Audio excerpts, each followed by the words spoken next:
Dead Space, and it was a great time. I had a lot of fun.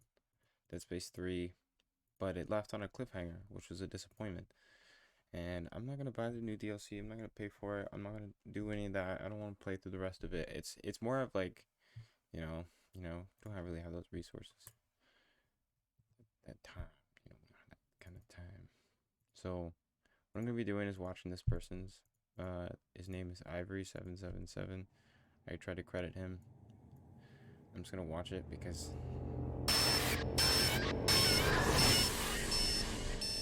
that's exactly how the game was. Like, I wasn't doing. I'm just gonna skip through some of the gameplay and stuff because I don't want to sit here watching him, like, get all the loot, you build his shit, like kill enemies. Oh yeah. I'm more here for the story.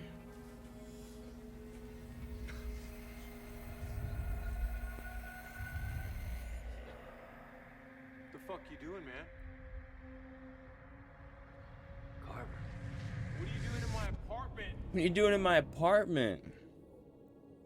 We're not in your apartment. We're not supposed to be anywhere. You're supposed to be dead. Aren't we Dead? Guess not. That doesn't make any sense. Isaac, you activated the codex. The moon fell. We fell. There must be still on the What moon. about the alien machine? It froze the planet. It pulled a moon out of the sky. We don't know what that technology can do. What the fuck? So that's it. We were saved by fucking aliens? I quit trying to make sense of it all back on the Ishimura. Yeah, dude. Come It's on. got some weird this exposition can't be story. real. And I was playing with no What are we music. supposed You to can hear do the now? music. Well, for starters, get the hell out of here. And go where? Back to Earth? Yeah. If we're dead, we can do what we want, right? What the fuck? What the fuck, man? Right.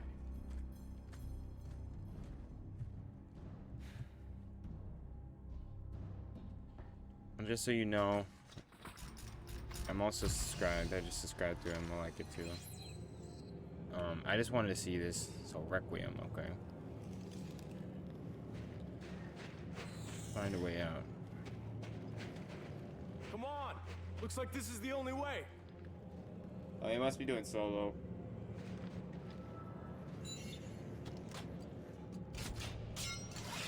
See you later, Carver. I got some shit to do.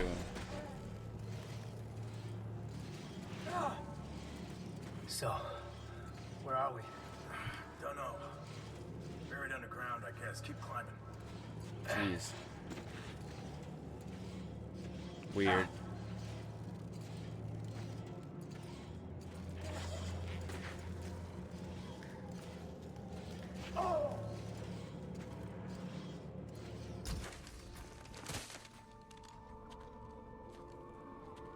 Are they on a fragment of the moon?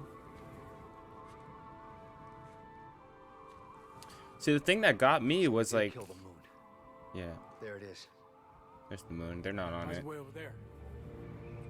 What the Orbit fuck? must have carried it westward as it was pulled down by the machine. Oh, it's I orbit. still don't understand how we survived.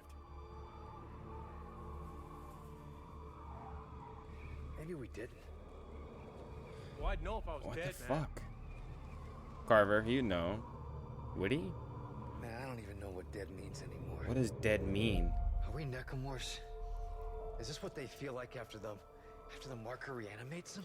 Isaac, don't get too. Come on. Could you be any more crazy? Could you be any more Hell stupid? no, We're not we are not necromorphs. You fucking. We killed the thing that makes them. At least we don't have to put up with that shit anymore. Wake up, Isaac. I always love Carver, dude. Carver's so funny. No more marker signal. No more necromorphs. No At least more that's on our necromorphs. That's side. right. Yeah. So Now why do we we're have our stuck guns? on this godforsaken planet. Yeah. Danik had a strong contingent down here hunting us. Carver's awesome. One of their ships has to be around here. Now that's a good idea. Let's get looking, dead boy. That's not funny. It's not funny. Yeah, it is. Yeah, it is. Hey, where you going? We'll find a ship quicker if we split up. Oh, come on. Bad monsters are dead, Isaac. We won. Just call me if you find a ship. That was a good, I guess that was a good scapegoat for that. That's kind of silly though. Like, come on, man, we gotta work together. All right, let's split up. What the fuck? But he made a good point. There's no more enemies technically, so there shouldn't be anything to worry about.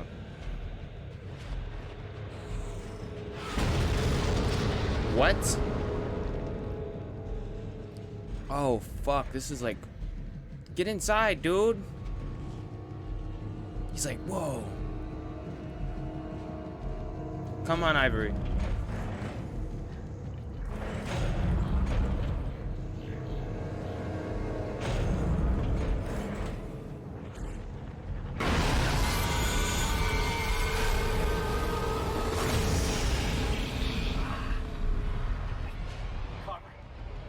Carver, did you see? Yeah, just some weird shit, yeah. What was that? How's that possible? Who knows? Hey, don't freak out. What is happening? If you find a bench, use it. Load up just in case. Yeah. Yeah. See, that's the kind of dialogue I like to hear. Where it's like, I forgot who said this, but someone said like, I think it might have been Angry Joe, but he was talking about like, some of these game designers need to like listen to what a real human conversation sounds like. Because like some of these, like especially when you turn off the music, some of these interactions, they seem really realistic. They're very sellable, you know. Like you realize they're in a conversation. Or in some people, you just know like, we have to turn off the generator. Use the grenade launcher. It's just like, who the fuck? What? It's so silly, dude.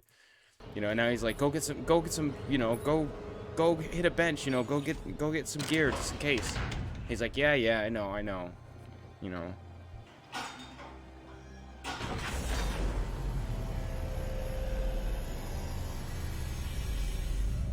Oh, this guy's on a PS3? Goddamn. I was actually about to say, like, this game is for its time. Look at everything now. Nothing is like that. Even some Call of Duty titles, like Cold War, their campaign, the dialogue was so awkward. It's like everyone's omnipotent. It's so weird. And like this weird AI bot, like pretending to be a human, but like this is just so sellable. Like they just operate on their own. What is that? He has all these health? Oh, he must be playing on normal. Stockpile. My boy Ivory. Yeah, you guys have seen me play. I just like TK everything. I just TK everything. What the? Whoa, mans. He knows too much. Why'd he change his suit? I like the Dead Space 3 suit. I want to use this one from the Ishimura. Norton. No. You're dead. Norton. Hey, Norton. Norton. Whoa. No fucking way. We killed you. We killed all of you. Whoa. Carver is still here. I know. They're over here too. Oh my God. We must have missed something. I don't know.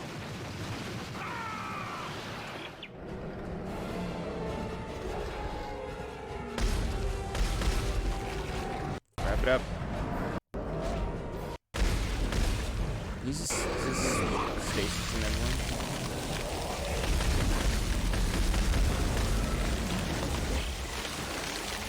So you probably maxed out plasma How for can there that. still be necromorphs? Does it matter? Yes, it matters. Either we're actually crazy, or we didn't stop the markers. Oh God, Ellie. Probably the latter. Isaac, we have to get back. We have to warn Earth. We need a ship. Keep looking. Oh, hacking. Door opening. See, shit like that I'll skip over because it's just like, it's put in there for someone who's playing the game. I'm just watching this guy because I wanted to see what happens. But at least he's getting the watch time. I mean, I'm not just genuinely stealing from this guy. I like, subscribe, I could comment. Whoa! This is, I think that's the aliens. The aliens are doing that. What the fuck? All awake now. Awake and hungry. But where is it? Take us home, Isaac. Make us whole. Who are these people? Oh, he has a really nice rate of fire on that thing. What are you shooting at, buddy?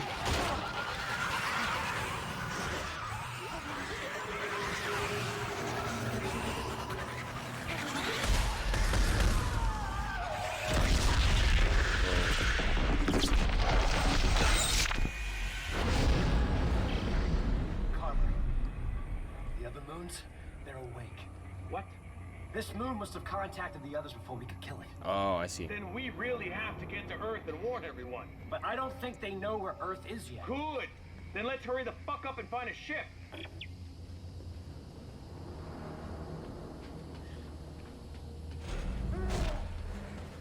So the thing we did in the end game to end the game didn't actually work? Kinda sus, dude.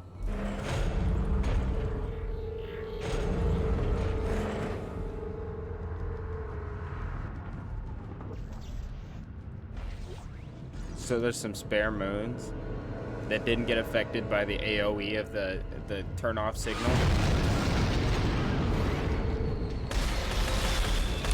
How is it not working here? Oh, he's got a rocket launcher. My specialty. His shit's maxed out. He's got like 4 shots. 4 shots?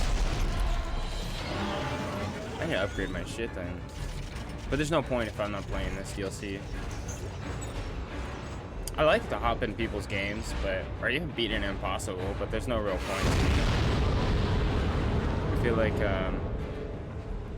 Impossible mode is it's just gonna take your ammo. And die in 2 hits, yeah. That's about it.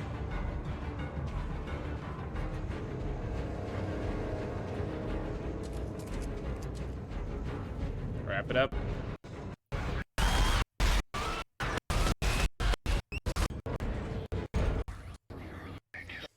A voice has spoken to me and told me the way. We can take our place in final unity. We must reach for it. Evacuate all remaining ships into orbit, and I will lead the way. Isaac, that's our ride. We gotta find one of their ships before they're all gone. There's gotta be some close by. We'll find one.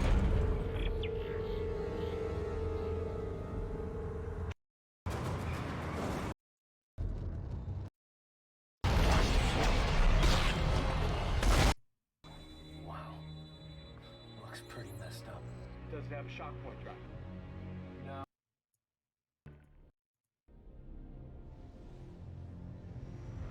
I've never seen anything like this. Let's back it up. Find someone up there to play with. Whoa, Carver.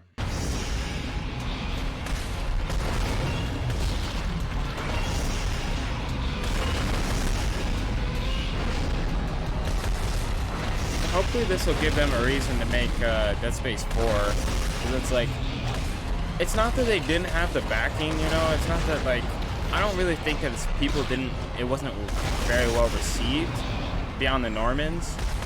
Because compared to anything nowadays, it's really good. It stands at 10 out of 10 compared to anything nowadays. But as far as, like, you know, all of them do compared to anything nowadays, I feel like.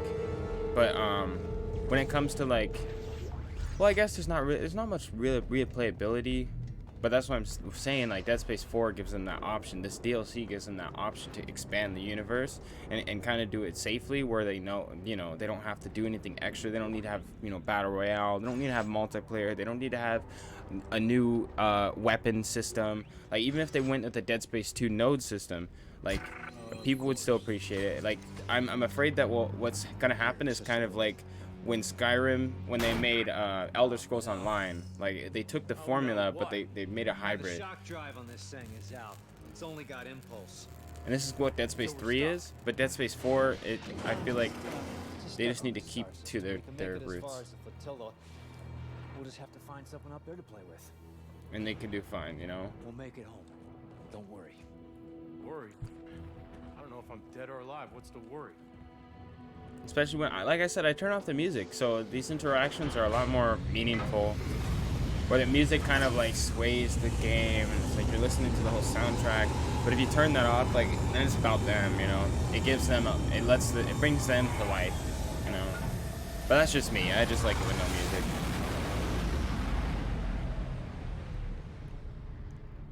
And especially when it's trying to convey you to have feelings, it's like, well, what if this music doesn't resonate with me, you know? I'd rather have the silence of the cold, dark space preferred towards the orchestra every 5 seconds. But I'm not trying to be critical, I'm just saying. My preference. What happened to the other ships? One up in the minefield, I guess. Keep scanning for ships that are intact. I'm gonna have a look at this one. Okay, so they got a ship. Wow. Looks pretty. Okay.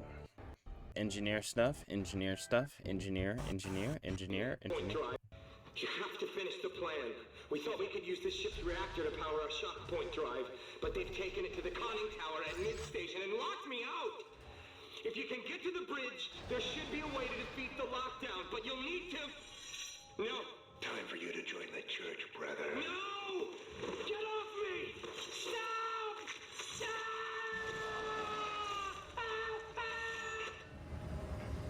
I'm about to find out.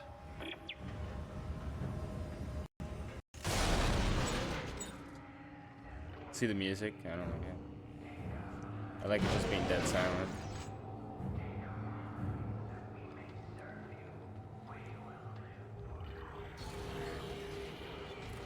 See, it's trying to get you to feel a certain way, but it's like the game does that on its own. It doesn't really need any extra effects.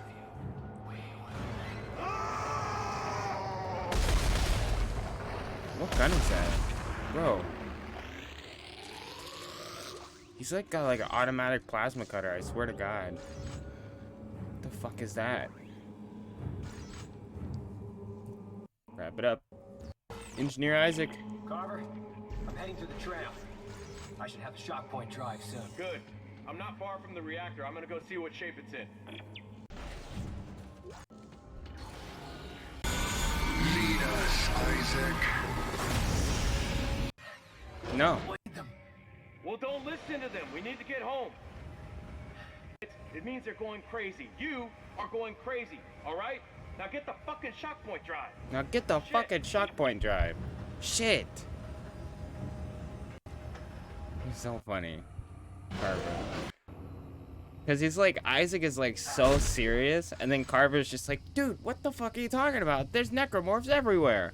Wake the fuck up. And Isaac's like, Ellie, I need to save Earth. Carver's like, what? Let's get the fuck out of here, dude. What are you talking about? Save Earth? Fuck that. Let's go. It's so funny. It's like, what are you talking about, Isaac? What kind of crack are you smoking? Isaac's like, the markers go to the moon, and the aliens came. Carver, what? Now, my brother, you too will become one of us. A true believer.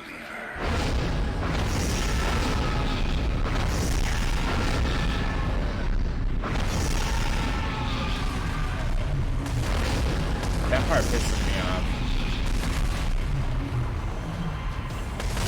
When it does that, that pisses me off.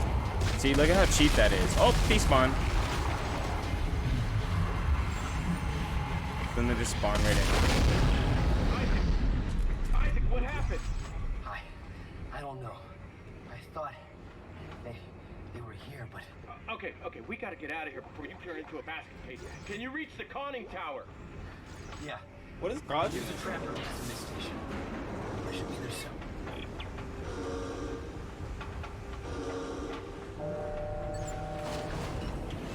Damn, they cut off their hands. Fucked. We need hands. All hands aboard. Jeez.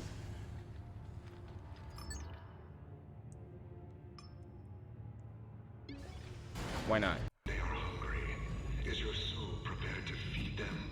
Or will you be judged unworthy and cast aside? Join me as we build a new church together in a trip they are coming. He's insane. Is at an end. He's dead, right? Yeah, he died. Too little to go around. Corporations that we once trusted with our money have squandered it. The governments that we once trusted with our future sabotaged it. For their eternal credit, we are dying.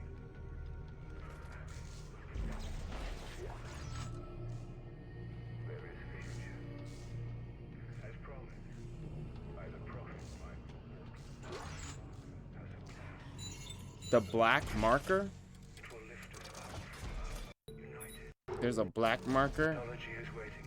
And join. An ear that you may hear their message. Before we go any further, like, it was weird when you go into the machine, when I was fighting the machine, and it was like the aliens, and they said it was like the ground zero where the markers first, like, infected the aliens, right?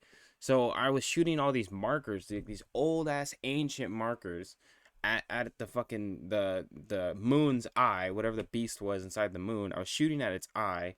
And to me, I was like, wait a second, aren't these markers like super fucking powerful conduits? Like, can't these fucking things, like, you know, aren't these what they're worshiping? Like, isn't this the pinnacle? Like, shouldn't we take one of these for our own shit, or probably destroy as many as we fucking can? But now there's a fucking black marker. Like, you guys, we've been fucking looking at markers all fucking week. Like, I've used so many markers and seen so many markers. It's like, now there's a black marker? Oh, you're gonna tell me that's more powerful than the ones in the heart of the machine where the fucking aliens got infected by it? Are you kidding me? A black marker is stronger than that? Let's see. What the fuck else? What the fuck else? And how did it not get turned off when we turn off the signal to all the markers? Their divine wisdom. I mean, I understand. The story is compressed. Jesus! Cheap shot. I hate how they do that despawn thing to you. So it's like you're useless. You're wasting ammo, technically. I mean, I'm not trying to sound critical as much as like putting myself in their shoes. Like, what the fuck, dude? What's going on, you know? It's a black marker? It didn't get turned off? What the fuck?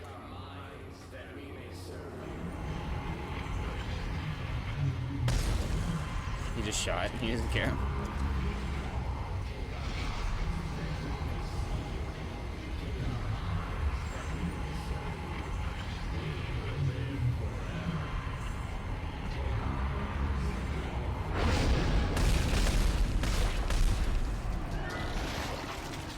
That's a normal Billy Bob.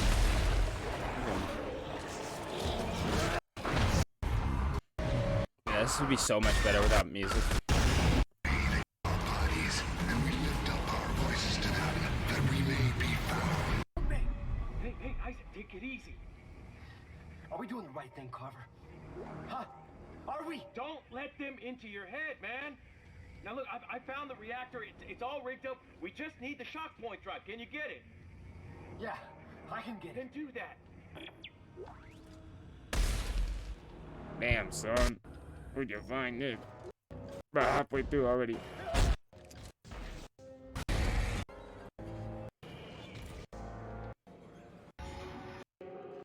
Where's the shock point drive?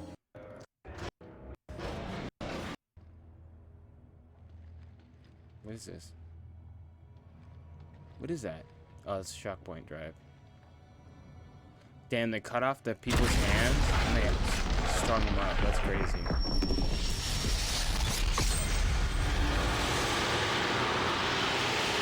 See, what the fuck? This was in the machine. All these markers were in the machine, I think.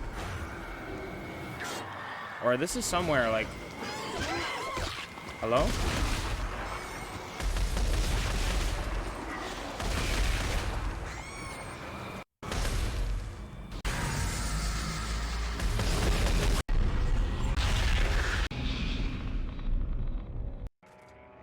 We're not going back. Demon, No demon, one can. demon. What? Yes, we can. There's time to warn everyone. Isaac, we can save Ellie. If any one of us returns, they'll follow. We have to destroy the shock point drive. No! Isaac, Isaac, bring the drive to the reactor. You gotta do this for me, man. God damn it, what a I'll tough bring the situation. reactor So I can throw it in. Then we blow the whole thing to hell. No, He's right, though. Isaac, God. Isaac's right, though. If they go back to Earth, they'll know where Earth is. And then they'll attack it. And then the Earth won't be able to do shit, because no one else can fight as good as Isaac Clarke and Carver. For some reason, I don't know. I was thinking about it. Like, think about it. Isaac Clarke went to the Ishimura. He survived the desecration of the Spire, and now he survived taking out a fucking moon that he like launched a moon into the planet he was on, and still survived that. Him and some other guy, Carver, they fucking survived that. Okay, so how the fuck on earth is anybody else gonna compare to that when everyone dies in 3 seconds? A necromorph? Oh, like, it's just like, how on earth is anyone gonna fucking defend themselves if they don't fight as well as Isaac Clarke, an engineer? For Christ's sake. I just thought it was a little strange, because, like, he's been through so much shit.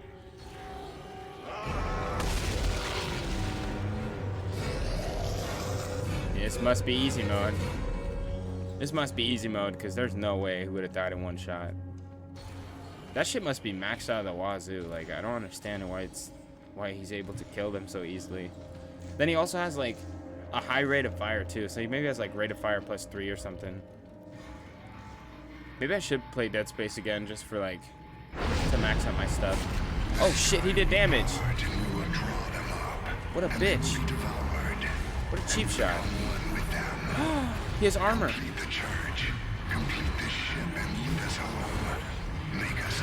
Yep, they want to go. Yep, they want to go to Earth. Carver, you have to listen to me. What the fuck are we supposed to do? Isaac, your brain has been fucked ever since the Ishimura. One way or another, I'm taking that shock point. Carver, I'm not no. gonna let you kill Ellie. You Carver. were just fine letting her die as Danik's hostage. You knew what was at stake. It's your fault the moons woke up in the first place. What? Fuck you.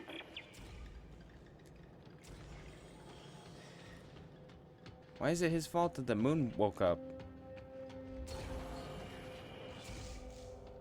I like when they're working together. It's always weird when they're separate.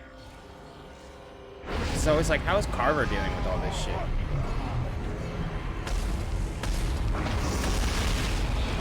His gun like stasis and stuff? Holy shit. Use a stasis, dude. You got that rocket launcher? Yeah, I love the rocket launcher. The AoE is so nice. The AoE is big worth. Big worth. And especially when it doesn't do damage on you, it's just super gold. Yeah, I beat the whole game with the rocket launcher because it was just like...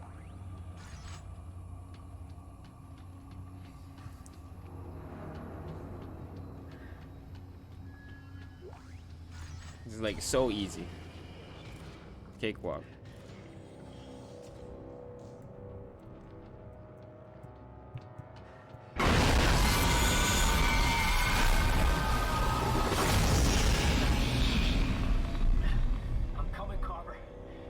Stay the hell out of my way. Try it, asshole. Oh no! What's gonna happen? I wish that'd be cool if it was like a fist fight or something, you know? Like it's like press E, tap E, faster than them, you know, and fucking like, oh, press fucking stasis, like press all these buttons and shit, and like it's this big scene. But then, you know, they don't kill each other, but like, you know, that'd be cool if it was like you and the other player have to fight each other for once, you know? Because I know there's tension between these two, but it's like the idea of killing each other is kind of a waste of time. And especially, like, put yourself in Isaac Clarke's shoes, you know? You just survived all this fucking shit, and the one person who was able to survive with you, and in fact, able to, like, save your life, if some people would say that. And on top of that, he like, you know, you have the same goal in mind, you know? And you're going through the same shit. Like, why on earth would you kill him? Like, there'd be no point of killing him. Like, unless he was truly corrupted and truly, like, you know, like, switch sides, which is not what he's gonna do. It really doesn't make sense for him to be like, I'm gonna kill you, Carver, even though we both went through some impossible shit. You know, like it just wouldn't make sense.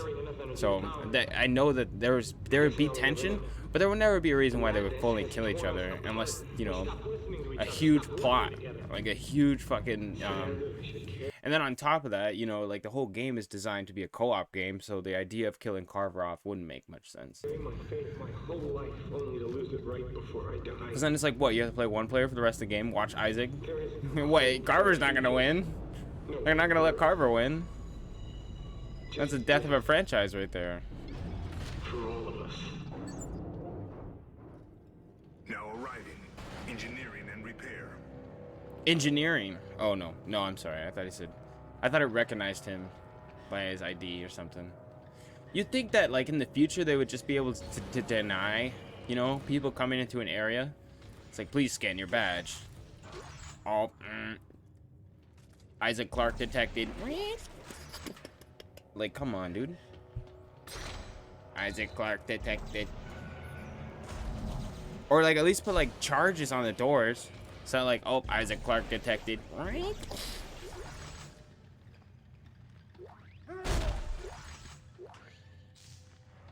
Especially at this point, it's like, how long have they been trying to kill him? Like, you'd think you just armor up the doors. It's like, Isaac Clarke goes through every door we have, sir. Fuck it, make sure they're all unlocked. Unlock every goddamn door on the ship. And conveniently leave ammo around for him so we can fight him. Like, I'm just joking. I mean, I love this game. I love everything about it. I'm just making little jokes. I wouldn't change a thing about this game. Blow up the ship. Now you're gonna hand the shock point drive over to me. You got that? If you want it, you're gonna have to come in here and take it from me. Fine, your funeral. They see each other. Oh shit! Oh shit! Oh shit! Oh shit! Oh shit! Oh, heal, dude, heal! Stasis his ass! Oh shit! Oh shit! Oh shit! Oh shit! Is this like the same for? It's probably the opposite for Carver. So he sees multiple Isaacs, and they're like glitched out. You're a dead man, Isaac. You hear me? Oh fuck! Fuck! I'm gonna find a way back. No, Carver! Just hold still, goddammit. Holy shit! Blood comes out. Little blood spurt.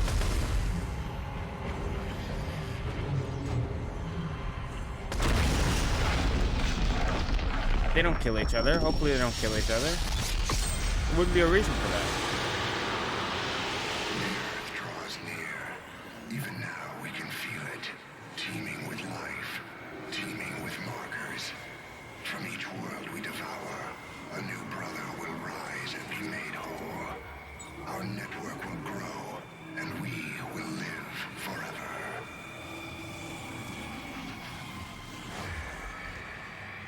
Right. Yes. Oh, is that the Earth? Wow. Never noticed that. Parker. It's ground. Oh, you defeated us.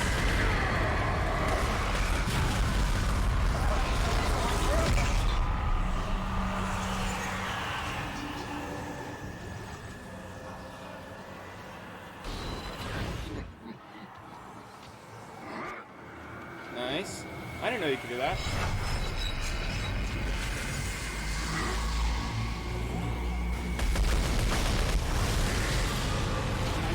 Oh, I think he has a submachine gun on the bottom.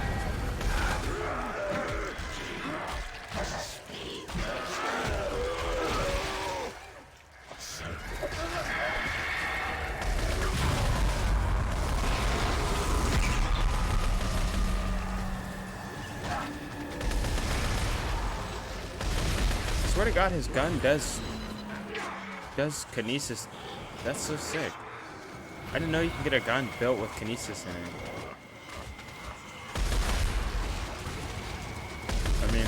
Stasis, sorry, not kinesis. Stasis.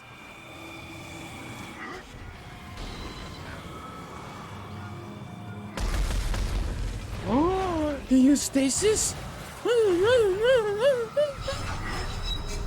So you can be stasis and it won't kill you.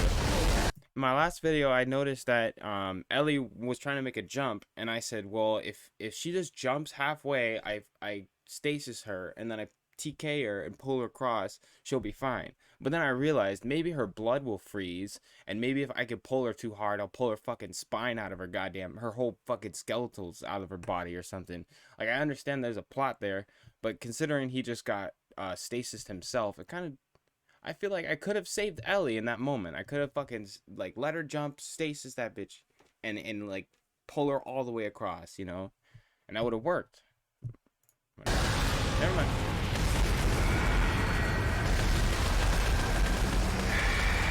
Her blood would freeze and she would die.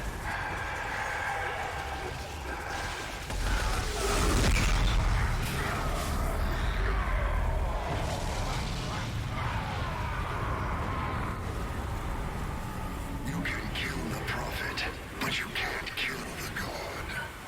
Your chance to war the earth has come and gone. Ooh. We are coming. Shots fired. We are hungry. We are here.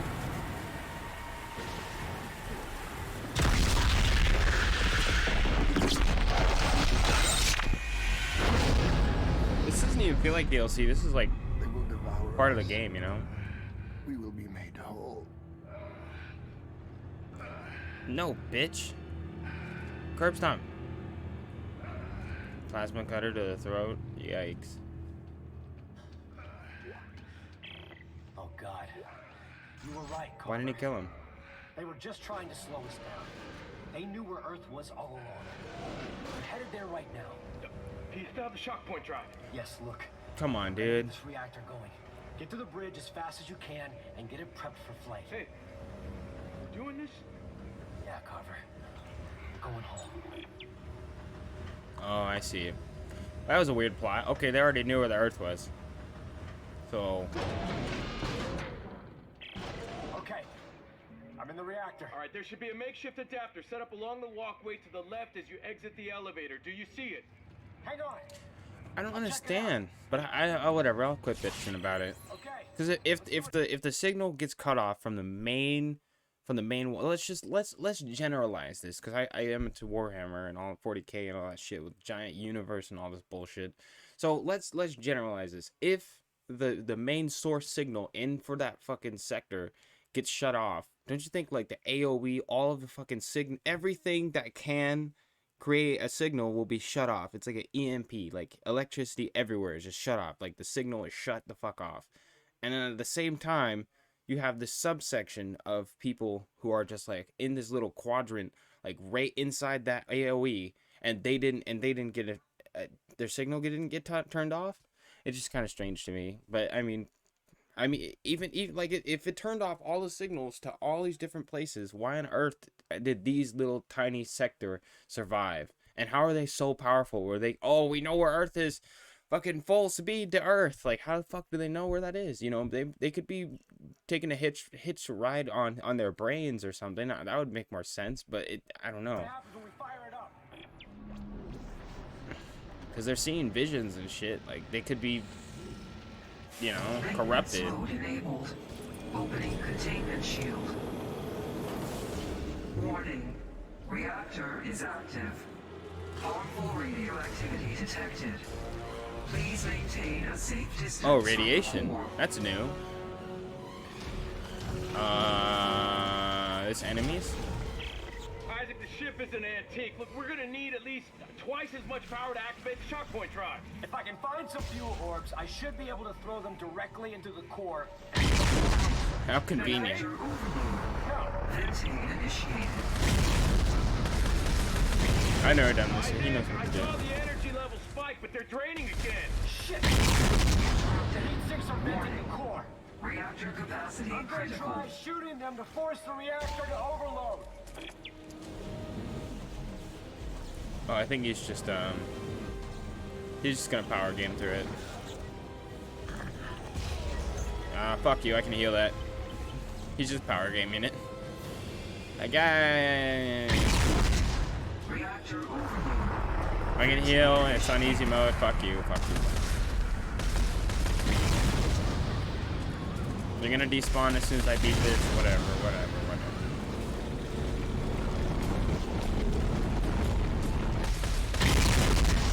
But on like Zealot, on Impossible, on Hard, like those things will fuck you up, dude. They'll rob you of your health. They'll literally take all your healing packs. Like they'll shoot you twice, and then they'll just keep spawning. It's just like, you took all my health, and you're still spawning. Nice.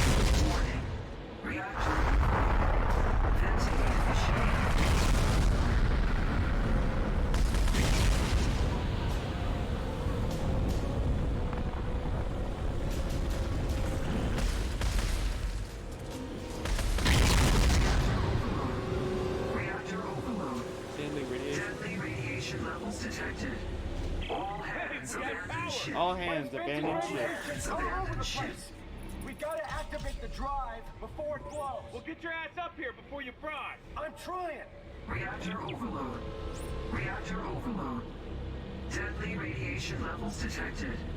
All hands abandon ship. Abandon ship. All Abandon hands ship. abandon ship. Abandon ship.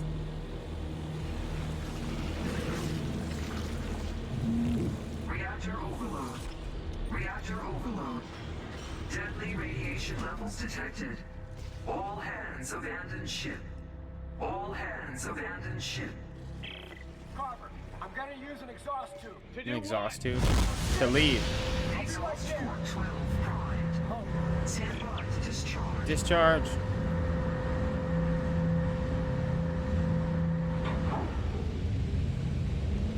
Come on. Open it on the left. Open the port. Discharging. Beep, beep, beep, beep.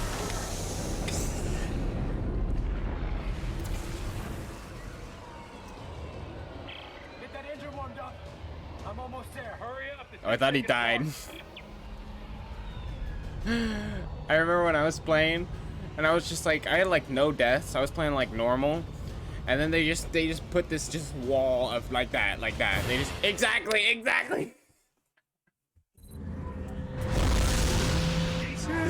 Fucking exactly, dude. They're just like, it's just like, it's like I was standing there. You can't just tell me to move and then just like take up half of the screen and be like, oh no, there's an object here. You're dead. It's so stupid. It's he's gonna stay down. You gotta stay down. It's kind of stupid. Like you don't really know. Like I was saying, like I was in the middle. I was like in the middle. I was like trying to avoid shit. You know, I was avoiding everything. And then all of a sudden, like, that's what happened to him, was he was in the middle, and the whole thing takes up, like, 80% of the screen. So if you're in that 80%, boom, you're insta-dead. It's stupid. It's like, so you have to know where it is. Like, you have to die and like, learn where it is, because it's just going to spawn on top of you. Like, there's no way to know where it is. Like, look at that. And then people say they have 0 damage, like, without playing the whole game without getting hit. I'm like, how? This game is buggy. Sometimes there's shit that happens that you have no control over.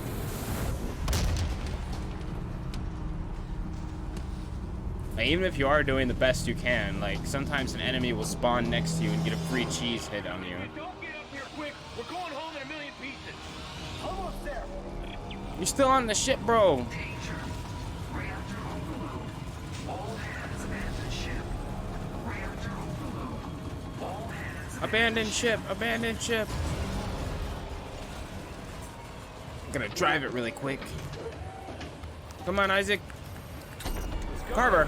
Carver, where did you come from? Was he sitting there already? Oh, he was. Let's go. What do you... Just blow up. We may just get saved by aliens again. Just hit the damn button. He's right. You right. Activating warp drive.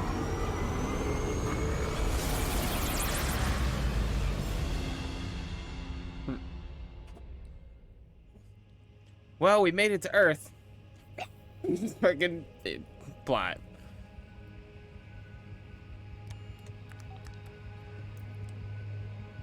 Carver's like, you know what?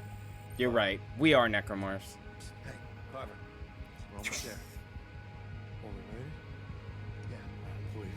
D-shocking to Earth space in 3, Carver's like, 2, 1. Isaac, you're crazy.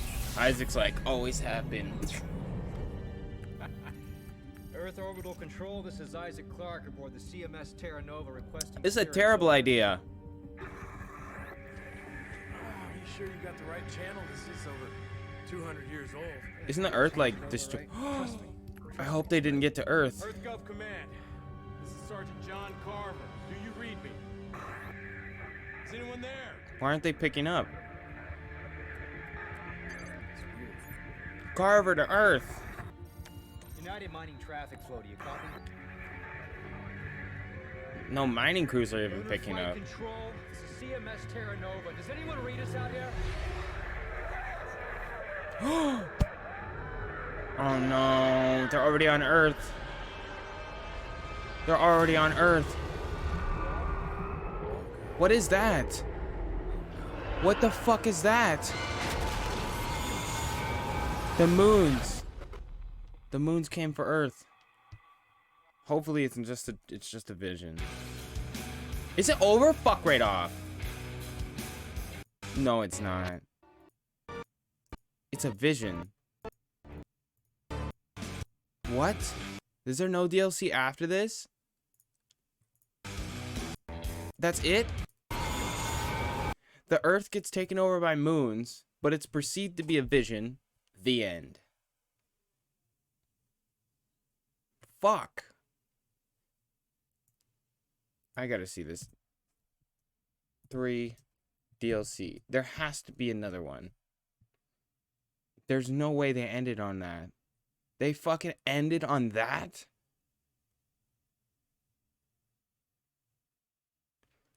It says Brother Moons are at Earth, but it clearly is a vision. NerdWallet can help make your money goals happen, like finding a low rate on a downtown loft, or having a better... And what was the point of turning off the signal if they still got the Earth? Just hit the damn button. Is this really the ending? Fuck right off. No way.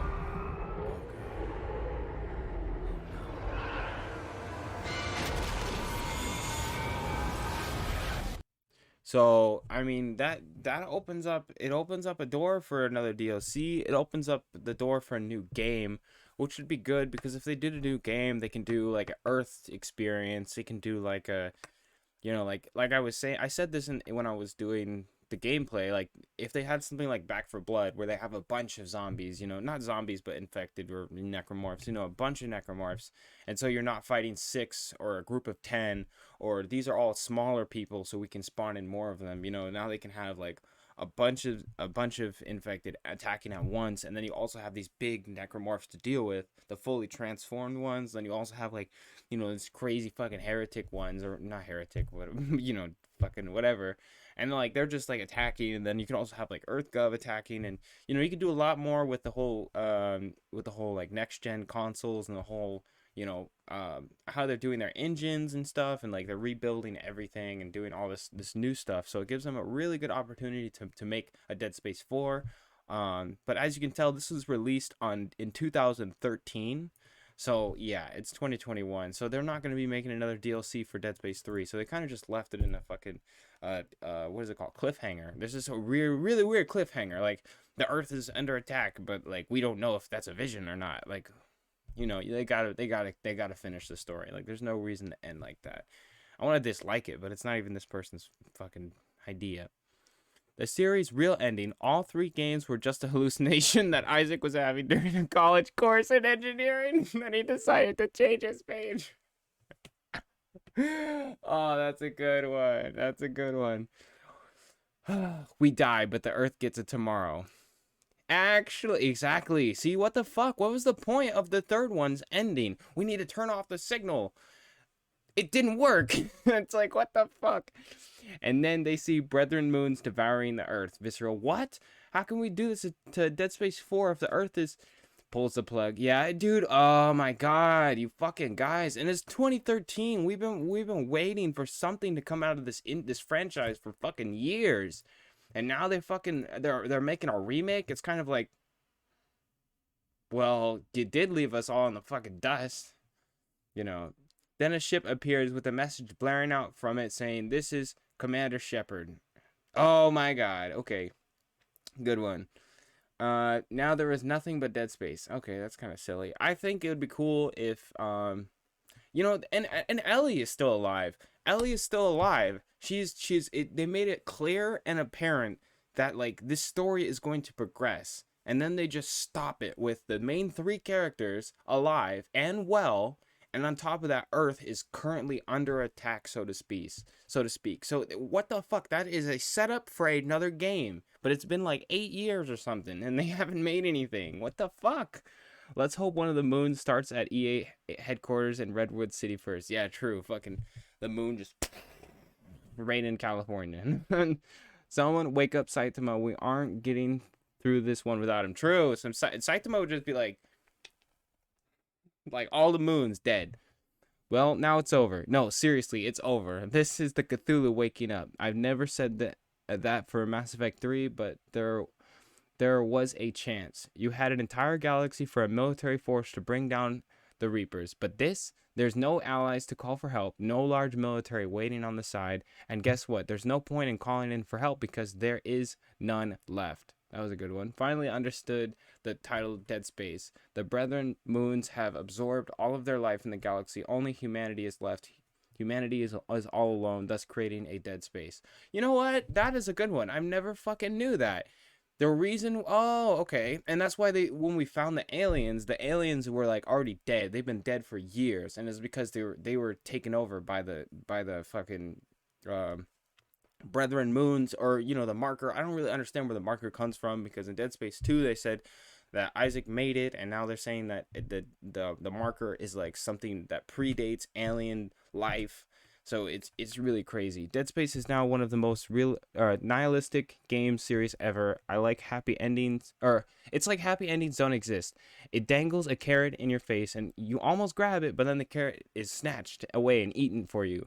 Now the writers could easily retcon this ending for a possible Dead Space 4, which they fucking will if they fucking, like, seriously, that's all they fucking have done. Like Dead Space 1, oh, it's so pivotal, you need to stop the necromorphs. Oh, the necromorphs are everywhere. We need to stop the signal to stop all the necromorphs. Oh, we couldn't stop the signal. Oh, you made the marker, Isaac. It was all your fault the entire time, and you're insane, and it's your fault. Oh, now you're not insane anymore? Well, your girlfriend's leaving you. Oh, your girlfriend's fucking wants to be with you again, but guess what? You gotta sacrifice your life. You sacrifice your life. Oh, she survives, and you survive. And now the Earth is gonna get eaten by brother. It's like, okay, like, can I just have a normal fucking life? Like, Isaac can't win, dude. And clearly, if an intelligent alien species is like, we need to turn off the markers because that is what's gonna work, because we already sacrificed our lives to do it. And then Isaac's like, we need to complete the cycle. They complete the fucking cycle and it doesn't do anything. I'm like, what? What? It didn't stop anything. They still attacked Earth. And that guy just said himself, like, I don't know if this is canon, but he did say that, like, holy shit, like this species killed every other species, and humanity is all alone in the galaxy, all alone, which, you know, it kind of makes sense, but at the same time, like, if they're trying to get humans, there's no one else to kill. So if we stop their signal, they shouldn't be that powerful. They should be the minority in this situation, considering we stopped their main signal, right? Like, now there's these brother planets. Like, come on, dude. And that's why I was bringing up the Warhammer stuff, is because, like, in the giant galaxy of things, like, yeah, I can understand over here you got problems, over here you got problems, down here you got problems, over there no one fucking goes over there because no one really knows what's going on. But, like, at the same time, like, this is the main signal, right? At least, how are they going to get to Earth so fast? Like, didn't we fucking shut off the fucking big boy signal? I don't understand. You know, the Brethren Moon life cycle is pretty complex. It's crazy to think that the trilogy was actually just about showing the life cycle of it, and the necromorphs were just its antibodies cells. Yeah, it's kind of it's weird. It like the story actually it kind of speaks to me a lot, because it's like, imagine a you know, imagine a galaxy filled with life, filled with several different types of species, you know, but there is a parasite that grows, and you know, it's kind of like a lot of games have taken this, like Halo, for example. They've taken the Flood. The Flood was something that the aliens were trying to stop, that the Forerunners were trying to stop, that the humans need to stop, because now it's their time to defend themselves. And it's kind of the same thing with the Necromorphs. I feel like it's this plague, this thing growing in the galaxy that's constantly fucking up things, and it's killed all these races off. And you know, as you can tell, like he was saying, it's got antibodies and cells, so it's able to adapt. It's like this living, breathing fucking monster, which is pretty cool. But like I said, we fucking killed it, did we not? Is this not Dead Space 3, the third edition of this movie? Like, holy shit. How many markers?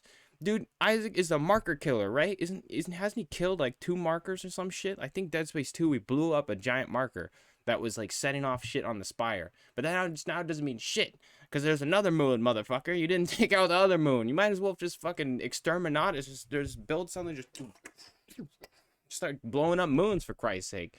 What the fuck? Those alien moons are the fastest moving creatures in the universe. That's what I said. Like, how the fuck did they get to Earth so fast? How the fuck did they get to Earth so fast? Especially if they're crippled. We crippled them, did we not?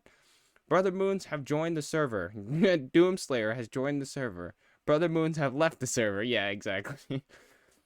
Become an engineer, they said. You will have a happy life, they said.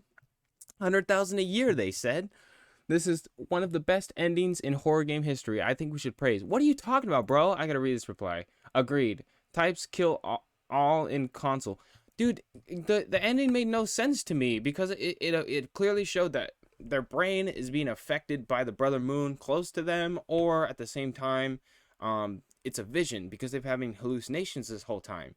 And then on top of that, Ellie is alive. They made this huge pivotal character. There's someone who Isaac is obsessed with. It's apparent that he is borderline, you know, like going hungry, like cigarettes on a fucking cold morning, nothing, like $2 in his fucking bank account, fucking, you know, like Ellie, like Ellie, like that's all he fucking thinks about. And she's alive, and they're just gonna end the game with everyone dies.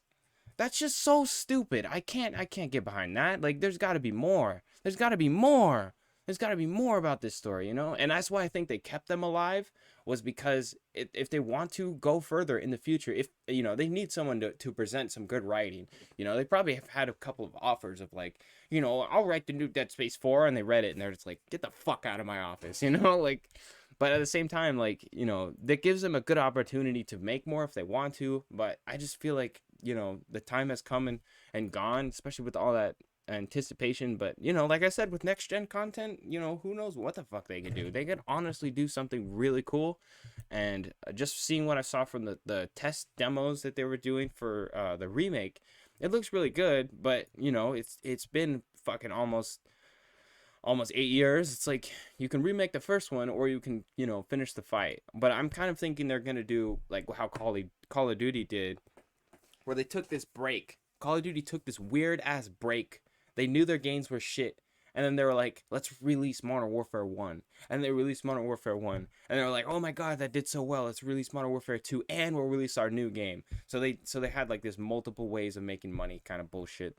But I feel like it'd be cool to see that from them if they release the remastered version, and then give it a few months, give it a year or something, and or, you know, even within that year, give some teasers for a new Dead Space 4, or possibly a new storyline, if you guys even want to do that, like a human experience where it's someone completely different. Because the whole idea of an engineer surviving all this shit, like it's the whole David Mason thing, or not David, fucking whatever his first name, Alex Mason. This is the whole fucking Alex Mason thing. Alex Mason was in World War I, World War II, World War III, World War IV. Alex Mason and his son was in World War VIII. Like, Alex was in the trenches and in the fucking French Revolutionary War. Like, I swear to God, Alex Mason has been in every fucking war scenario possible. Like, he was in Vietnam, he was in Korea, he was in fucking Russia, he was in, like, what? Who is this fucking man, dude? Alright, one of the best, if not the best, depressing endings to a game. It was no illusion, it was real. The Brethren Moon said it themselves that they pitted Isaac against Carver in their hallucinations was for them to lose whatever chance and time they might have had to stop the moons from getting to Earth. Remember, the projected psychic energies via the markers from the incomplete Tau Violentis brother moon were enough to raise necromorphs and cause all sorts of hallucinations and dementia from light years away. Now, Isaac and Carver being quite literal face to face with 6 or 7 brother moons at the same time, game over, full stop. I'd take some industrial strength act of plot alone to save themselves, let alone the Earth. But this game is this. But I mean, I wanna agree to that. But think about this game. This game is known for it's not like you know, what's something relatable. There are some games where they leave it to you. They leave the mystery up to you. You know, they let you figure the shit out. But this isn't a type of game that do that, especially not Dead Space 3. Because Dead Space 3 was a game about, like, here are the big critical events. This is what they look like. Let's put Isaac in big critical events. And it's kind of always been like that. Let's put Isaac in big critical events. And then now to look at this and be like, they want to leave it up to mystery. Leave the ending to mystery. You know, I mean, that's just a whole new writing style. Because, you know, that's not what they do. They don't really do that. They kind of, you know, if there's a room and you know that it's dark and you know there's enemies, they don't switch to a cutscene. You know, they don't, you know, the screen doesn't go black. Like, there's never a scene where it's like, you know, someone walks off screen and you don't know what happened to them. No, they come out and then they get fucking ripped in half. Like, the game is that they want you to see this shit. They want you to be a part of what Isaac is going through. So I don't really believe that this can make sense. Like, that they want just the story to end abruptly and in misery and an awkward ending. I just don't think that's how they wanted the story to go. Like I said, why would you let Ellie survive if Isaac is not going to yearn and reach across all of these fucking galaxies just to get her? There's no way on earth Isaac is just going to stop dead cold turkey and be like, oh, well, we lost. Have a good one, Carver. Fucking... No, I don't believe that for a second. No. Isaac's just going to sit on the ship and take it. He's destroyed giant necromorph fucking... He killed a monster that lived in the moon, for Christ's sake. Even if there's 9 of these moons, he will take out 8 of them before he dies. There's no way that Isaac Clarke would just put his hands up, especially not with Carver in the fucking vehicle.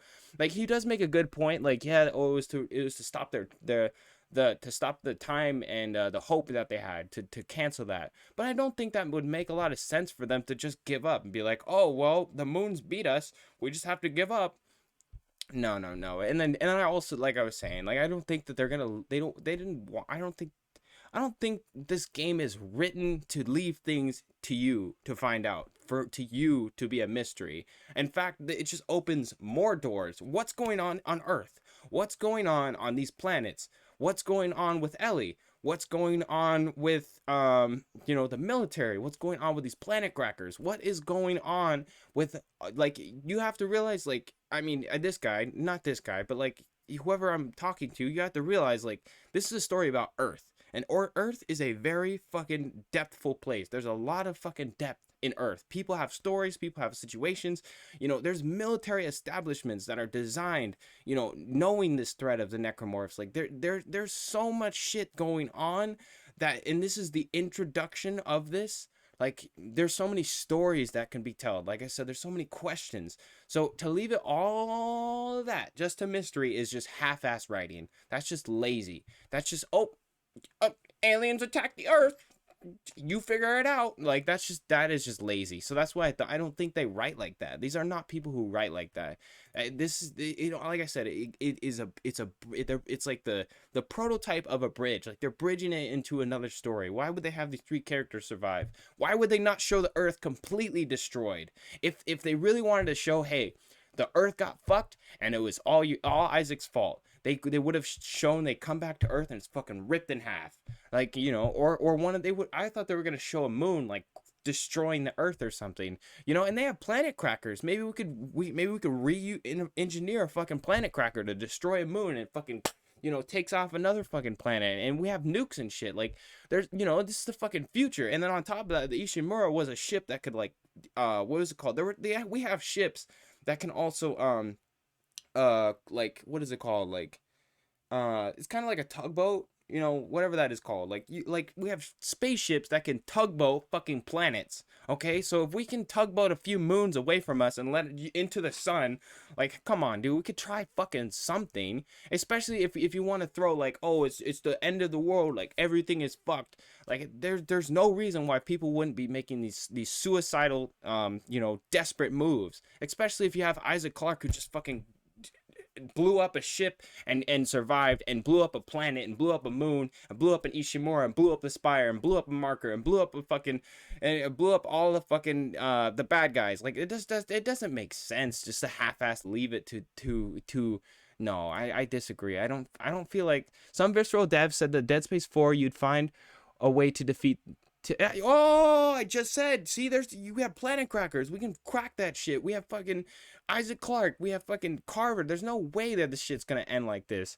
So the devs, I'm hoping that devs actually spoke about Dead Space 4, because there's no reason that this would end so abruptly. You'd find a way to defeat them, but that they would have made you wish you didn't. So that's what I'm saying. There are desperate acts that can be taken to possibly save whatever's left of Earth. I mean, there are things that can be done. Like I mentioned, the tugboat, the planet crackers, and some of those planet crackers, you can literally like blow up a whole fucking planet with that shit. You can fly some of these ships into the goddamn moons.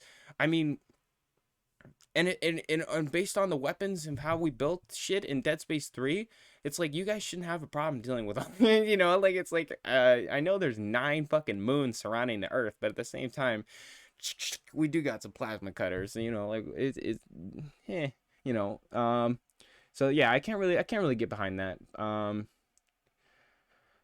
This one, the Brethren Moonlight. No, we saw that one. This seems a little familiar. Moon, Isaac, you have become an annoyance. You fight against inevitability, dust struggling against cosmic winds. This seems a victory to you, a planet sacrificed, but even now, your greatest civilians are doomed to fall. Your leaders will beg to serve us. Isaac, maybe you're wrong. Maybe we can win this, but we'll fight you regardless, just like I did with the red marker, just like I'm going to do now. No matter how insignificant we might be, we will fight and we will sacrifice and we will find a way. That's what humans do, Moon. Now this, as you die in vain, your time will come, your species will fall. Prepare yourselves for the conversions. What? I don't get it. I don't understand. Maybe that's just the ending, because it's stupid.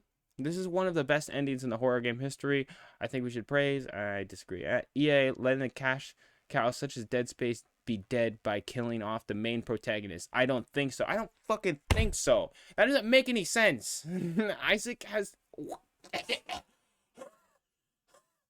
He's done so much shit. In fact, I remember playing Dead Space 2, and there was this level where it was like you walk in a room, a brute... Like, I gotta show you. Ah, man. There is this scene where Isaac literally... He walks in a room, a brute... A fucking brute.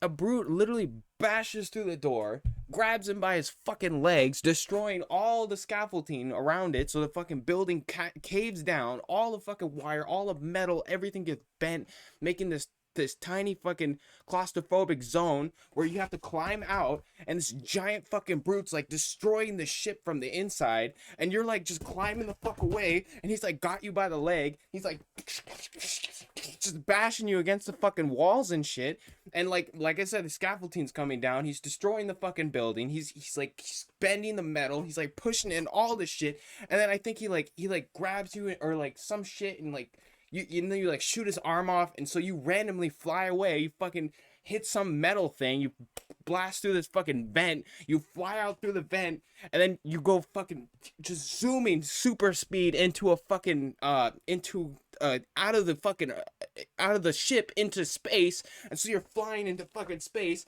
and you're like, ah, and then you hit a ship, so it goes, and you fucking bounce off the ship a few times. And then the brute keeps coming at you with fucking massive force, this giant fucking thing after destroying the ship. smashes right next to you, fucking destroys the ship that you were just bounced off of. You gotta shoot it, grabs you in the fucking leg, throws you in the fucking side of the goddamn wall. You fucking blast right back into the goddamn ship. You roll around a few times, surprisingly no metal fucking stabs into you or anything, but you roll through, you fucking hit another vent, you fall out of that vent, you fucking fall again, and then you're just fine. You're just fine. And you're just fine. You're gonna tell me Isaac Clarke survived that? Are you kidding me? Are you fucking kidding? He survived all of that. And so now he just dies. The end. Everybody dies. That's just so dumb. Like, what the fuck? Whatever else you so yeah, there's no way that's the ending. There's no way that's the ending. Yeah, dude, the brute scene was one of my favorites. Because it was like I was playing with no music too, so it was really good. Like this whole scene, the whole scene, it's just what the fuck? Isaac survived this, but he's just gonna die off screen? They could have killed him right there. Nothing. You're a unitologist. Of course you are. Why did I trust you? Well, you didn't have a choice, Isaac. I told you there was a cure and you came running. Why are you doing this? Why are you doing can't everyone just leave me alone, huh? You're a dangerous secret, Isaac. EarthGov won't leave you alone because they're afraid you'll destroy their marker. After all, you did build it. What are you talking about? Well, that's why we brought you here. To build markers for us. To Convergent. Yeah, so is for him to die. Whoever did this somehow missed him. I love that scene. It's so dope without music. The music is just like...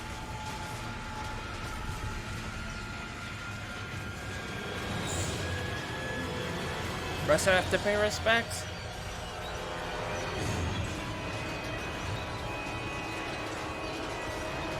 See, watch. What the fuck?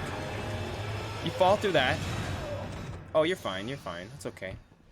It's a little...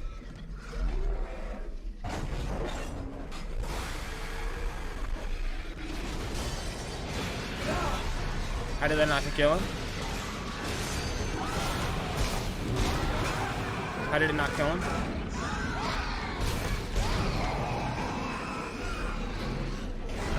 How did that not kill him?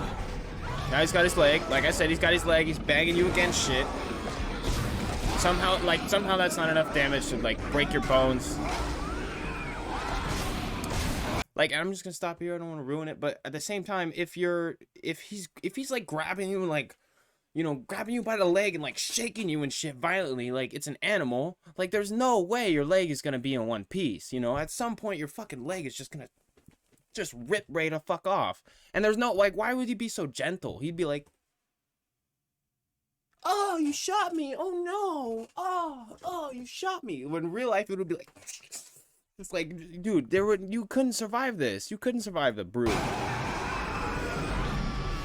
But he did. And he got thrown. Like really thrown. See, it's destroying the whole ship.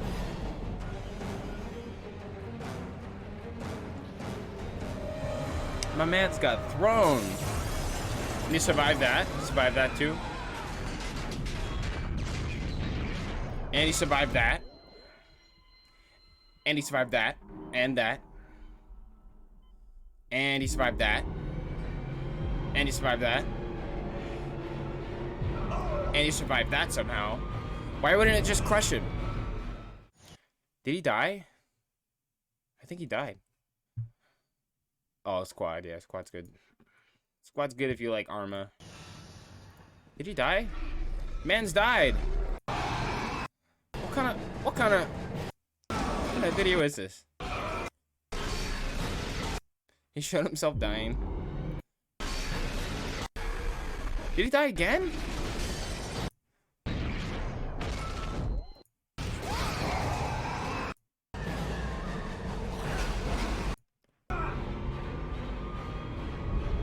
Yeah, you gotta shoot those.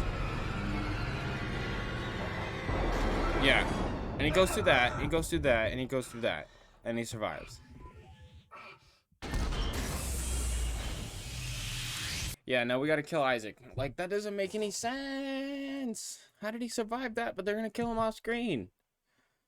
How did yeah. In retrospect to single player ending, while a little hollow, is probably for the best since we will never be graced with a Dead Space 4. Press F to pay respects to Visceral Games. I remember playing this and I remember the expression of pure horror on my face. I just finished the DLC, and after the ending, I was disappointed. I thought there was more. This doesn't make sense. Why would they end it like? And then the other one has like 2 DLCs, I think. But it doesn't make sense. Why would they end it so weird? Just why? Creepy damn moon. It's giving me nightmares. Did anyone else notice that Carver had Mass Effect N7 armor at about 3 minutes? What? Is there an N7 DLC? Did he really have N7? 3 minutes? No, wait. Oh, he does! N7! Oh, my boy! Mass Effect. Cool. Hey, remember when they made remember when they made actual good games? Dude, that's why I played this. This game is so good. Like, the little moments in between and doing all this shit. Like, some games will be like, cutscene, tutorial. Here's how you use a weapon. Here's the best weapons. You need to use this to attack this type of enemy. Blah, blah, blah, blah, blah. Gotta unlock this. Blah, blah, blah. You can check this out later when you have more equipment. Like, it was just so stupid. But this game's kind of just like, good luck.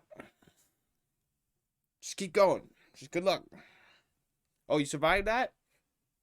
Like, especially on harder modes. Because they're just like, here's 2 bullets, here's 3 bullets, here's 1 bullet, here's 2 bullets, and here's a boss. It's like, all right, fuck you, you know. As much as I enjoyed Isaac's story, I would have loved to see it get a definitive ending. Yeah, what the fuck? What is this writing? I can't help but feel that if we get another Dead Space game, it will be a reboot. Huh, it's almost like that was 4 years ago. This man said this 4 years ago. Jesus, this man is a fucking time traveler. Visceral kind of painted themselves into a corner with this ending. Well, like, I wish they could just retcon this. Like, that's why I'm saying if it's a vision, it would be better. Because it's like, oh, now we need to stop the moon from getting to Earth. Ah, and then it's just, now you can make this huge story, this huge grand story about like how these relationships are gonna develop, and you know, give them some time to come back to Earth, give them some time to just, you know, just be their characters, because for so long they've just constantly been this unkillable like death machine, this little walking death machine. And it's just like, at what point are these guys like gods? Because they're basically gods if they survived a fraction of this. So it's like, at what point do we come back to the human story of why Isaac is even doing this? Like I said, Ellie, if Ellie is really a part of this, she's alive. They need to have a moment where they just come back to Earth and just fucking talk, because there's so much shit they went through, especially considering that like the last time they saw each other, the last 2 times they saw each other, one of them, it was like, Ellie, you're gonna die. Oh no. Just like, no, bye Ellie, I love you. You know, just like, door is locked. Like, it's like, all right, dude. And then the second one, it was kind of weird. It was like, you know, I'm not coming back. I love you.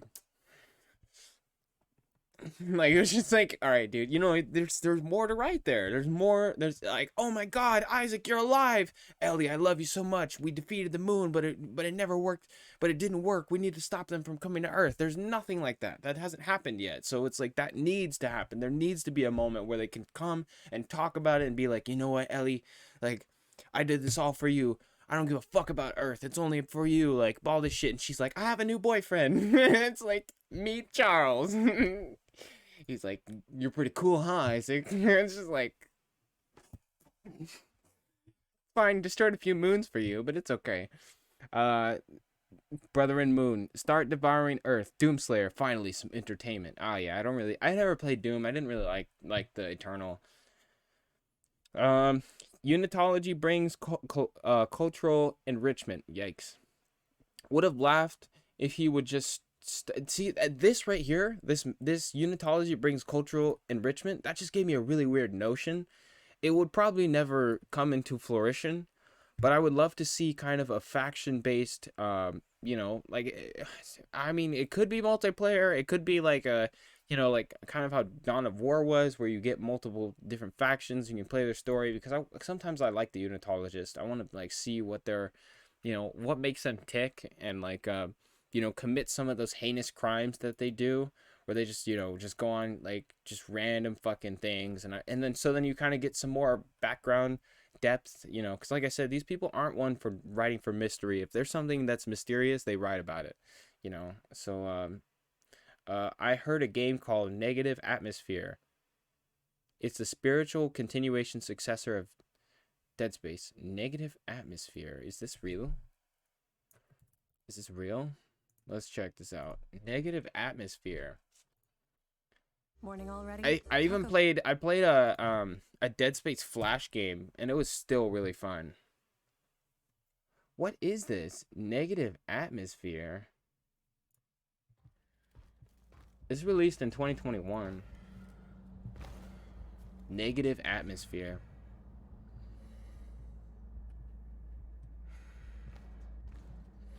This is weird.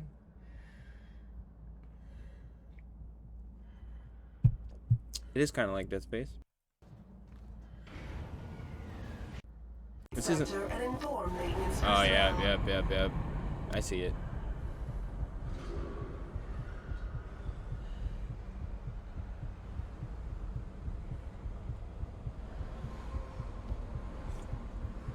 And like I was saying with factions, it'll also allow you to do things like what we just saw, where you can have a military story. You can have the story of the military, and then if you wanted to do co-op, like if the company wanted to do co-op, you can have co-op. You can have some bots like, oh, go check out the generator, and then you and your soldier, kind of how it was in Dead Space 3 in the prologue, where it's like you're these two soldiers, and yeah, they're susceptible to death. Well, that's kind of what makes it more deathful, is because it's not Isaac. You know that what you're doing is kind of like, you know, it's kind of in vain. You're kind of just playing a part of the role, but that's what makes it so much better and allows you to do better story writing, is because you can have these big pivotal, like they did with the prologue. That guy he found the codex and he brought it to a general, and the general committed suicide. Like that was so massive because it was like a segue into what's happening in the game, and they could do that again with different factions, you know, where everyone has this side of the story. You know, whether they're fighting humans, whether they're fighting the new you know, the new issue with the moons coming to Earth, you know, even fighting each other. I mean, it will work, you know. I mean, like I said, it probably won't see flourishing because, you know, when companies execute ideas like this, they just fuck it up. So I don't even want them to even consider the idea, because it's just gonna ruin the franchise. But then, you know, like I said, it's also cool because I can imagine a universe where you can play the soldiers of the military, and they'll have their own combat scenarios and all their own bullshit, you know, and it doesn't need to be so much like Isaac Clarke. And I was actually for the idea of, you know, kind of restricting the shit that they can have. Like, you know, they can't have plasma cutters, they can't have stasis, they can't have TK. Like they can just use the pulse rifle. You get X amount of health, and here's fucking 3 clips, you know, and maybe the grenade launcher, like, and that's about it, you know. And then you can't change your armor, you can't change anything, and in fact, you know, like I said, your health is kind of stuck at one thing. Like I would appreciate that a lot more. And then you fight other factions who are in a similar boat, you know. You fight the Unitologists, they have an SMG, you know. It's just pretty generic, but at the same time, I would like to see that. I would like to see something like that. And you can do things like multiplayer, but, you know, people wouldn't really play it, but at the same time, it would be a cool concept to bring to life, at least. And stuff like this, you know. Like, this is like, you know, this is a new story, but it's not a new experience, you know. And it should be a new experience. I mean, sorry, like, it's a new story and a new experience without being too different, being in the same universe. So, yeah, I'll look at, like, a few more. And everyone died. The end. Literally. Good one. How much money did you guys make? Just for that? Oh my god. I just hope that Dead Space 4, if Dead Space 4 comes out, they'll do away with leaning on action and tilt a bit back to horror. Well, when I played, like I said, I turned the music off. The music kind of set the tone. And I noticed that Carver kind of like I've heard this word comic relief, but like Carver is sometimes comic relief. Sometimes he's straight up like he kills the moment, but it's on purpose. You know, where it's like I said, Isaac's like, we need to do this and do that and do that and do this. Oh my god, I was wrong the whole time. They're gonna take over everything. And then Carver's like, calm the fuck down, you fucking baby. Like, it just like completely kills the mood, you know. But at the same time, that's what like I said, that's what creates those real dialogue, those real moments, and allows for the characters to develop. And I feel like that's really important. And I played with no music, so the music like killed the whole vibe for me. So having these character dialogue was really important to the game, and it held very strong if you turn off the music. Well, from what I've seen, many species have given a final middle finger to the moons in some way. I'd assume humanity would scrape together the last of their resources to put together a super AI that can learn faster than the moons themselves and has only one objective: kill the Brethren Moons. I mean, you know, I actually haven't seen a lot of AI in this game beyond like my scavenger bot. That's a good one. I mean, you know, that's some Warhammer shit. I mean, that can lead to another game, but I don't think anybody, you know, that's a good idea. That's a good idea. Let's just leave it there. The moon that popped up in front of Isaac and Carver was accompanied by that yellow static filter that always happened when a hallucination occurred. Maybe it wasn't a hallucination and is just what happens when a moon that is close to you, but I believe it was a hallucination. But that only happened with the last moon. So that might mean some of the Brethren Moons got there, and when Dead Space 4 finally happens, and it will, I will come for you, EA. The game will start out with Isaac and Carver coming to Earth's rescue. Odds are they're either going to lure the moons away or at least push them away for a while. Like I said, with the planet crackers, you can totally do some tugboat shit and just setting destination for the sun. Yep, the tow is on. Fucking launch that shit. You know, get off the ship. Yeah, bye, Brother Moon. Bye. Just fucking. You're like, come on, dude. That's not too fucking hard. Especially if you get Isaac to do that. Isaac can do anything. They'll be like, here's some medical tools. Plasma cutter. Like, what the fuck, Isaac? Who are you? Here's some medical tools. I made a gun. Nice one. Maybe, okay, yeah. But that only happened. Odds are they're either going to lure the moons away, blah, blah, blah. The plot will either be focused on getting Earth's defenses up and or contacting the colonies that have been mentioned, or around trying to find yet another alien artifact, or recreating one that'll destroy the moons. Oh, but no matter what the main plot is, there'll be some Isaac returning with Ellie stuff, reuniting with Ellie. Didn't I just say that? I'm just saying what makes the most logical sense. EA better make Dead Space 4, and they better make it good. I agree. I cannot disagree with anything that man said. Here's a touching story. Once upon a time, everybody dies, and the Necromorphs live happily ever after. The end. Literally, what the fuck? It doesn't... What the fuck? What the fuck? They're just like, the bad guys win. The end. Like, okay. Then what was the point? You made 4 games almost. Like, Severed, and then, you know, all these other ones are basically an expansion of the universe, but it's basically like a complete game, some of these. Oh my fucking god. Compared to Dead Space 3, Dead Space 3, the one I just completed, believe it or not, that game was really fucking short.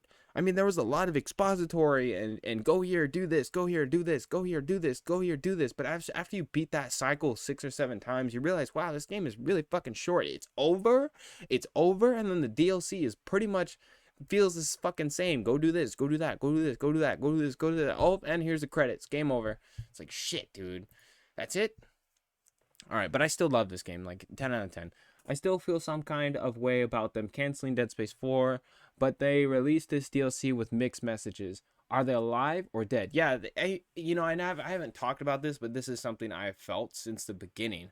Was when we started the fucking, the DLC, they were in the apartment. Like, Isaac was in his apartment.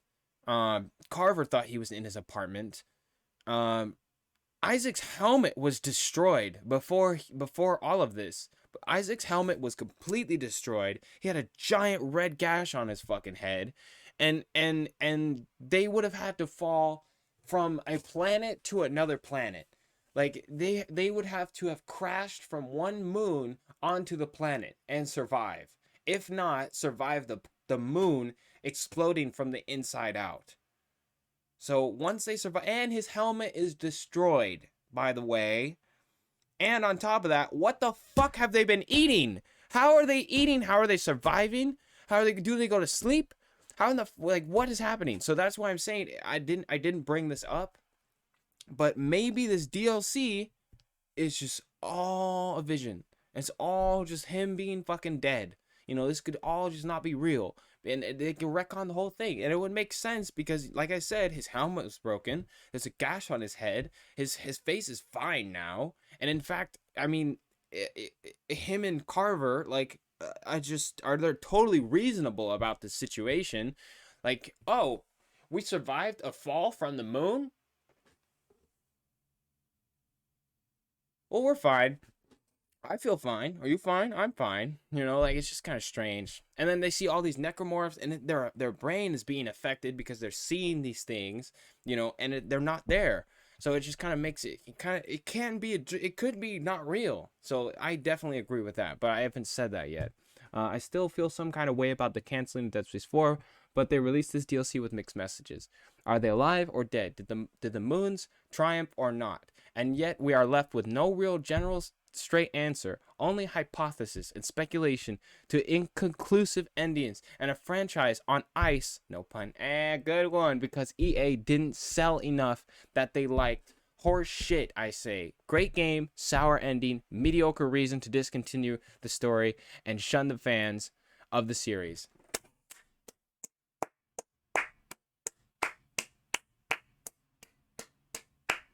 My man, that was a good one. As I know, EA confirmed that they did not cancel Dead Space, but Visceral Games has other projects to work on, such as Battlefield Hard... Oh, no!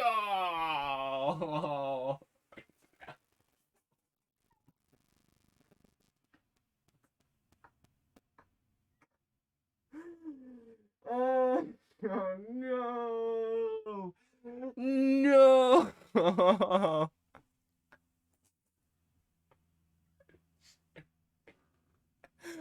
Dude, that's what they say. Hindsight is 20. Hindsight is 2021. Dude, Hardline was not a good idea. Fast forward fucking 8 years later. 6 years ago that guy posted that. Oh, shit. They stopped to work on Hardline? Oh, my Christ. I played Hardline. I did play Hardline. I like the idea. See, here it is. Fucking Angry Joe, Hardline. This shit popped up. Dude, it says it all. They done fucked it up. Dude, oh my god. That is so sad. They really stopped to work on it's like that video I was watching about with directors. Like, the problem is they work, you know, if 3 different companies are giving you $10 billion, you still can't produce the best work for all 3 of them. You know, even if 2 companies are like, yeah, make us a great product, like one of them is going to be a little off because you can't, you know, you're a human. You're not a fucking AI. You can't just write a bunch of great ideas and just, like, it's not a fucking thing, you know? So it's just fucking pathetic. And then they went for Hardline with, oh, fucking A, dude. I would have told them, like, hey, dude, that's not going to work. No one's going to buy that. I did play Hardline. I played it, and I really wanted to get into it. I really wanted to get into it because I grew up wanting to be a police officer. I really wanted to be a police officer. And when I played that game, I was just like, oh, this is a fucking shit game. So the storyline was dog shit. Like the how it played out was like, I didn't even complete it because it was so boring and so mundane and so lack of passion, lack of ideas. Like, it honestly felt like I said, sometimes these games are like a game of telephone. Like, it's like someone told someone a good idea, and then they made it a game. It's like, this doesn't work. Hardline, you know, it was like a game trying to be another game where it should have just been its own thing. And it was just so bad. It was so bad. And then on top of that, it had the Battlefield franchise on it. So it was just like, fuck, you guys spent how long working on this? And it's just terrible. It doesn't you know, it doesn't fit what you're trying to do, you know? Like, you're trying to make this massive multiplayer you know, versus mode, but then you have cops and robbers. And so now the cops have AK-47s, and now the robbers have AK-47s. Now the cops have like fucking snipers, and now the robbers have snipers, and now you have rocket launchers and they have rocket launchers, and you have C4 and they have C4, and you have medics and they have medics. And it was just, what the fuck? It just stop. You fucking, it's not a good idea. Like, this is not gonna work because it's two different games, and it's created this fucking weird ass hybrid. So it just pisses me off. Like, did they stop that for Hardline? Oh fuck, dude. I wish one of these motherfuckers who worked there, whoever came up with Hardline, you know, some of those people would just stop and just look at this comment, because they is a fucking face palm right there. That's a face palm right there. You guys let the Dead Space franchise die to work on a Battlefield game. And by the way, Battlefield 5, Battlefield 4, or not Battlefield 4, Battlefield 5, Battlefield 1, Battlefield 1, Battlefield 5, because they didn't make sense with the naming, because they wrote themselves in a corner again. Fucking Battlefield 1, Battlefield 5 were forgettable. I don't even remember what they were like. I don't even remember playing them. I didn't even download them. And in fact, if you look up how many players there are today, there's probably less than 2,000. Like, there's probably maybe like 5,000 players, maybe. You know, like, that's probably like a max. So it's like, damn, dude, you guys did a colossal money failure. You know, that's a colossal product fail. But, you know, hey, we Isaac Clarke, you know, I mean, like, this DLC, they're selling it for $5 right now, but I would still pay for that. Like, it came out in fucking 2013, and I would still pay for it because there was a good game, and it was good franchise and good writers and all this shit. But, you know, if they want to go do some other project, like, they're doing Hardline, and now they're working on Battlefield 2042, and I personally think that's going to be one of the greatest games we've seen in the last 5 years. It's gonna be Battlefield 4, Battlefield 3 with all of the bugs. Oh, give me the bugs. I want the fucking bugs. It's gonna be so buggy, but it's gonna be so fun. You're gonna get on a helicopter. You're gonna get on a fucking jet. You know, like I was saying with the cop shit. Like, with the cops, you can't have a tank. Cops don't just, you know, like, stop. We need to, you know, like, let the hostages go. You know, or we're gonna use a tank, like, or we're gonna call in a jet. Like, that doesn't make any sense. You can't have these giant aerial battles between, like, you know, these frog foot fucking airplanes and shit. Like, it was so fun having these, like, you know, you get a Russian fucking airplane. You're like, it's so cool, you know. But there's none of that. Hardline does none of that. It's the Battlefield recipe without any of the ingredients. It sucks. And so, like I was saying, Battlefield 2042. Oh my god, it's gonna be so sick. You have all these, like, effects and all this shit. You have all these upgraded graphics, and it actually looks like they did what a lot of companies didn't want to do, was take their time and work on something and be happy with it, and make sure it was polished before they release it, rather than fixing it later, which is really good, because I think that's what's gonna make this game pop off, is when people purchase it, download it, and play it for the first time. Because that's usually what happens, is you play it, you get the feel for it, and you decide in that moment if you're gonna play it anymore. You know, because there's games, like, I just saw a review, Angry Joe was talking about Battlefront, and he made a good point. Like, you know, like, I played the shit out of Battlefront. I maxed out everything on Battlefront, and so he made a good point. Like, there's like nothing in it, but moreover, it was a chore. It was a chore to fucking play the game, because you know, you're like, okay, this is how the game is played. Okay, I don't have anything, so I need to get more stuff, because that's why I suck ass. Okay, well, I got all this stuff now. Okay, well, I'm a god now. Okay, what else? Like, there's nothing, you know? So like, and that'll happen in 24 hours. That'll happen in 24 hours. And then as soon as they realize the game is empty, gone. Never gonna play it again. Going back to Destiny 2. Like, that's how people operate. So, like I said, if they can get and it cannot share anything with Battlefield 5 or Battlefield 1. It cannot share any of that arcade-esque big EA title bullshit. It needs to be like an actual, like, Battlefield experience, because that is like Battlefield 4, Battlefield 3. Those are some of the best experiences, allowing you to, like, be immersed in the fucking universe, allowing you to be, you know, like these are big conflicts going on with Russia and the US and China. And it was like, wow, like, you know, in the future, holy shit, like all it would take is, you know, a little tick for everything to fucking flip it out and go into fucking insanity.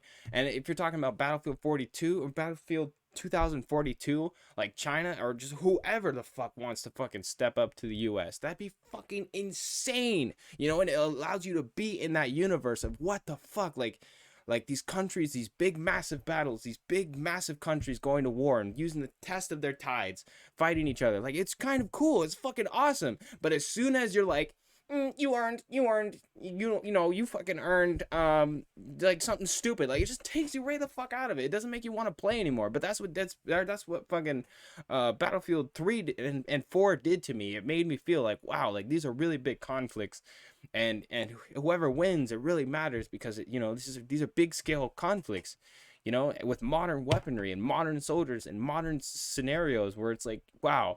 But as soon as you make it all cartoony and all arcadey, and like, oh, do you want to play on this map or this map? Like, it was just super silly. It was just super dumb. Like, Battlefield 1 is just, you know, Battlefield 1, Battlefield 5 are just, they're so cartoony. They don't sell the whole World War 1 idea. If it was World War 1, it's like dust and gritty and like, you know, terrible. Like, really sell it. Don't make it like this like, it was kind of like how Assassin's Creed is, you know? Assassin's Creed is like, oh, your ancestors of the past, and ancient Rome and ancient Greek and all fucking, you know, ancient Italy. Like, you want to visit that time? It's like, yes, I want to see my ancestors.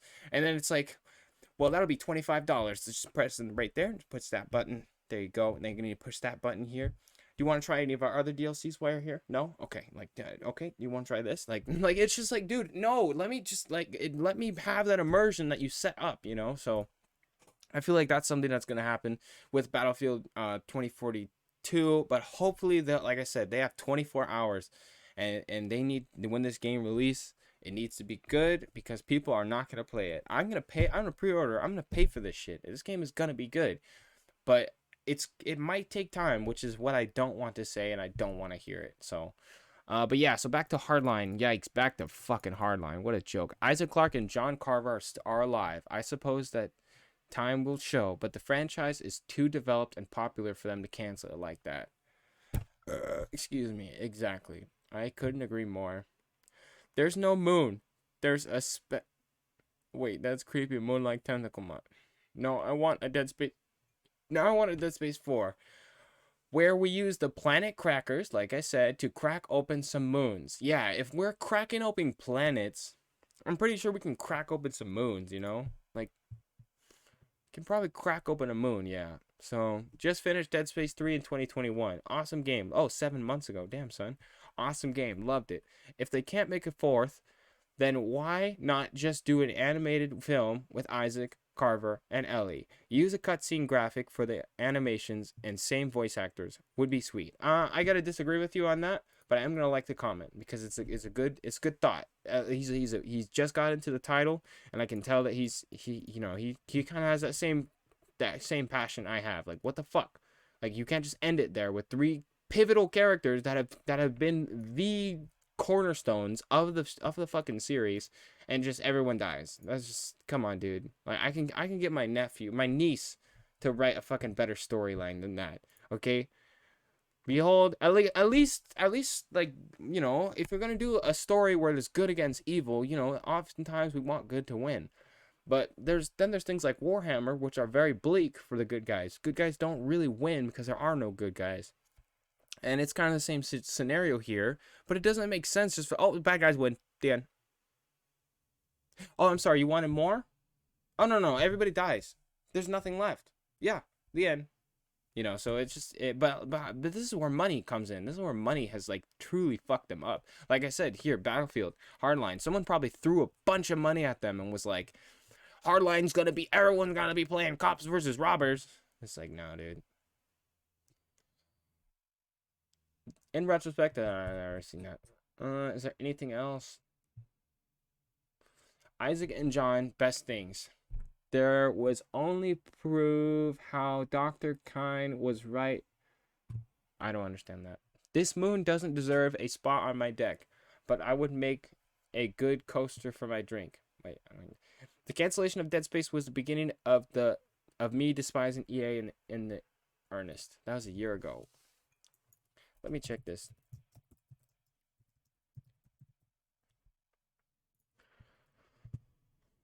One year ago. Let's see. Maybe there's a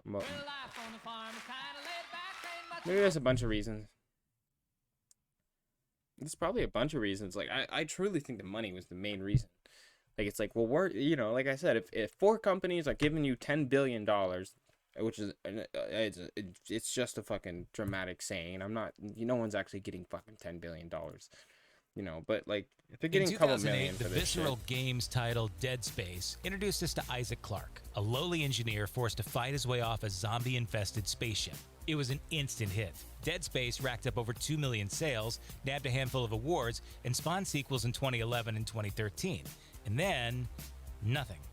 Here's why we never got to play Dead Space 4. Dead Space 3 didn't sell. Yeah, see, that's what I do. What did I just say? Money, dude. Money. And then on top of that, well, if you have another, like, imagine this company, you know, you have several titles. You have Dead Space over in the corner. You have fucking Battlefield. You have, like, the Battlefield franchise. You have, I don't know what else EA has sports.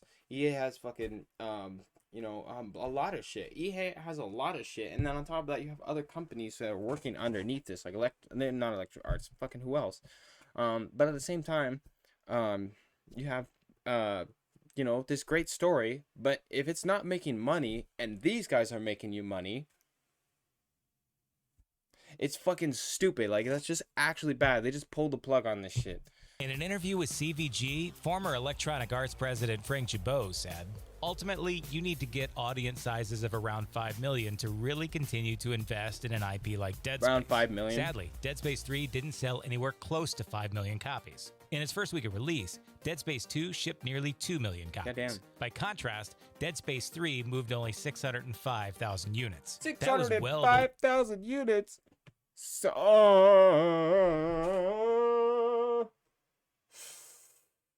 But then it comes down to them. Like, you can't really blame people for not buying your product. Like, that's just kind of stupid. And he does make a good point. Like, you can't really keep the IP going because then you're just burning money. And on top of that, you can't really pay your people to work on something that no one's going to buy.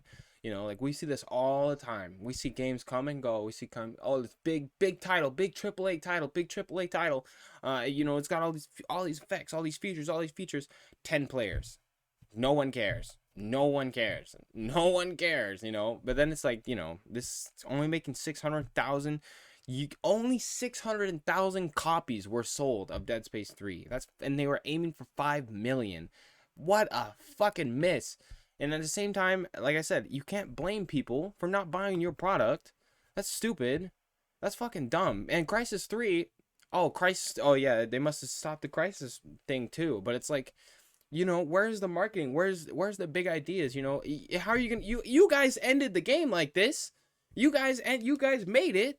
You know, don't be mad people aren't buying it, because it's like, I just went on this huge rant about how they could have changed the ending. They could have done more. They could have, you know, if the game, you know, were to you know, clearly progress to another thing, like, I think a lot of people will buy it and come revisit it, especially Dead Space 1 players. You know, when you say, because if you ask someone about Dead Space 3, most people will say, oh, it's not scary. It's the action alternative for a casual player, which is, you know, true. But at the same time, you have people who play Dead Space 1 who won't look at Dead Space 3.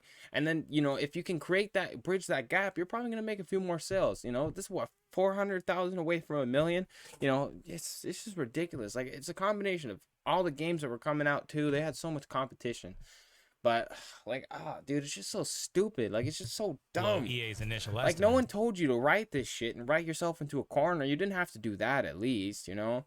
Like, you know. And the game's failure contributed. So they literally just killed everyone. The end. The EA's year-over-year revenue loss of over 150 million in 2013. Damn. Likely making it difficult to justify a sequel. Yikes. Critics were critical. According to the review aggregator Metacritic, the first 2 Dead Space games received average review scores of 89 and 90% respectively for their Xbox 360 versions. I'll say this, and I will say this with pride. and with no issues on my fucking brain. I have no conflict in saying this. Dead Space 2 was 10 out of 10. Dead Space 1 was 10 out of 10. Dead Space 3, it's a good 9 out of 10. Specifically when you turn off the music. Because when you turn off the music, the game's pacing is completely different. There's not this orchestra telling you, oh, you're in combat. Oh, this is a sad moment. Oh, you need to care about this. Oh, this is a creepy moment. No, instead it's just silence. Enemy fucking in your fucking face. Ah, start shooting. Oh, I killed him. 3 more just fucking come out. Like that's what it was like with no sound. But with sound, it's kind of like, it's a combat zone. Now you're safe, you know. It's just it didn't make it scary. Dead Space 3, on the other hand, only scored a 78. While this is still slightly above average for video games, it was a disappointment for the franchise, with critics knocking the title's move away from survival horror towards more generic action. It's not Mediocre generic. reviews and tepid word of mouth from players may help explain why sales died an unspeakably brutal death.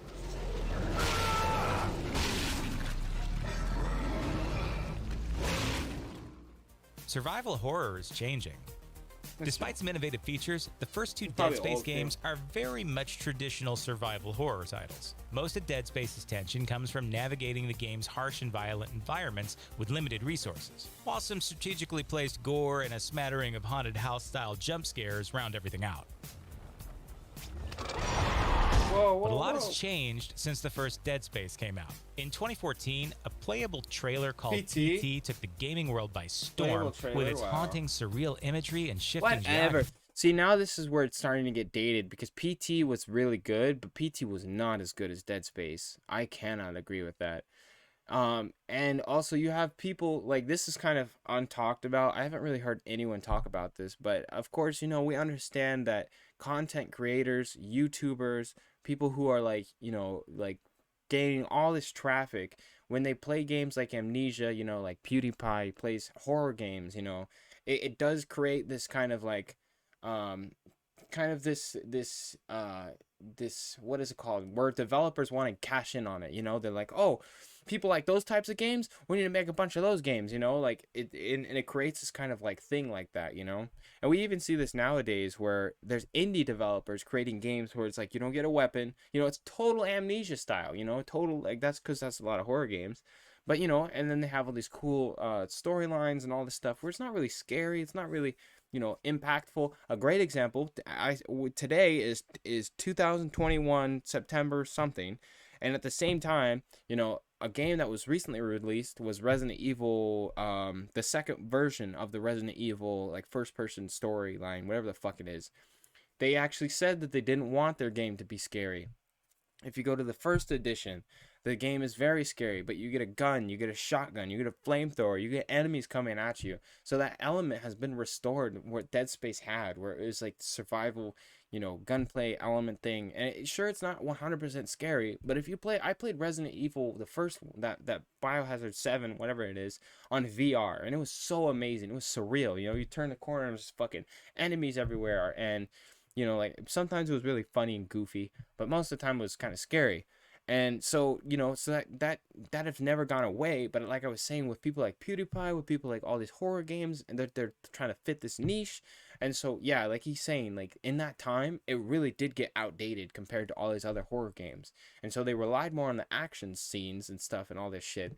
And especially with the co-op play, I did say this when I was playing the game, was like, co-op kind of ruins the experience, because, you know, you have someone there with you, so you're not as scared, you're not really worried, you know if shit gets too harsh, and, like, come on, just,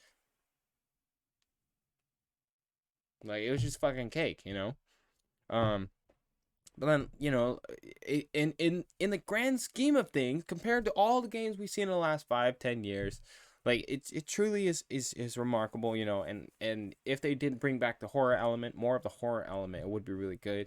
I think the setting also made it really hard for Dead Space 3, because it was like in the snow, and when there's snow, there's white, and when there's white, you know, there's less darkness, and when there's less darkness, You know, you're not as scared. You know, when you have the sun right above you, you're not really scared. You know, you don't really have that same fear. But on the Ishimura, when you're trapped in space with no sun, no light, no oxygen, like it was a total different feeling. Same with the Spire. Like the Spire it's in space. You know, so you had, it's constant darkness, constant what's around the corner. There's shit levels above me, or people are getting killed and massacred, and you can hear it just going through the vents, you know. But now you're just out in space. Now you're just out in the fucking snow.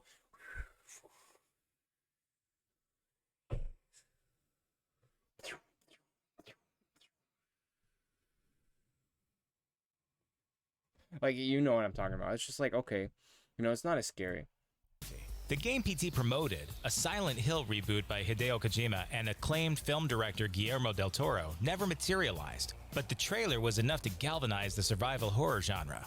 With games moving towards psychological horror, correct me if I'm wrong, but I feel like PT also kind of leaned into the new Resident Evil, that they were trying to do, Resident Evil 7, but in the same way, it wasn't the same idea that they had. I don't know if that's correct, but I feel like it was some of the same mechanics. Space's action formula was beginning to look, well, dated.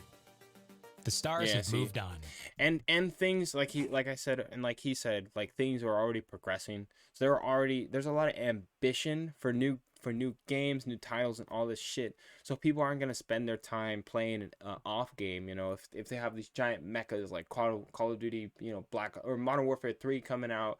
You know, I don't even know what's coming out there. There's like Modern Warfare 3, like Black Ops 2, Black Ops 3, you know, fucking Battlefield Hardline was coming out too. Battlefield, that means people are still on the backs of Battlefield 3 or Battlefield 4, still playing those games. And then there's games like, you know, like, I don't even know if The Witcher came out, but there's a lot of games that were coming out that time. So it was like there was a lot of more ambition for those bigger titles and stuff. So this kind of did get swept under the rug. But like as you can see from me replaying it, like there's so much life. I was trying to say lividity, but that's not a word. So much life in the game, like so much to soak in. You know, those little moments of like, you know, like someone shooting themselves in the head, or you know, you see someone just like banging their head in space, just in a you know, in a trance like state. Like there's so much depth there, you know. But you go play Call of Duty multiplayer, you like, it's just, there's just nothing, you know. It's just like, oh, I got a triple kill, oh, I got a tactical nuke, you know, the next lobby. It's just stupid. Glenn Schofield, but he moved on. I actually saw something he worked on. He worked on a new game or something, or a new movie or something. I was so impressed because he is a fucking gem. Created Dead Space, left Visceral and Electronic Arts in 2009 to form his own company, Sledgehammer Games. Right, Bagwell? Whoa, see, oh shit, oh, maybe that's why. Maybe he worked on Call of Duty Zombies. That's why it was so good or something. I remember seeing him, and maybe that's what it was. Yes, if he made Sledgehammer, then yeah, he must have been working with Call of Duty for a while, because the Zombies has like only it's degraded for sure, but at the same time, like, it's only gone up in that around that time frame, because that was like Black Ops 2, Black Ops 3, Black Ops 4. Some people hated Black Ops 4. I wasn't a fan, but at the same time, you know, it was still progressing. The storyline was still progressing. Everything was progressing, you know. So lead gameplay designer on Dead Space and creative director on Dead Space 2, joined Zynga in 2011, where he led the design team on Farmville 2. And Steve Papoutis, Visceral's vice president and general manager and the lead executive on all of the Dead Space games, departed the company in 2015. All left. In other words, the people who made the franchise great. Well, that's what he was just saying about, like, they were aiming for 5 million copies, and they only sold 600,000. So you can't really keep the lights on if you know your franchise is, you know, the ship's gonna sink.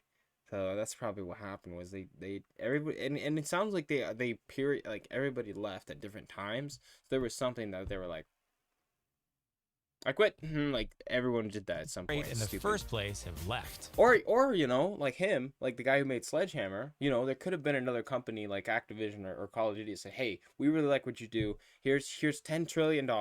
Join us, or sink in that Dead Space ship that you got over there, you know. So Star Wars. I'll take it.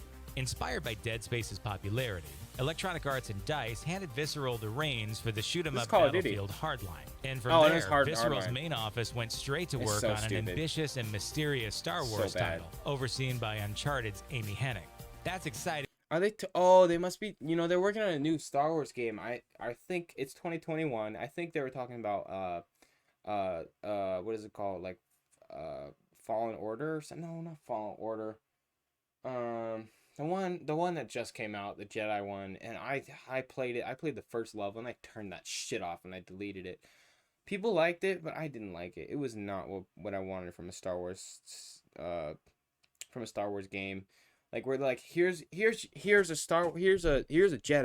Here's the situation he's in. Now you need to care about all the people he knows. Now you need to care about him. Now you need to care about his story. Now you need to care about how his story affects the Star Wars story. And it's like, but it doesn't.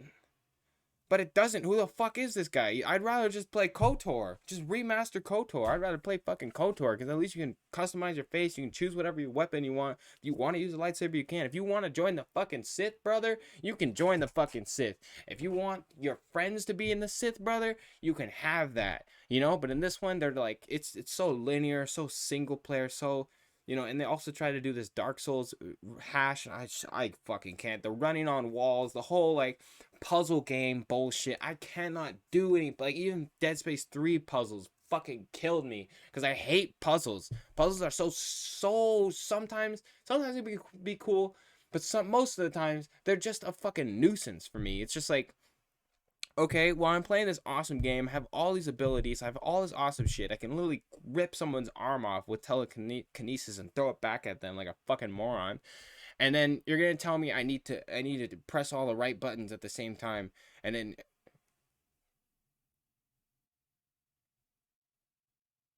I killed a few markers, but that's fine, you know, I'm just, I electrocuted myself.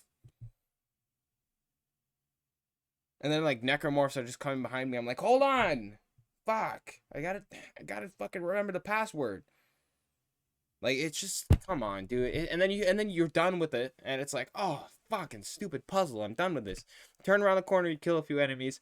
You go to the other door.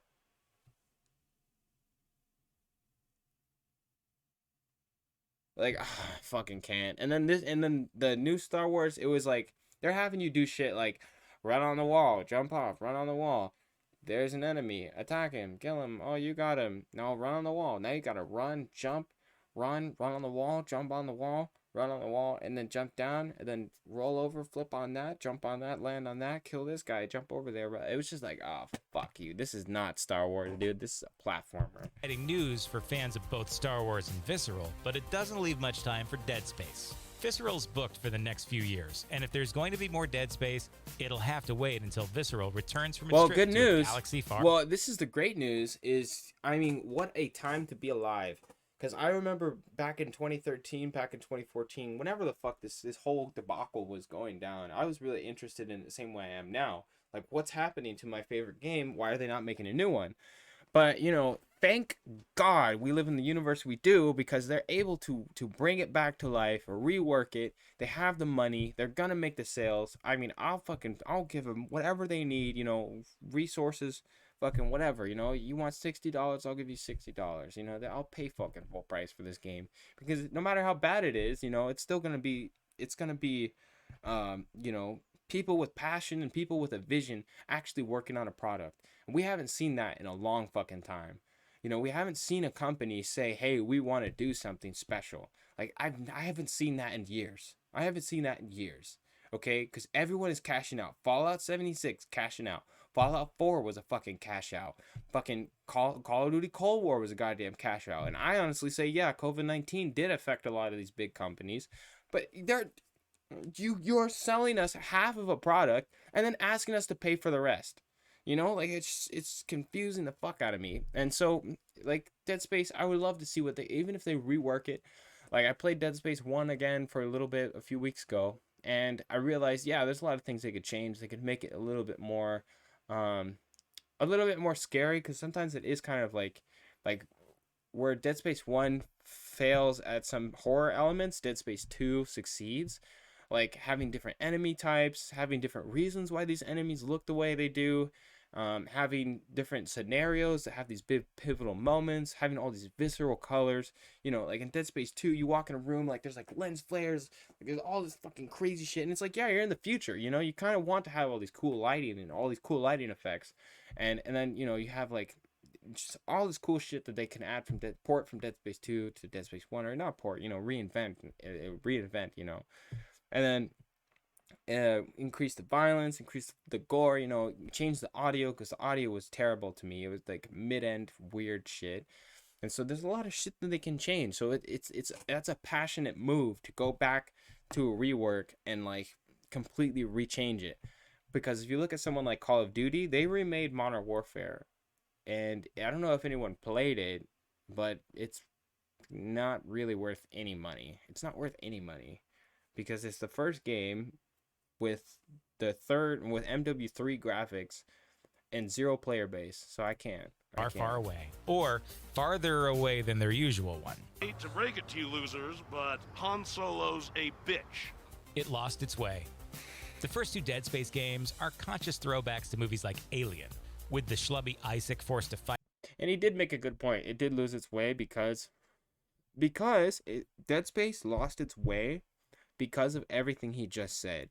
The money, the leaders, the leadership abandoning ship. As soon as the leadership, especially he said like the creator of Dead Space left, the artistic designer left, and then someone else left who was also part of the design.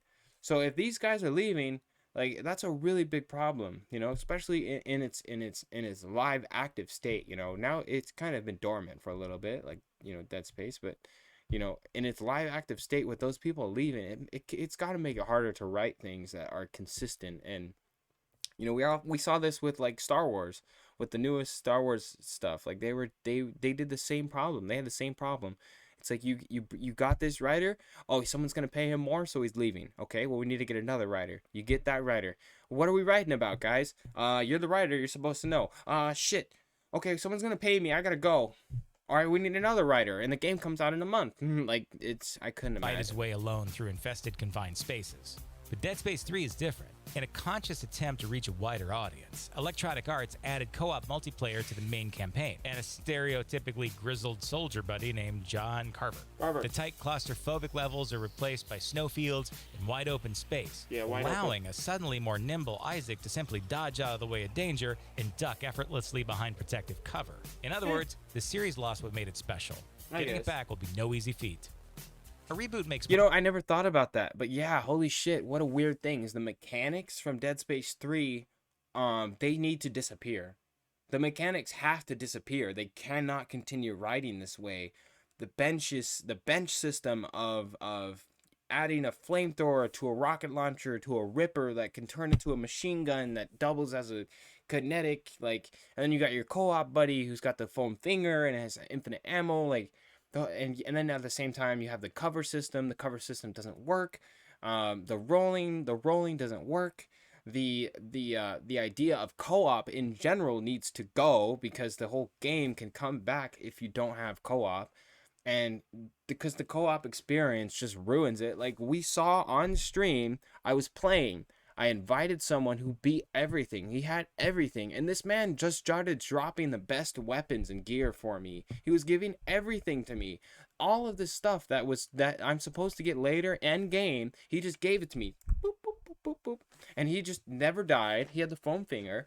And so it kind of ruined the experience for me because I'm trying to replay this. I'm trying to have some good times, some horror elements. But when I'm with a guy who's like basically a god who just gave me all the best guns in the game, it's like, what's the fucking point? So that was another problem with the co-op, was like having someone better than you, having someone worse than you, having someone who is not taking it seriously. It really did ruin the whole experience. It ruined it for me. And I never played on co-op, so I played on single player. So single player was even more awkward because they would just be like, oh, I'm falling off this building. Holy shit, holy shit, holy shit. Carver, help me. And Carver's just like, oh, I'm falling too now. Like, it's just like, okay, dude, like Carver wasn't there. Carver's never been there. Carver is useless. And Carver only pops up when when it's something pivotal in the story. And he's always right next to me. He's always got an answer for everything. And it's just like, it doesn't make any sense unless Carver is with me. And if Carver's with me, then the game is not the same. So Carver needs to go. The whole co-op thing needs to go. I love co-op. I thought it was really amazing. But as far as Isaac's story, or they can, you know, continue with it and you know, make something different of it. But I think it ruins the whole story of it being about Isaac. And, you know, someone even said in the comments, like, they did write themselves in a corner. But I'm saying mechanically, they did write themselves in a corner, because they need to start scrapping some of these mechanics, because some of them are not working, you know, so. More sense.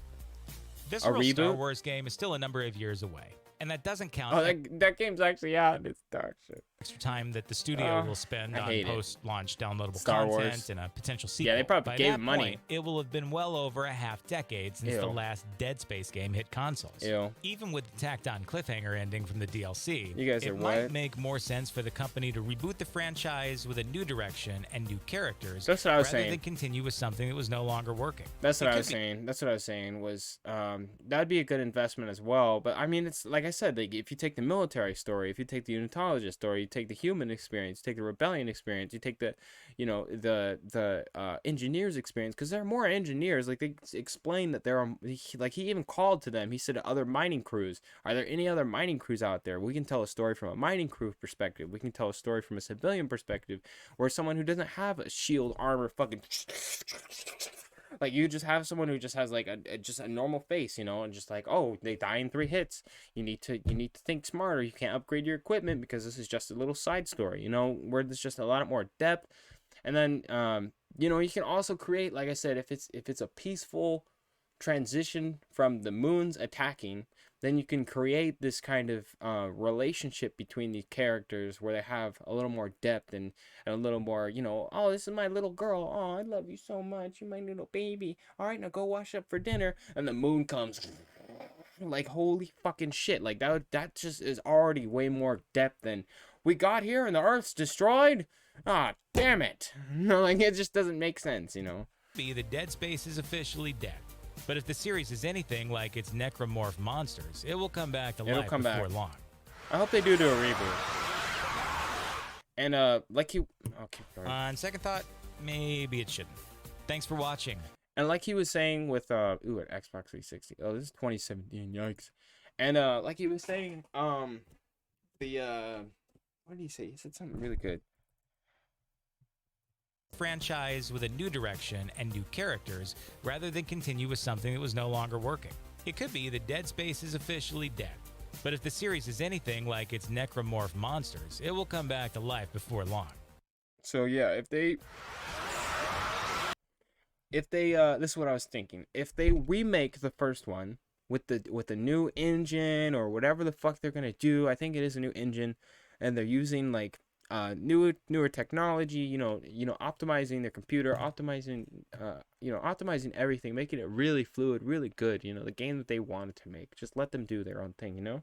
If they did that, that opens windows for them to do more DLC that doesn't have to be necessarily committed to the Dead Space franchise, you know, and that way they can pop off and say like, hey, $20, hey, $30, you know, it's a new game, it's a new experience, you know, give me that money, you know. So I feel like they could do that.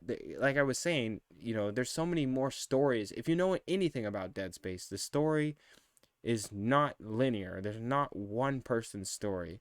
It's how this all happened and how it all affects all of humankind and all of this shit. And it's just the last thing that you would expect to happen. You know, you have engineers going in, you have mining crews going in, finding markers, turning infected, killing each other. The ships gets trapped out in space, and then people have to survive. And their last, and you know, because their whole mining team has been infected and is killing each other, so they're like trapped inside of a ship. What about those people? They have a story to tell. What about the guardsmen who were hired there, the mercenaries who were hired there to help them? They have a story. What about the engineers or the pilots or the goddamn janitor, for Christ's sake? The janitor on that ship has a story. You know, these kids that are attacking Isaac Clarke, they have a story. These kids, if you play Dead Space 2, you go into a fucking kindergarten, and that's when they show these enemies. And it's clear and apparent that these are kids. They're kids that have been infected, and you have to kill them. And it's fucking awesome, you know? And so there's more stories happening than just Isaac's. And you know, and then there's Ellie, and Ellie, like, we don't really even talk about Ellie and like where she comes from, and you know, her life. Like, what is Earth even like? Are there states? Are there planets? I believe it's an organized coalition of governments. And so, you know, like, it's just a bunch of fucking like cool stories that you can tell. So, you know, I just feel like there's so much going on that if they were to do some DLCs with this rework, it would really work well, because they have this new engine, this new experience, this new player base. Because there's a lot of people, I dropped it on some people's Twitches who were playing Dead Space 1, and some of these people never played it, which is really surprising to me, because you'd think this game is kind of like a, you know, kind of like a Zelda kind of games, where it's like, oh yeah, I played it, I beat it, yeah, I know all about it, whatever. But a lot of people are kind of unfamiliar with the experience, and you know, it just sucks, because it's a really good game, and it really has transcended, you know, it transcended some of the generic gameplay we've seen, you know, especially with the weapon design and the character design. Like, you know, like Isaac, this whole time I thought Isaac was like this normal dude, you know, he's just a normal guy. But then you, like, the first one really showed you, holy fucking shit, you don't know anything. Like, Isaac clearly is not a good guy. He's the fucking bad guy. And so, you know, like, not that he knows it, you know, not that he knows it. And that was even crazier. And so it put you in this situation where it's like, you know, you have a character with several different types of character. You know, there's a loving Isaac, there's a killing death machine Isaac, there's a, you know, the humanitarian, we need to like save everyone, then there's the fucking psychotic like secret plot to destroy the world kind of Isaac, you know. And those get to grow. So I really hope that they can do that with more characters, with more everything. Like Carver, you see Carver saw hallucinations and shit. Carver was like seeing his son and shit who was dead. Like, so Carver has all this character development that can still progress. So, you know, I don't think they're gonna progress with those heroes, but I'm saying that's the kind of depth that is in this universe without even, you know, I mean, and they explain it, but you know, without even going too far into it. So yeah, it's pretty much what I was looking at. Yeah, I hope we 4 years ago, yikes. 4 years ago, yikes. I'm not getting anything. They're not gonna give us anything. Yeah. Well, so I'm gonna use the bathroom real quick. I gotta pee. A second here.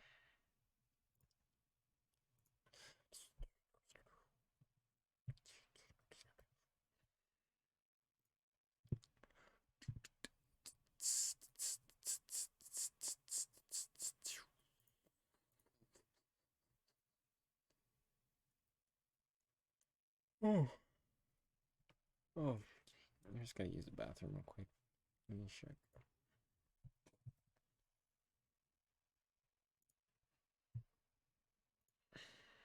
Whoa.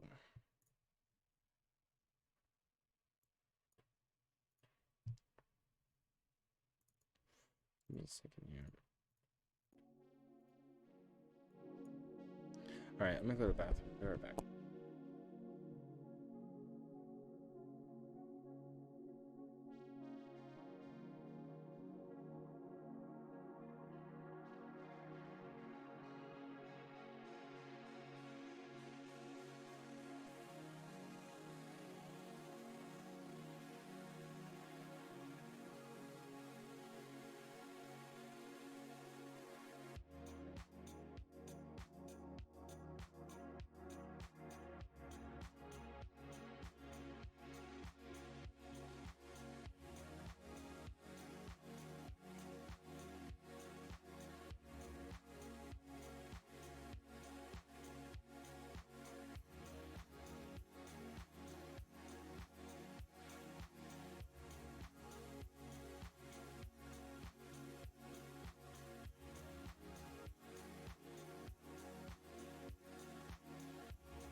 Gotta heat up my coffee. I'll think about what I want to do.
Shit, it is so cold, man. Holy fuck. I'm freezing. I was thinking about maybe I'm on a rant all day.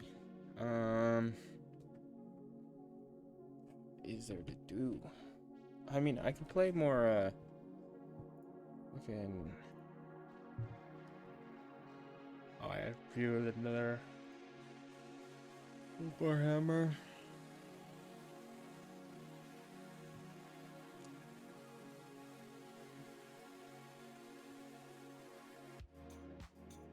Dead Space 3 was good. Just don't feel like replaying it.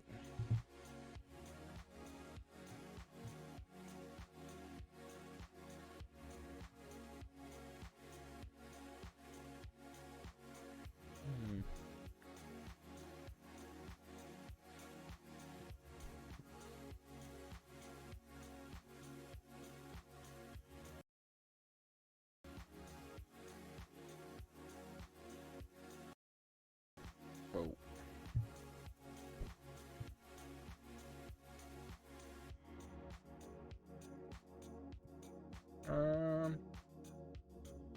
I don't even know what to do now.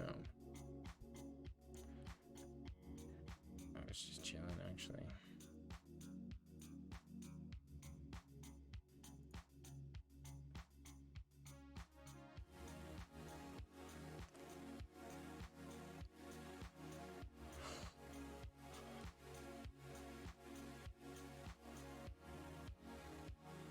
Yeah, man.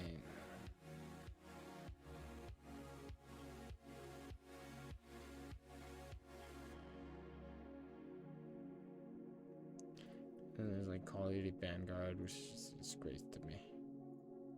Just a disgrace to me.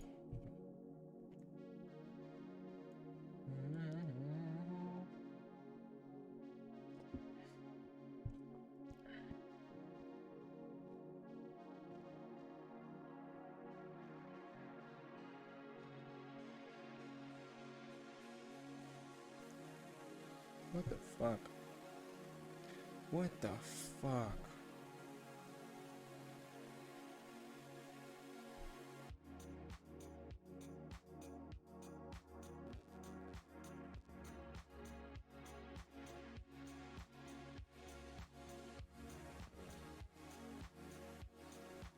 Holy shit.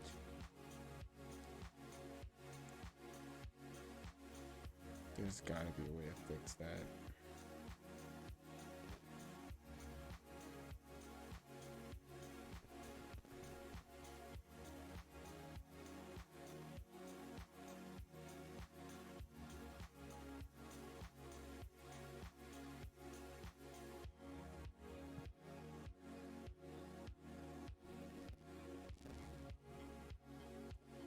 Fucking Destiny 2.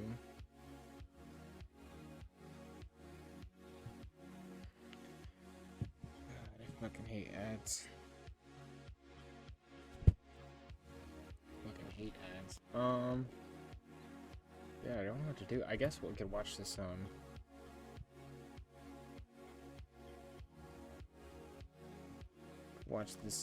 video I was looking at here. I did actually add some stuff to my, like, what I wanted to watch on stream and stuff, so you can check that out. It's just, I just kind of created a playlist of us, just, like, stuff I was watching.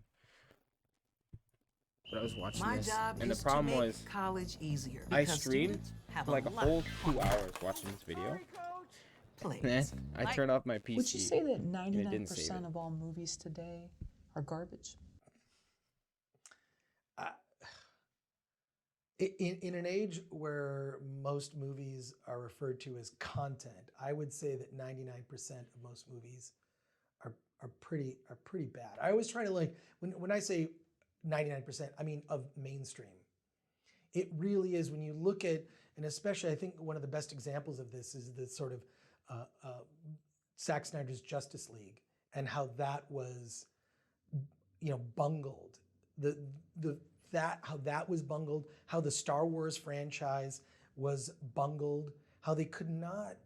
I mean, to me, I'm the studio executive in charge of Star Wars, and we're making a new Star Wars movie. And the first thing I'm going to do is I'm going to put Han, Luke, and Leia in a scene together. And the fact that that moment, we will never be able to have that moment in cinema when Carrie Fisher was alive.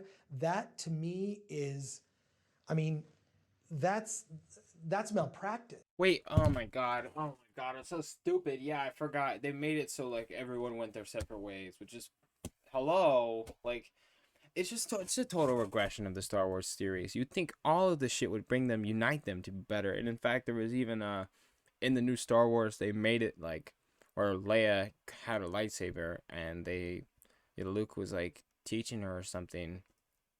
But it's like, why on earth would they disband each other? Why would they...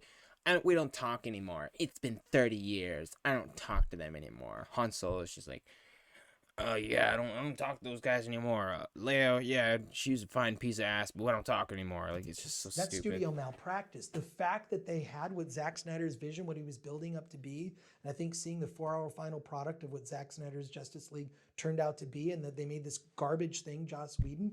I mean, it's disheartening to me to see Roasted. That. I will say on an indie level, I tend to take like a glass half full view, and I tend to always look for the positive when it comes to indie films, because you cannot compare you can't compare an indie movie shot in 12 days for $10,000 to Justice League, whichever version you're talking about. You can't compare, because in my mind, there is no excuse for a studio to fail when they put out a blockbuster movie. Right. You have no excuse. Your job is to entertain me, not lecture me, Your job is to entertain me. Unfortunately, we live in a time, back in the day when Star Wars was first made, I feel like they were checking one box, and it was called fun. Yep. And now there's a million boxes that must be checked. Right. There are all sorts of noting and committees and this thing, and this is where you end up with, that last Star Wars movie by Right. J.J. Abrams is unwatchable. I mean, it's garbage. It's exactly, it informs exactly everything wrong with the studio system. What is OnlineMetals.com? We ship metal, plastics, or Oh, whatever shit. else you can find at our website. It's terrible. So I look at like the Justice League debacle, the Star Wars franchise, and how that was mishandled. And I look at that and I just think, how could that have been done? Where was there ever like looking at like the fans and what they think? What did the fans think of this stuff? Are they satisfying the fans? Most normal people don't care, is it entertaining? I'm taking my family, especially how expensive it is to the movie theater experience, which is going away, right? The theatrical experience of seeing a movie is going away. You had better entertain me. True. And I think that whether Hollywood notices it or not, I think that people don't really like politics woven into fairly mainstream, what should be mainstream entertainment experiences. No shit.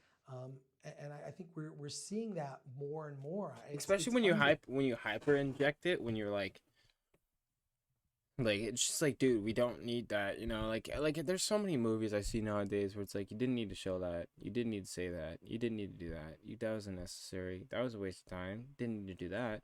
And it's just like it's same thing with that, like same thing with the politics stuff and like the freedom and like who is it about and all this stuff. Like I feel like that stuff will tell itself. You don't need to tell the audience like, you're different, I'm different too. Like you don't need to tell them that. Like it's like, you know, it's like I think we can make that conclusion. But I also made the same point about this when I originally made this video, was that it's you know, it's the same thing that LucasArts was trying to do, is, you know, market towards children. And if we're going back at it, they're going to market towards children.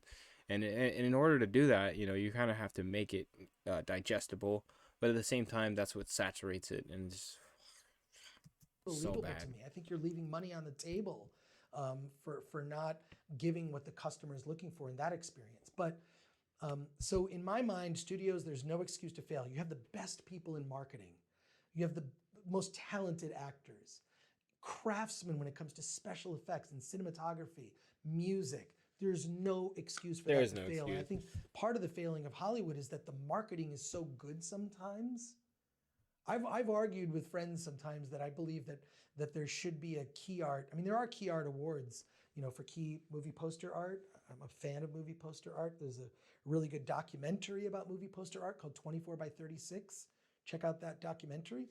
But you know, there should almost be a marketing award. And here's the problem, the conundrum. The marketing for these movies is so good. The product doesn't live up to the marketing. Wow. So, I mean, I got chills watching the trailers for The Rise of Skywalker. I was so excited to see that movie. The ninth, I mean, I was a kid. I mean, I hate to interrupt, but I did actually just see another video.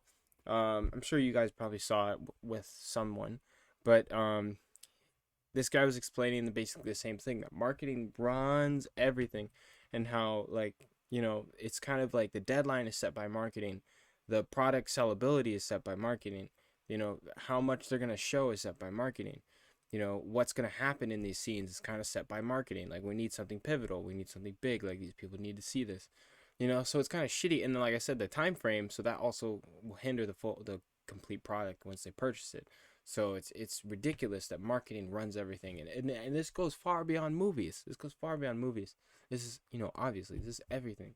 It's terrible, fucking terrible. When I saw Star Wars, I'm seeing the 9th movie in this saga. I know. I was so excited. How horrible it turned out. It was so bad. It's really, to me. And the fact that the thing that pisses me off about the whole Star Wars thing, like, this is the weirdest part. It's like, I guess it's just now I have some weirder perspective on it. It doesn't piss me off because it's like, oh, they could have done better. It's not like, oh, you know, it's like, that's all true. But at the same time, like, it's like they're making this all canon.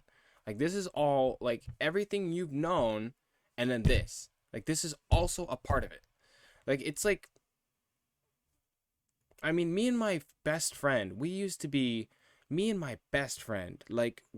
so tight, and, like, we would play, like Lego Star Wars, and we would, like, you know, build bases and build ships and, like, fight each other, and it was really cool. Like, we had a lot of fun, like, and it was Lego Star Wars, so it was like, you know, we played the games, but it's not like, you know, when you're sitting down and playing with someone. Like, it was very fun. It was really weird, but, like, thinking about it now, because it's like we had so much great ideas, and it's like, you know, like, we had so much, you know, so much awesome ideas, so much cool creativity, and all this and just, you know, nothing ever had to be real, but it was real to us. Like, we would make these characters who had these colored lightsabers, and they would, like, do different things. They had different powers. We'd make our own force powers. Like, that's how cool it was. Like, we were so into the universe that we were able to, like, invent our own powers and all this crazy shit, you know. Rey steps in and just cuts all of that in half. Like, it's just like the whole concept of the Star Wars being, like, you know, Knights of the Old Republic, all you like think about it. When you go back, Knights of the Old Republic, these guys are going to be really powerful because these were some of them, you know, some of the like this is when the Sith was flourishing as far as I know. They were hidden, but they were flourishing. They were doing what they needed to do. This is like the prime for them, some would say, their victory moment, because it's not what happened in the end, because in the end, the Emperor gets defeated by Rey, and she kills every force that the Emperor has. She deletes him off the universes. Rey just deletes him, and there's no contest. There's no contest. Rey just obliterates him, and then Kylo Ren dies, but she heals him, but he dies. And that's what I also thought was really dumb. Where it was like Kylo Ren didn't need to die. If you can force heal, shouldn't he just survived? But I digress, because at the same time, you know, this is canon. I'm not gonna get into it. It's just practice what happened to that franchise and how it's divided fandom fighting over things that are really irrelevant. I think it's well, not entirely irrelevant. The fact that they're just like, you're seeing people from within that company attack the fans is just like, it's, oh man. I hate to see it, because I'm like, I didn't. Nerds are my people. The truth is, like, you know, I'm streaming now, but when that movie came out, I didn't stream. I didn't talk about it. I didn't have anybody I could talk about it. My friend, he was really into it, and at the same time, I gave it the respect for the first one. But then the second one came out, and then the third one came out, and I was like, damn, dude, like, what just happened? Is this like an alternate universe? Like, come on, just some time travel. Like, can we do some like some Avengers shit? You know, like, come on. Nothing. But so it didn't make sense to me, but you know, now we're going back to it, and you know, it's just like it doesn't make sense. It doesn't make sense now. It doesn't make sense ever. It doesn't make sense in any universe. And in fact, that's why I want to go to KOTOR, like, kind of, you know, so they can just give this movie some fucking money. Because Christ, like, this franchise is dying. Like, I said this in the stream, but it didn't save. Like, Disney, buy everything, fix it later. I like that. Buy it, fix it. We'll fix it later. Oh, dude, they're trillions of dollars in debt, billions of dollars in debt. Oh, money machine, like, it's just ridiculous. Like, I can't. And then they expect, you know, people to like it, and it's like, what are you talking about? You know, the only thing I will like, and this is a spoiler, you could mute me. 3, 2, 1. Chewbacca dying and then coming back, that was pretty fucking cool. I was like, when he died, dude, I was like, but he came back, I was like, oh, that was good. Fuck. That's terrible. The moment Chewbacca died, oh my fucking god. Why has no one talked about it? I guess no one wants to spoil it, but like, Chewbacca's death was so fucking, like, oh, dude. Oh, dude, that was insane. Oh my god, dude. I just fucking, wow, that was insane. But yeah, I don't know why no one's talked about that, but that was a really cool scene. That was a really pivotal moment, because you understand all these other characters are falling off, and just out of nowhere, boom, you know. Yeah. If you didn't know, now you know. Yeah, so yeah, and spoiler, I guess. Yeah. And then let me just do this.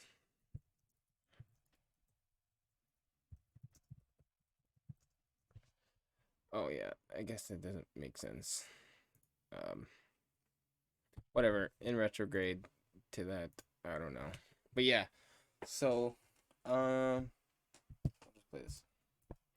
Go to San Diego Comic-Con every year. I have since the 90s gone to San Diego Comic-Con, and so to see people fractured over this is really disheartening. But yeah, when it comes to studio I don't really like movies, it. there's no I don't really like the movie, so I am fractured. When it comes to small indie movies, to make a good movie under those circumstances, without the resources, without the money, without the great people in marketing, without the budget, without all of the best of circumstances, to make an indie movie that like actually you can be touched and moved by, that is something to be said, which is why I've always gravitated toward indie film. You know, it's a miracle when you see something that's watchable out of a studio. It is. It's kind of But strange. I don't know, like, where are the executives? I mean, other than like maybe coming to mind like a Kevin Feige, which, you know, maybe his best days are behind him. You know, I can't think of a studio executive that is a visionary these days. Are those the jocks? The nerds are the consumers? Yeah, They're the jocks? Yeah, I mean, when you look at like the era, I mean, it's not that that question was cringe. It's just that, like, yes, they are the empire. Like, they are the empire. We are the rebels. It's like, good one. Good one. the Good 70s one. being the last When great was this? era of American filmmaking. We really are. This man's really smart. This is Losing 2021. that American identity because Who we is become this? so fractured Chris as Gore. a culture. Let me see. I actually don't know who Chris Gore is. Let me check this out. Gore. Chris Gore. All right. So Attack of the Show, The Screens, X-Files. Oh, cool. He must have worked on it or made it or something. Comedian. Or at least whatever edition this is.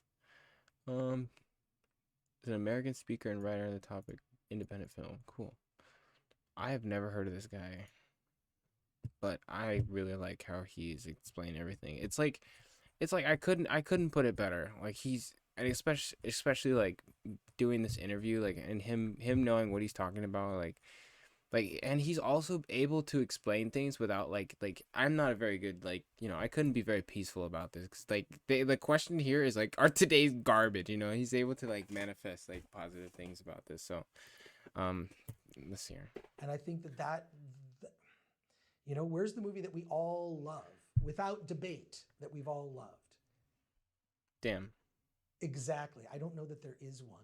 Damn. And that's really, you know, I really, and at the end of the day, I miss loving Star Wars. I miss loving it. Damn. I used to love it. And now I'm saddened by that franchise. I'm using that as like the best example. There's a lot of other examples. We could talk about the Terminator franchise. We could talk about Star Trek. We can talk about these sort of dead franchises that have sort of lost their way. But when you look at, like, I just saw a documentary called Laddie. The vision.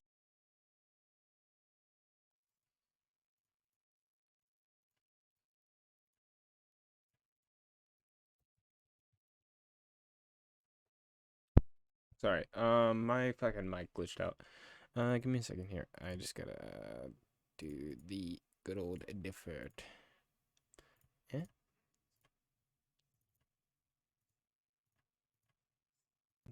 By that franchise. I'm using that as like the best example. There's a lot of other examples. We could talk about the Terminator franchise. We could talk about Star Trek.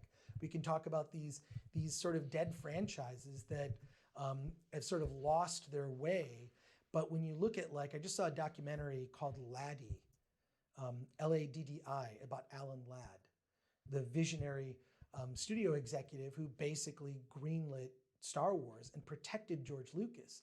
I'm just afraid we're never going to see another George Lucas, right? We're never going to see another real creative visionary that changes the industry because everything is so corporate.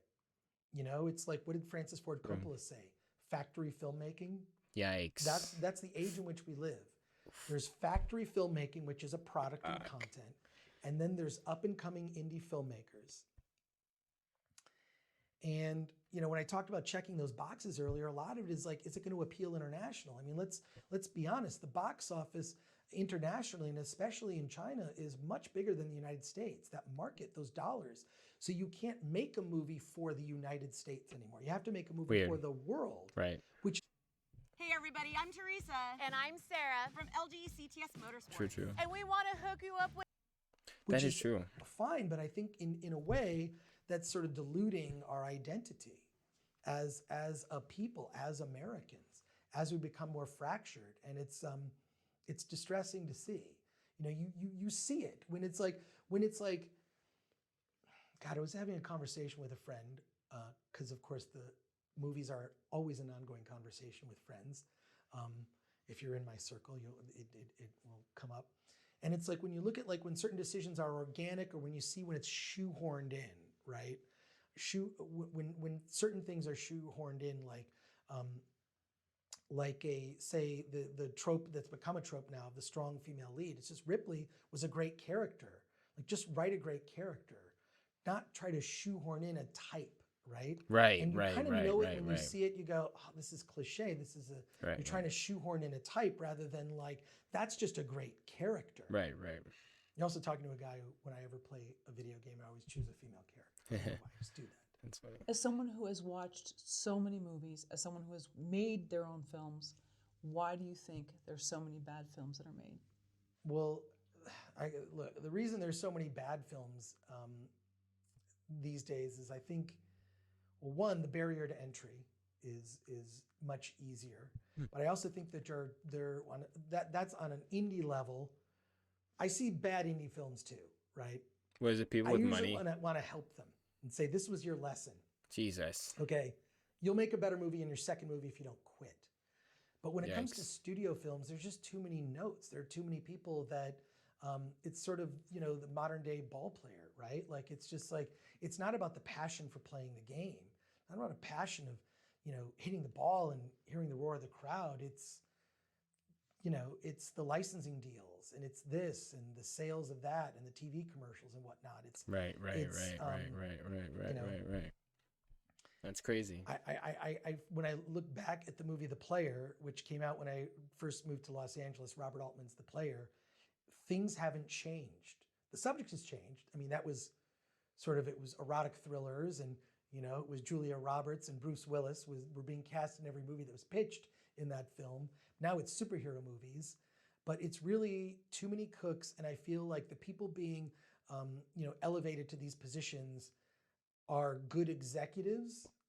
And I know he has a lot of things to go over, but for me, I personally want to chime in that like, I feel like also like, it's not that they're just getting, just placed into just like, superhero movies like all the time, like or like Star Wars, because there are some actors who are just like coming around and being in the Star Wars series, and it's kind of just become like a club that everyone's in, But at the same time, I understand it's a big thing for them, Everybody wants to be in Star Wars, So it's got to, it's a universe that's gonna keep growing and shit. But it's like it's at the same time, like even outside of those roles, there's still bad acting, still bad positions. Like, I think I saw Cuba Gooding Jr. in fucking American Horror Story, and I was just like, what? Like, what the fuck? Like, he did a really good job for most of it, but the end of it, they just like butchered his lines, and they just butchered his whole. He's just like he said, shoehorned in. Like, they just made him this like,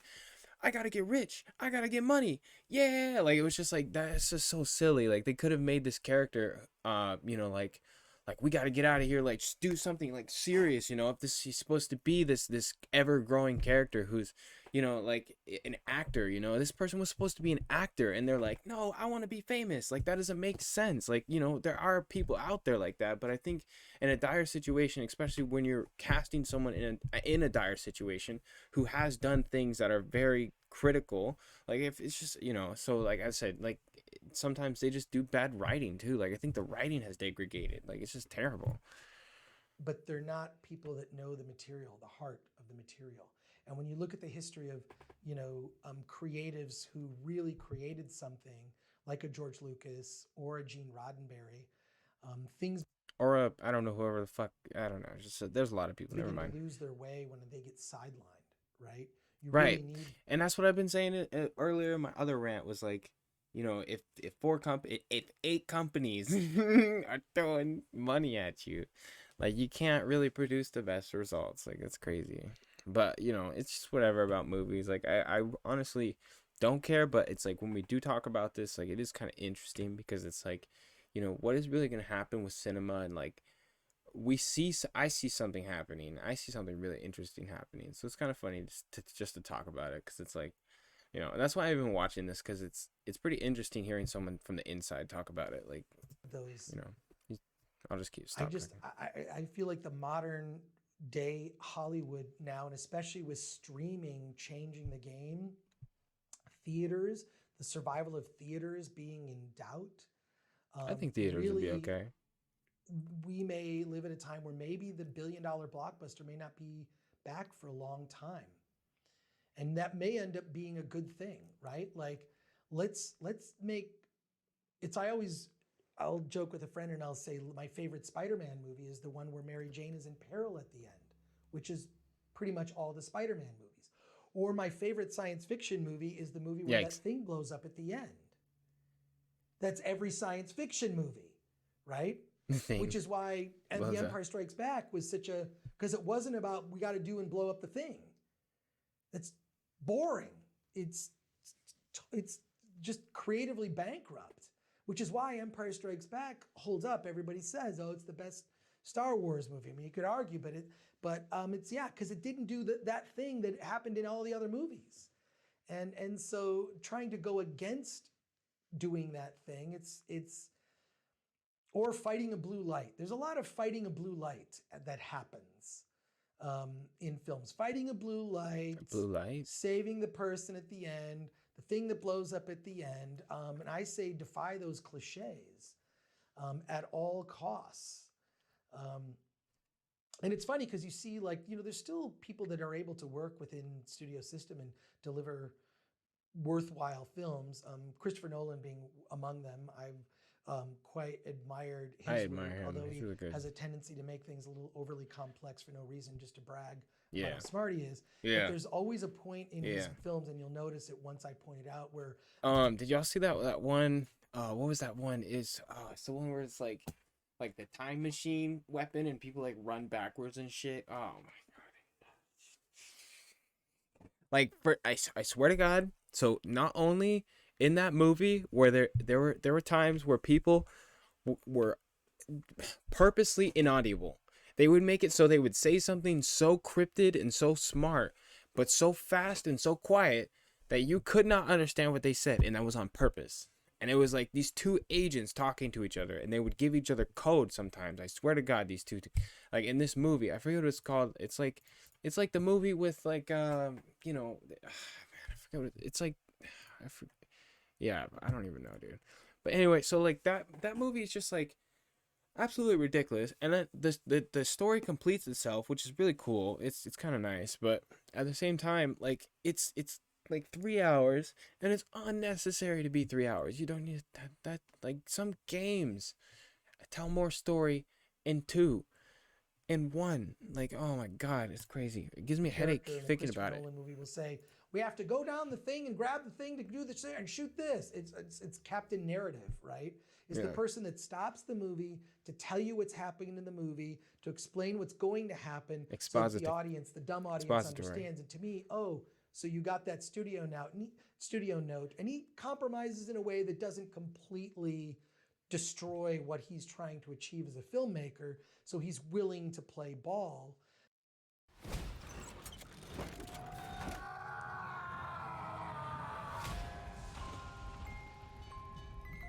This poor soul's journey has come to an end. From dust we started, to dust we return.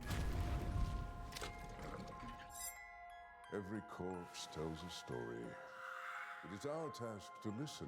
So these are all stories about how people died. Some tales even I find too unsettling to recount. She's dead! You gotta get that body out of your apartment. Keep your doors locked tonight and keep an eye out for crazies. Monsters! That's pretty cool. Yes, it is, isn't it?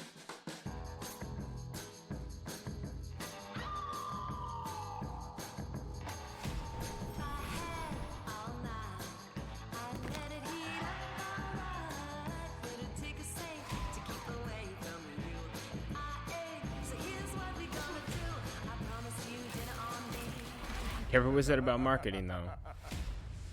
There's no use running. Your story is just beginning.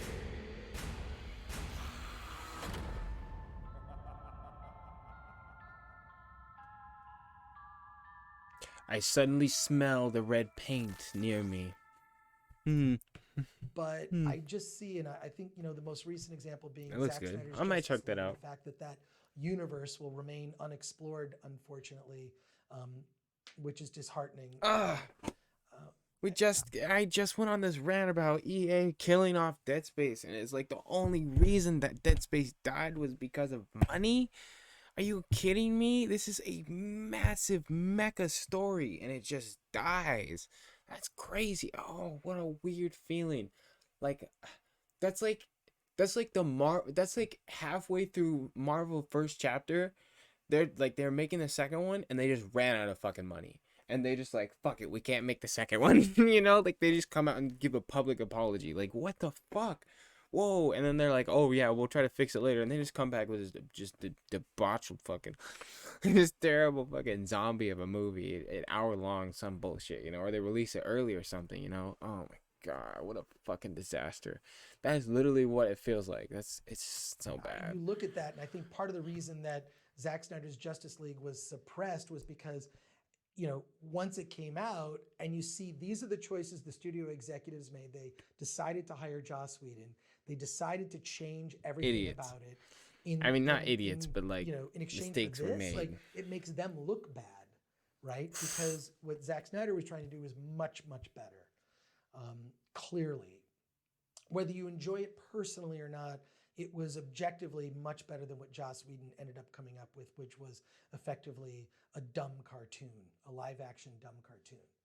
So, What about adaptations? Do you think that has that always been around, or is that something? Adaptations in what sense? Adaptations of popular books. Not necessarily, it doesn't have to be a franchise, but you know. Well, I mean, think about it. Here's what's dead. And this is just to interject. I mean, I was just talking about Dead Space, and Dead Space is a big example of kind of what he's talking about. Because like, if you know anything about Dead Space, it was this big game, and it already was kind of this big thing, and it had like comic books and like, you know, just a lot of art coming out of it, a lot of design and concept and all this shit. And then of course, the more the game like grew, you know, even to the third one, and even more after, there were things on Netflix. There was like a series. There were books. There was you know, like there was like even a plasma cutter gun you can get. Like you can get helmets. Like there's like media, like videos and all this shit. Like all this shit started coming out. It was really cool. But the thing is, like, you know, like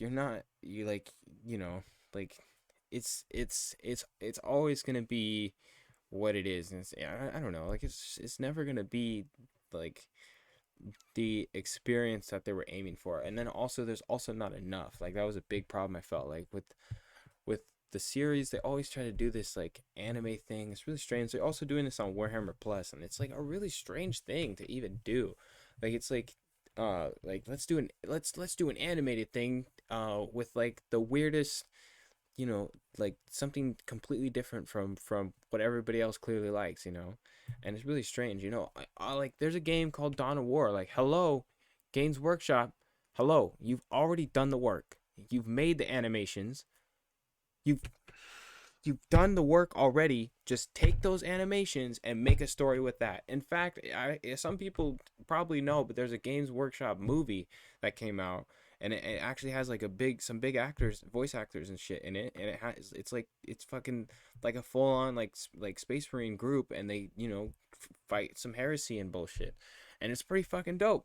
But like, it's the exact same thing with like the animations from Dawn of War and Dawn of War 2 and Dawn of War 3. I don't even played it, but I know like maybe it was Dawn of War 3. Dawn of War 3 even had some amazing visuals. And I'm looking around because I was imagining the fucking giant robot that where it like picked up the Space Marine and like cut him in half. You remember that scene? That's crazy. But it's like, you know, and it's like, you know, you have all this, you know, you go and you know, readapt everybody with all this new Space Marine stuff, and it's like you have the resources, you have the talent, you have the people, and it's like, just do the right thing. Like that's all you got to do. But, you know, instead they would rather do it whatever way is going to be, you know, easiest to monopolize. So it's just, it suffers. So they make less content in that way. And that's what I was trying to get at. It's like they just cannot produce their best results because they know that it's not going to make them the most money as quick as possible. They want to lure people, and they want to do it slowly. And it's kind of sad. And even worse, like, it's like, where's this direction coming from and going from, You know, it doesn't really matter about like I don't really care about too much games work. Some people have a full on hatred. Some people are, you know, veterans and they've been, you know, subscribing for a long time, but I haven't. So my opinion is kind of like invalid, but I genuinely like the art that they're producing. I like their IP. I love everything they're doing. I think what they're doing to people is wrong, but at the same time, you know, I understand that the longevity of this company, they want to, you know, they want to make cool shit, and that, you know, that can't be really possible if they're, you know, if they're bleeding all the time money and shit. But you know, I don't have really much else to say about it. But at the same time, I do feel like you know, they can do some of these ideas and make this shit work. They can make it work. They can do some of the shit they've already done, and they can give the people what they want. They don't have to piss people off so much. They know how. In fact, like, isn't this an old game that came around, like people just getting together and playing tabletop? Like, I can't wait to play this game with one of my friends, because it's gonna be so fun. Like, there's so many things that can happen that, you know, it's just a good experience. So it really sucks to realize that, like, you know, there's a company that, you know, is not listening to its own community, you know. But you know, because the community is making great ideas. Like, if you watch TTS, you know exactly what I'm fucking talking about. Like, TTS is so fucking it's so perfect. Even if it is a little dated, it's so gold. Like, especially if you're watching it for the first time, like, and you know what's going on, like, you know some of the interactions and shit. Like, it's just so funny. Yeah, so and honestly, it's like it's transcended anything they have done. TTS has transcended pretty much, like, I mean, not anything they've done. I mean, as far as, like, you know, like, as the animations and shit, you know, because like that's what they want, is they want to control that side of things, you know. So like, I feel like TTS is so massive, and if they take TTS down, like, it's gonna be so terrible, because it's truly so beautiful to see something like that come out of you know, like, what are these guys, what do you even call them? Like, they're just like video animators, like content creators, because they got great vocals, they got great audio, great fucking actors, and great writing. And you know, sometimes the writing is a little weird, but it's like, you know, they're really getting the character and allow that to grow, you know. But I can understand why, you know, GW doesn't want things to be less serious, because the you know, the future is very bleak, and they want to keep it that way, you know, because you know, it's just, that's how the story progresses. But I don't always think about it in TTS. When I look at my shit, I don't think about TTS. I think about, like, holy shit, like, this guy's seen some shit, you know. Like, I genuinely see these dreadnoughts, and I'm like, oh fuck, dude, like they're like loud as fuck, you know. So you know, but is originality. I mean, people forget what George Lucas created in Star Wars was something completely original. I mean, yes, it was influenced by so many things, Westerns. And like I said, I did say this. They've already made these animations. They've already done the right thing. Like not done the right thing, but I mean, like, we're on par with what they wanted, right? Like, as far as direction, you know, they wanted this, like, gory, graphic, violent game, with these moving parts, and you can tell that no one is really safe, you know, like, everything is really fucked, like, no one's really safe in these massive armies, and you don't really have to, and they never really even had to show the massive armies, just the little incursions, and the little you know, you know, what is it called, like, just little battle strike forces were just, you know, some howling banshees against some space marines. Like, that was just so pivotal, you know. And it was, you know, that, like, that means nothing compared to the whole universe. Like, those two are like Exterminatus, like, it's done, like, that's, you know. So, you know, Flash Gordon and Buck Rogers serials and whatnot, but almost nothing that you see isn't nothing that you see in the studio realm, it's all based on something pre-existing material. Right. It's a book, a graphic novel, a comic book, right, a thing that kind of proved the concept, right? And then, or a franchise, right? It's a thing that, you know, whether it's Star Wars, Star Trek, whatever, you know, comic book characters that have been around for years. It's very rare that there'll be something that's a wholly original. And this popped in my mind. It's so weird because I keep not wanting to say things, but like 5 minutes ago, maybe 10 minutes ago, I keep not wanting to say things, but I feel like I should because he's totally said this. Like, I feel like that's another problem. Like, we could see the end of cinema because there are no fresh ideas. How scary is that? How bleak is that? That there are no more good writers with any fresh ideas, because every idea has come out has been generic. There's like the one where there's like this. This is where I really think this is evident. There was this one. It's called like Battleship, and it's got like a few actors in it, but it's like some aliens attack like Hawaii, and like there's a battleship, and they have like a railgun, and they have to like shoot the fucking, they fight off these aliens and all this crazy shit. And I think at that point, in the middle of that movie, I realized, holy shit, we have no more original ideas. We have hit the pinnacle of unoriginality. It's like, and I don't know when I saw that movie, but like, man, that was when I realized like there's nothing left, because they're doing Transformers shit, Transformers doing this shit.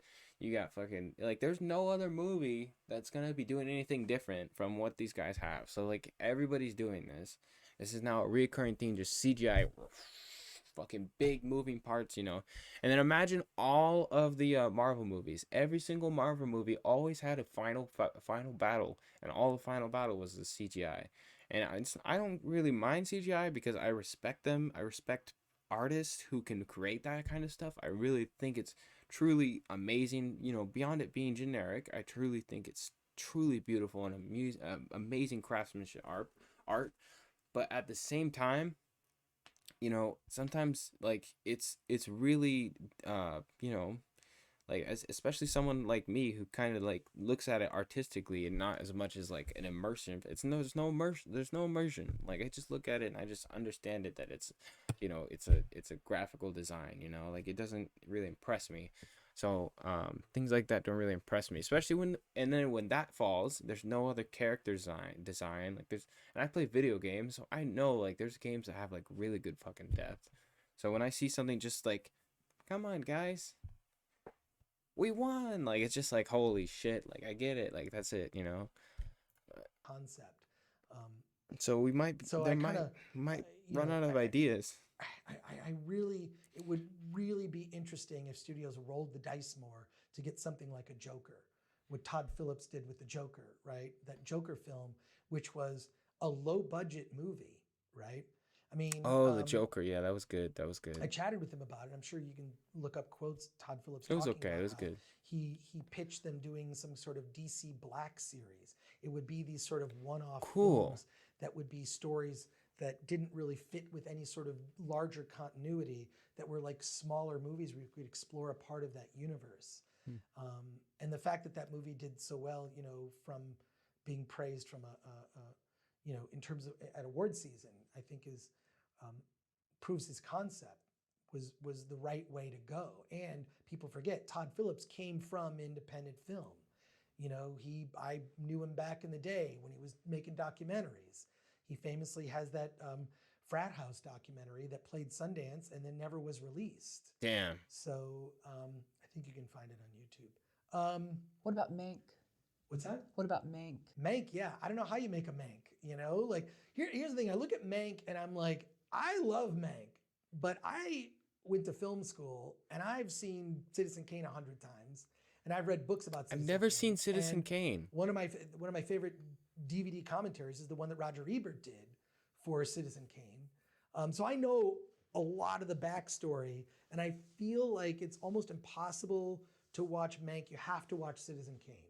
Maybe watch Citizen Kane first and then watch Mank. What is and then Mank? Watch Citizen Kane. But yeah, I think Mank is incredible. I'm sure we could watch a trailer. I don't think I'm gonna pull up the whole movie, but I want to check it out because I want to see that. But there's no point of just like looking off screen.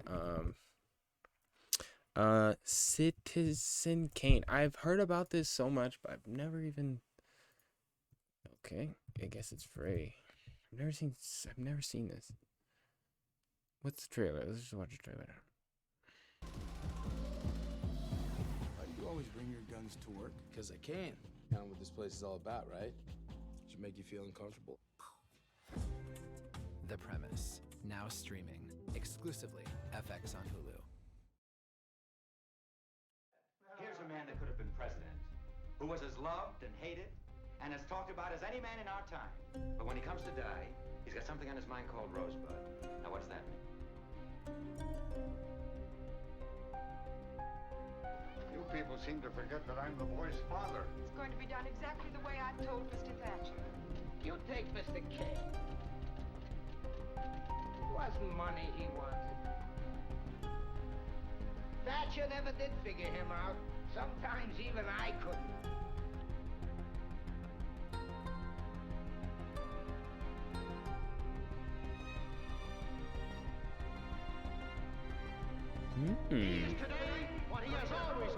Dude, I kind of want to watch this, but how long is it? I'm not going to watch this on stream. It's 2 hours. So Citizen Kane. Wow, okay, I got to watch this. 1941. You know, but I think Mank is for film nerds. I mean, I think it's brilliant that David Fincher was able to get that film made in the way that he made it. You know, it's sort of a story about the genre. Yeah, I did watch this old film where there was this, my girlfriend showed it to me, and it was like so weird. It was like, oh man, it didn't make any sense to me, but it was like, I forget what it was like, but it was like, it just started so well and it ended so well, and it's really weird. Like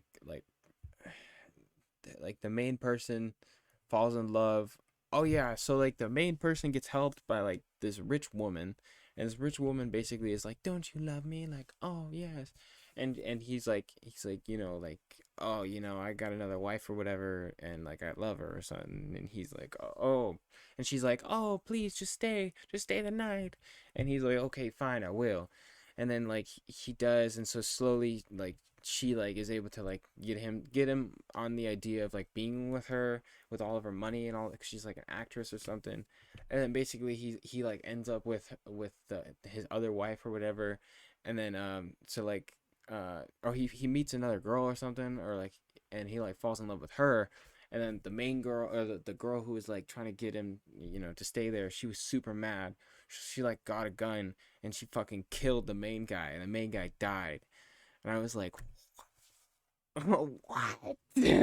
What? And then the cops showed up, and then they just investigated it, and they were just like, yep, it was a cold murder. And I was like, holy fucking shit, wow. And it was like credits, the end. Or like, I guess she was just like, you know, or there was a bunch of shit, like she like fell down the stairs trying to kill herself, and like he was like trying to help her, and then she twisted it like this. Oh my god, it was just a stress fest, and it was a really good movie, because it was like, damn dude, compared to anything else nowadays, like, you know, it sucks because the last thing I was expecting was him to get shot. Like he was just totally like, you know, and especially because he was on the way out, like he was on the way of like, you know, like everything's gonna be okay, you know, and she's like, I know, nah, and he's like, it's all right, and she's like, yeah, like, you know, followed him and then shot him. And I was just like, oh my god. And I think she got away with it too or something. I think she said like it was some self-defense or some stupid shit, and the whole thing was just terrible. Within the style of the old school genre, but with modern tools, and then sort of laced with political commentary, maybe a bit too heavy-handed at times. True. But I really enjoyed Mank. What is Mank? But that's not a mainstream audience movie. So kudos to Netflix for that. But yeah, I wouldn't say that. You know, I like to be an optimist. So I don't know that 99% of the studio movies are bad. Maybe it's more like 97. We can quibble about the percentages, but oh yeah. You know, stuff leaks through. Bad ones, yeah. Yeah, bad ones, yeah, I agree. That's cool. He's got a book. That's awesome. Oh man, that's crazy. I'm happy I got to see that. That was awesome. Let me see here. Probably have more stuff. Oh no, paradoxes that no one can solve. Oh yeah, speaking of movies, let's watch this. Find the most direct path to success Fuck. with the Google Ads growth formula. How about not?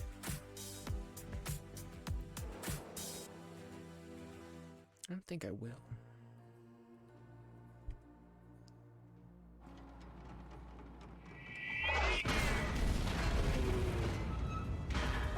Reverse, hard left, reverse! Fuck! Back up, hard left! Ashes, back up! Go! Let's go! Left stick! Go! Hard stick! The fuck was it? Look. That was an 88, it's a goddamn tank! Where the fuck is it? Tank! 12 o'clock, 800 yards! I see it, it's a goddamn tiger! Put some fucking smoke in his face! Let's go, Grady, smoke out, Grady! On the way! We have to get to the crossroads. We gotta get past them. Now let's get the fuck out of here. Let's go. Unless he drowns himself in the shit-filled ditch, he's our problem. Hit that son of a bitch! One more smoke! Find the bastard! On the way! Shoot that fucker! Firewood ready! Stop!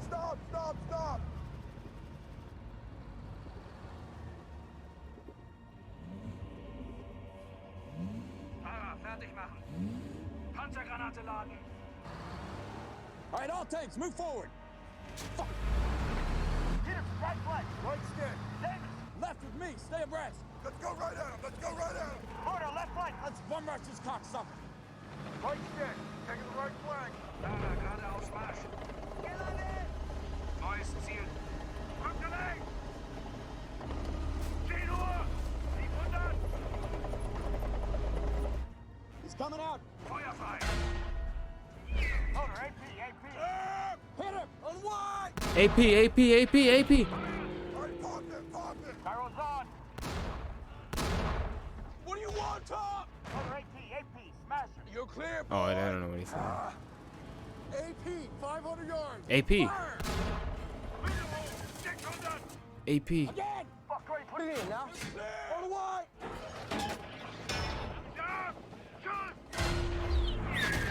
Oh, God. God damn it! Fuck! Hit it! On the wide! Oh, God. Oh, God. God damn it! Fuck! Hit it! On the wide!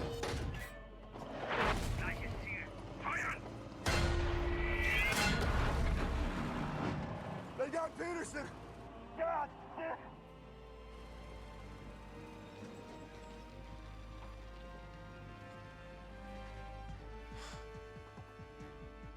It's a fucking beast. Gordo, flank left! Davis, crossing! Flank right!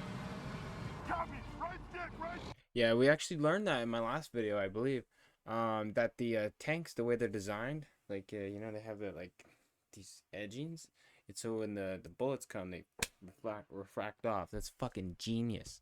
But if the Germans have that shit, Traverse left!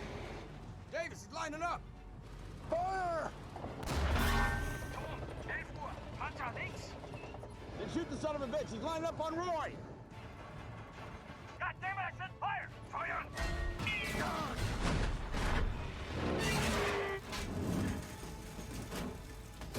God damn it! Fuck! Roy's gone! We're all that's left! It's up to us now! Fire! Gordo, get around him! Put us on his backside! We get behind him, we can kill him! Go! Okay, speaking!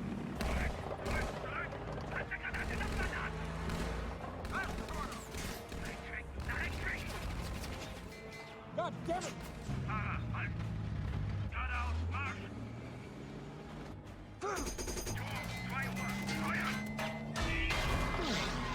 God damn it! Fuck!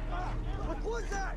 We got hit! Lost it! Buddy, you alright? Ah, shit! Fuck! Lost controversy with your manuals! Fight for you say to fight! Michael, hit it! On one! Tom, Daiwa! Coming around! He's coming around! Order, you gotta outrun that gun! Oh, I got it! Fire! Put it there! Right stick! Michael, put it up his ass when the armor's thin! I know to fucking hit him! On you there! On the way!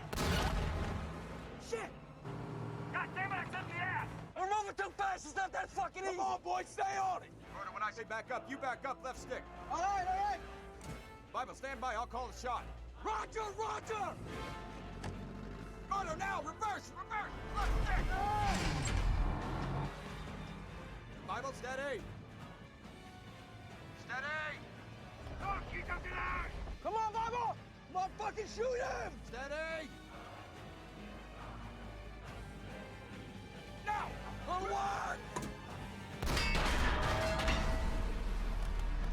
Fuck, ready, one more, ready.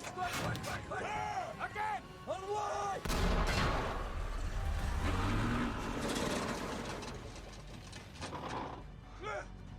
Tight throat. Jesus Christ. Get ready, house.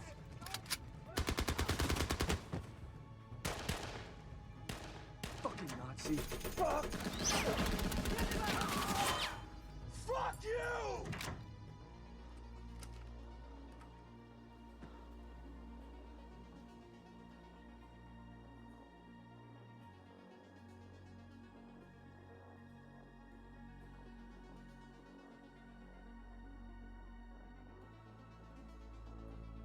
Damn. That was insane. That was crazy.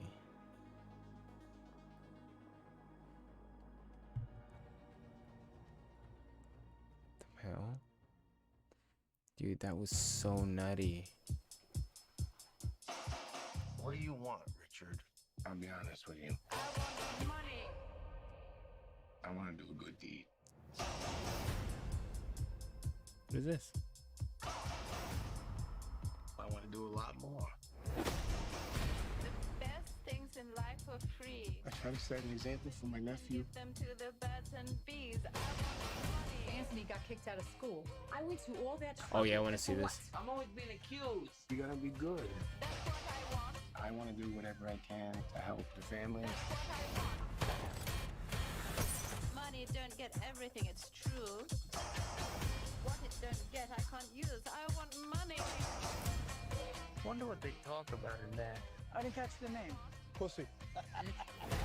Put him on the table. I think I just got this jacket. You know, I try so hard. Gotta do something about Dickie Malasani. What a blow. I know you can get anything. Look at Dickie Moltisanti. He steps up, takes care of his family, takes care of all the bases. If anybody tells anybody about this, How you doing on your merit badges? I want to do all kinds of good things. It's the want thing.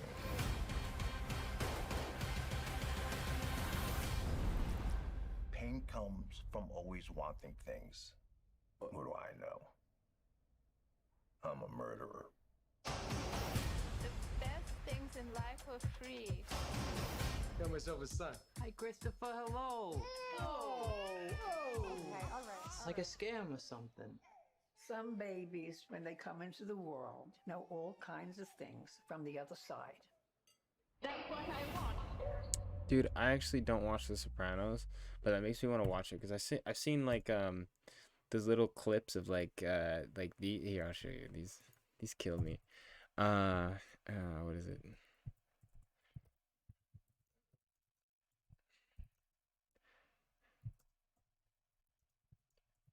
A dragon. Here, I'll show you. These are so funny. These, yeah. I swear to God. Still look forward to working with you, John. I mean that. You want a coffee? Well,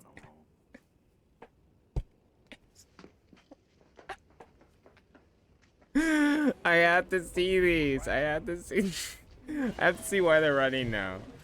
Where you got these clips from.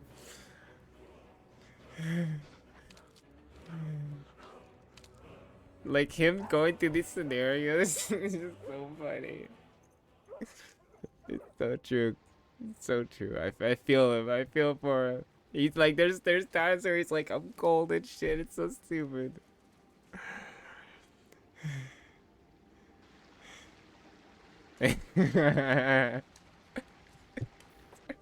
Spencer didn't show a mud crab. Oh, she denied him because he didn't have the fucking power.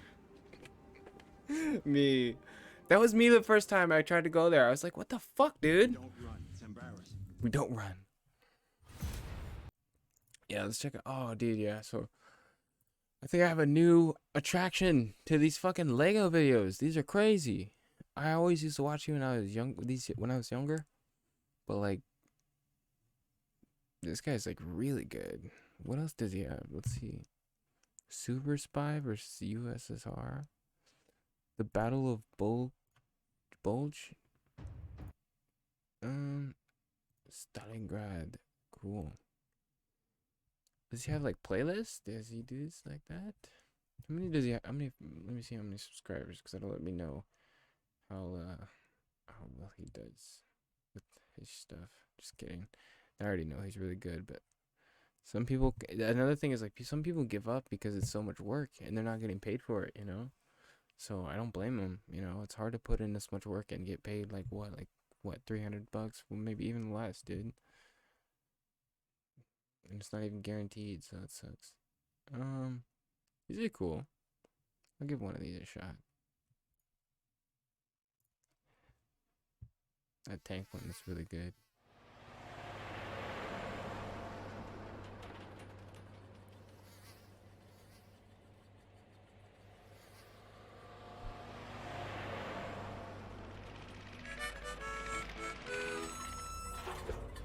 What happened?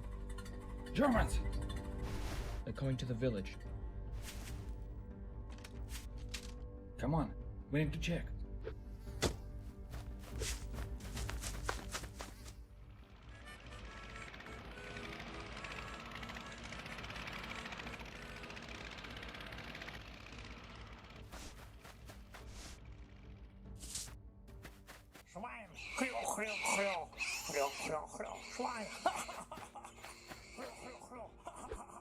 Don't touch the pig! Achtung!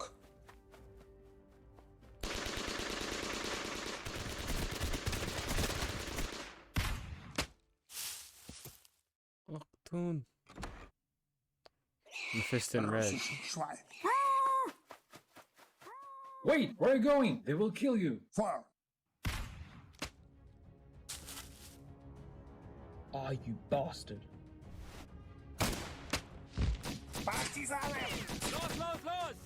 Partisans?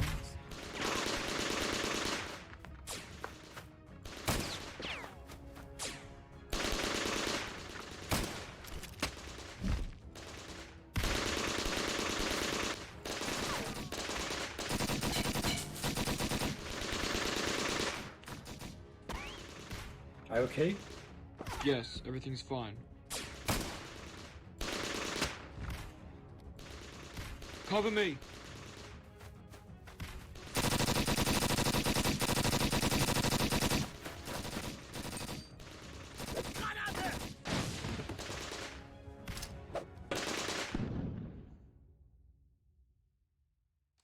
It's over. Good one. I like that one.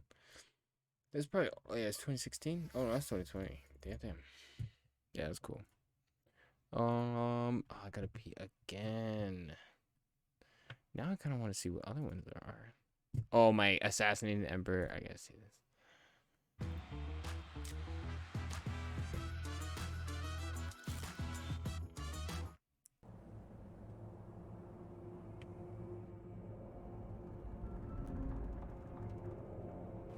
That's funny. Oh. No way. I totally didn't listen to his shit either. I just killed his ass. Roasted.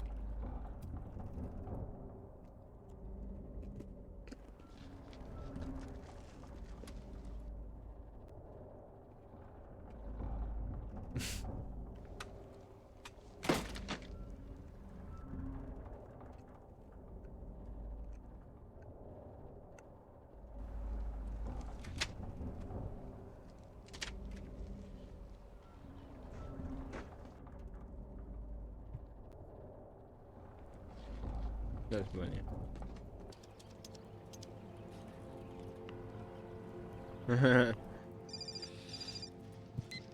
Speak. He's at 146 Route 9A, the ports.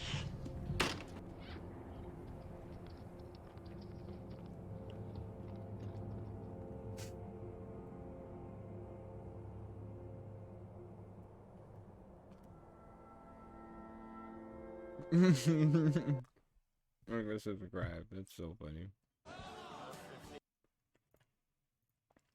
These are so good. I don't give a shit who he's connected to. Tell him to take his fucking feet off the table. What's he think this is, a goddamn sawdust joint? Sir, would you mind taking your feet off the table and put your shoes on, please? Yeah, I would mind. I'm having a bad night. Fucking asshole won't budge. Full security. How are you? Good, how are you? You want to do me a favor? You want to take your feet off the table and put your shoes back on? Fuck you. I want you to exit this guy off the premises, and I want you to exit him off his feet and use his head to open the fucking door. Sir, you're gonna have to leave. You mind accompanying us outside? Bullshit, I ain't going anywhere with you. Bullshit, you're out of here.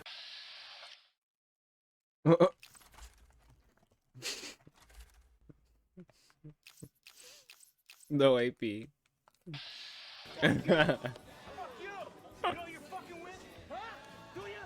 You fucking do you know you're fucking with?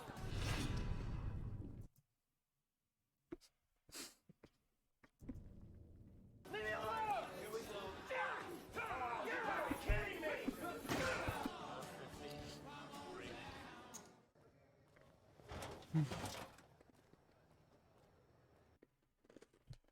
That was so funny.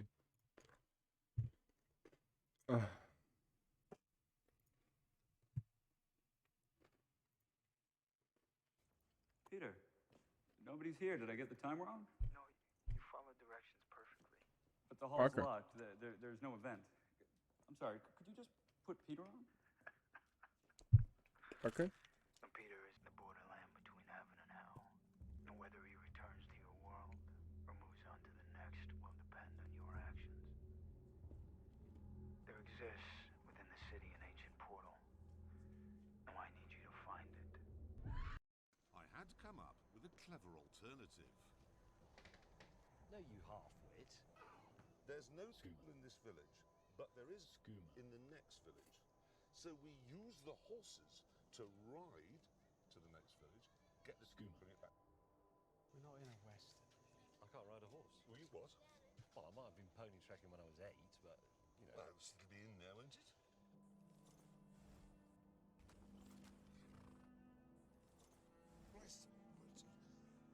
Hello, horse. Ready, steady, go. Well, I bought a stalled horse. It's going backwards. I bought a reversing horse. James, can you turn right and go up there? Come on, turn around. How do you make it turn around? Start from somebody's horse. Go on, follow your mate. Yes. Oh, yeah. Yeah.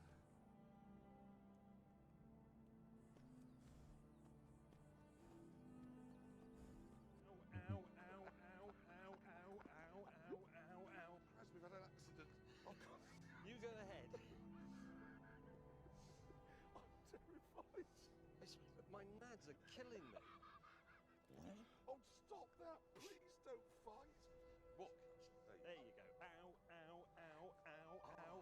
Jesus. I mean, Buddha.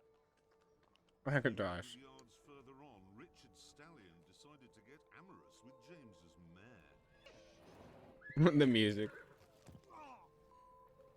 Things quickly went to pot. I've just dismounted my reversing horse and actually genuinely have hurt my testes. Oh, I can see why there should be glue, these things. I wonder how he stripped the music from the actual show, because I'm sure they had music on there. Yeah, I've seen most of his stuff. It's so funny. But there was some I haven't seen. Mark Rath one was good. Total War.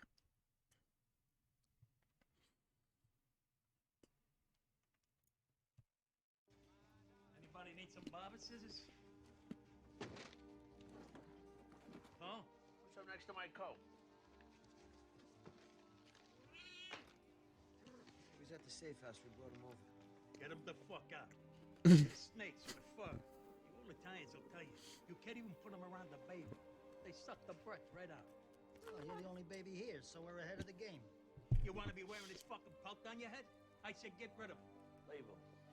He's a good guy. Dizzy.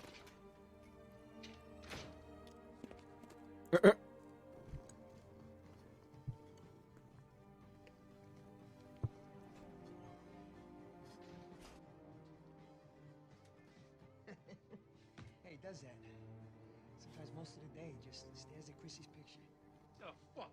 What the fuck? You know, they're funny that way. I had an aunt. Her cat would only sit at the exact corners of the table staring at her. Or at the intersection of two walls staring in. This fucking animal's history today. Pick him up.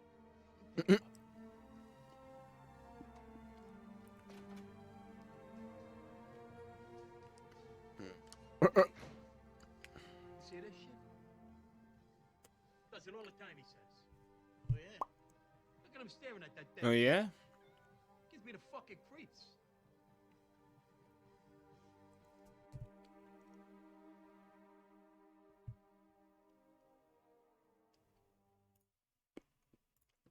See, I don't know The Sopranos. That might have been a Sopranos joke. Alright, I actually have to pee really, really, really bad.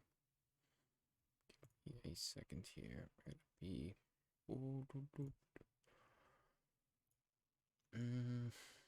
Okay, 1 millisecond.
Alright, back at it with some bullshit again. Here we go.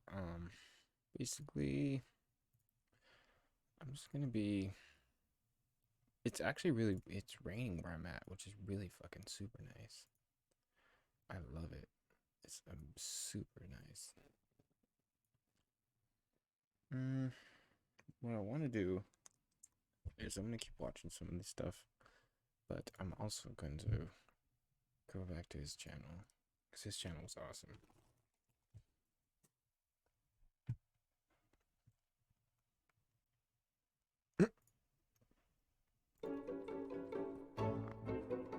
Yikes. They look like eggs, they have the texture of eggs, they taste like eggs. Tastes and feels like real egg, definitely. I eat eggs every day. I didn't even notice. The eggs? The eggs too?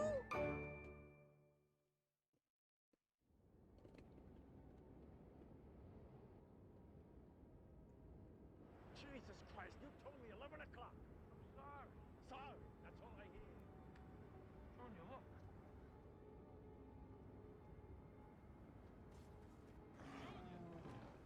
Junior, no, please.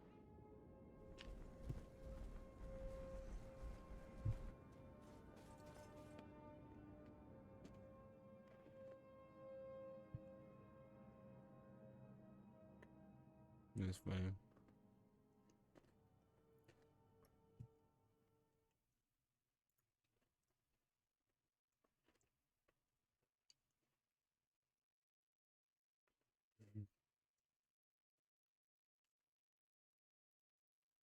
What's this one?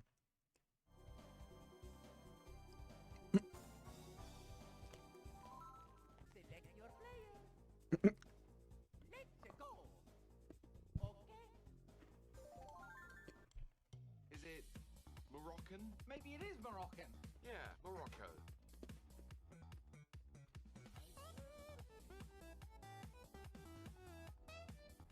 I took offense to that.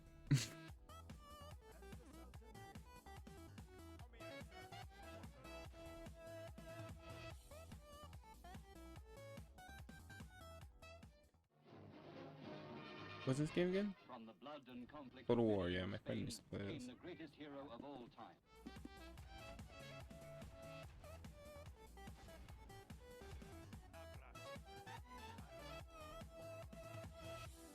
I didn't know this game is so massive.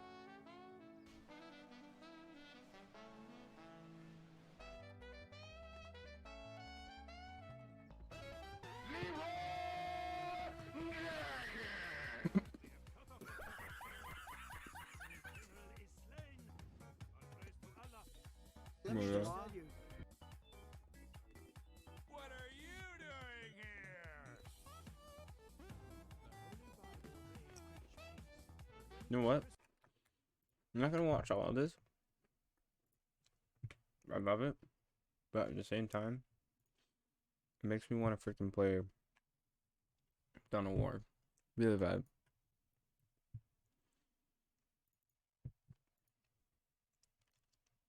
Might as well switch over to it.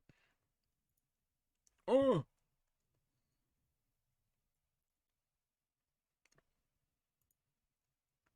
Oh no, it's glitchy. Oh, it's bugging.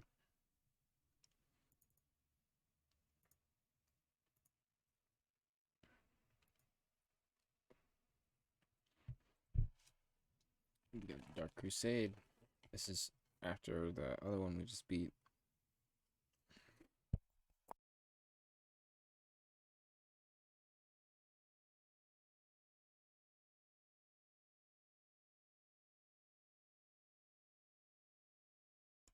You know what? Or maybe I'll play some Dead Space. I don't know. I'll go back to Dead Space because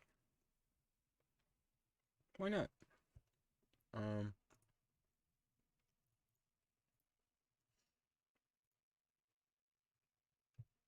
was having a good time with the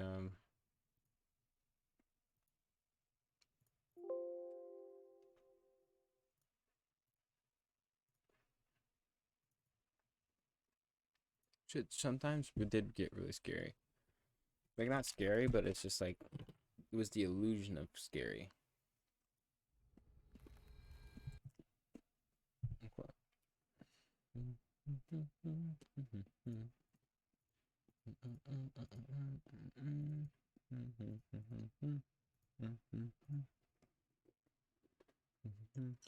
There we go.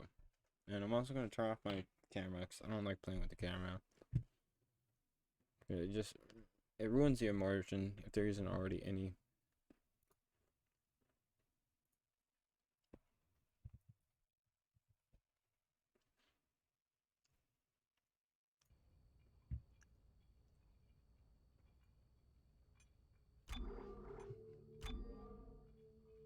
Alright.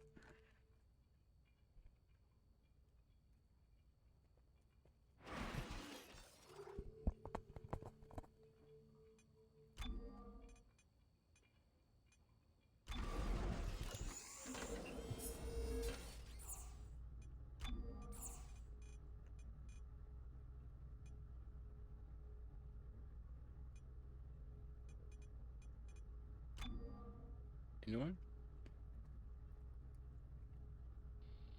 Oh shit. But they have a mic.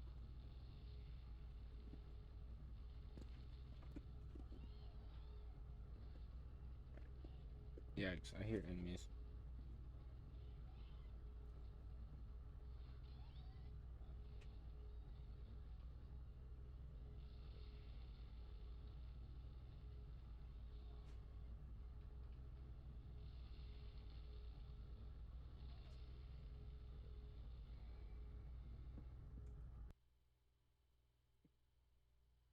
And he died.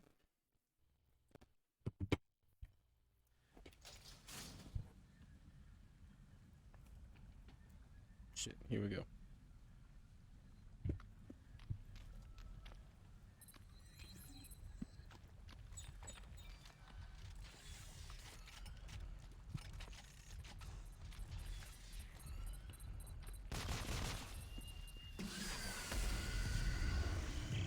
God, Santos is moving.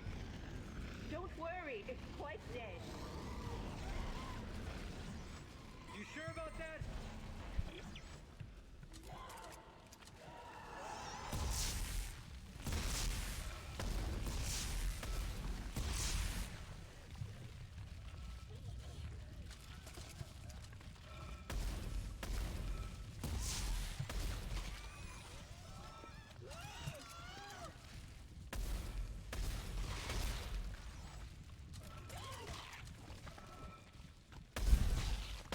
God damn it, Isaac. Isaac, give me a hand. God damn it, Isaac.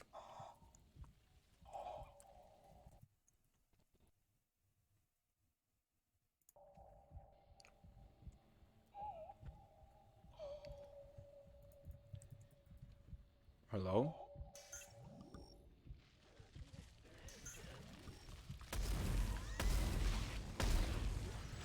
Isaac, are you all right? This thing's got one hell of a defense mechanism. Well, did it work? No, the signal is just a trickle. I can't get a fix on any specific location. All right. We're gonna find another nerve cluster. Yes, good idea. That should boost the signal.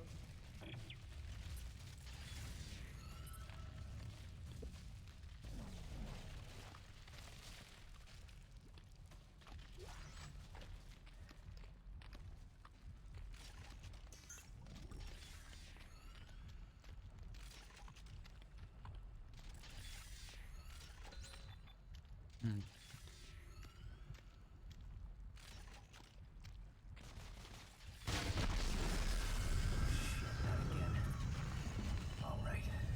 Come on. Come and get me. Is everything okay? Yeah. Look, I want to get out of here. How's the signal?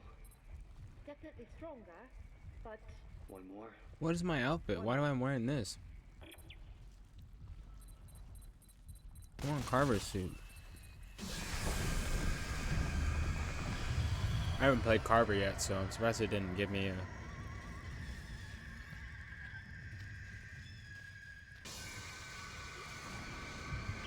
Isaac, it worked!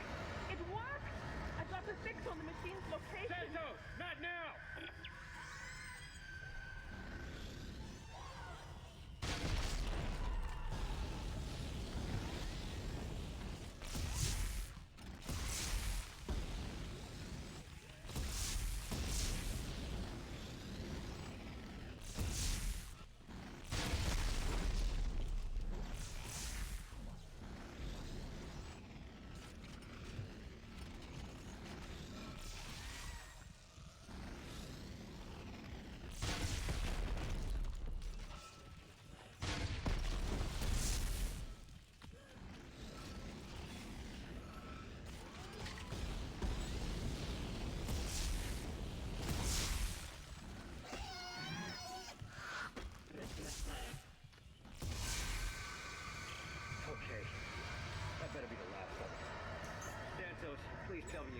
needed?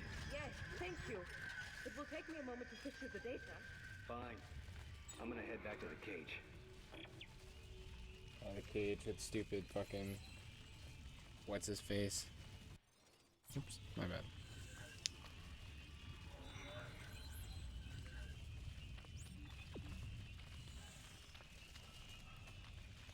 I'm actually gonna try to do more side quests and shit.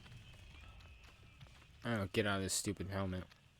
I mean, not that it's stupid, it just doesn't make sense for him to be wearing Isaac's clothing. Ready when you are, Norton. Norton!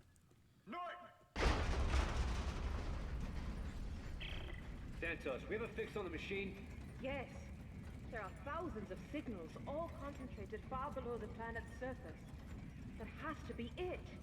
There's an entrance further up the mountain beneath a second dig site. Further up the mountains, they're sheer cliffs. Oh, I saw some climbing gear stored below. Santos and I will start setting up at the base of the cliff. Norton, can you make... Turn that shit off. I don't like Norton either. He didn't even pay me enough.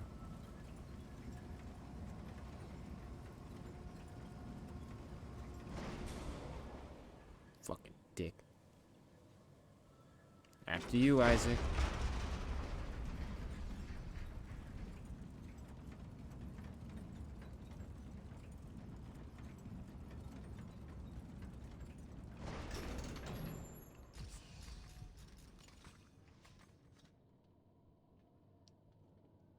Norton, open the cage.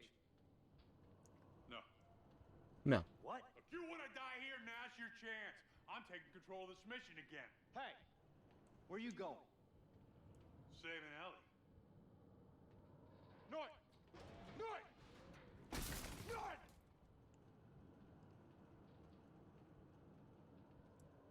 What the fuck? Ellie, can you hear me? Damn it. Jammed my signal.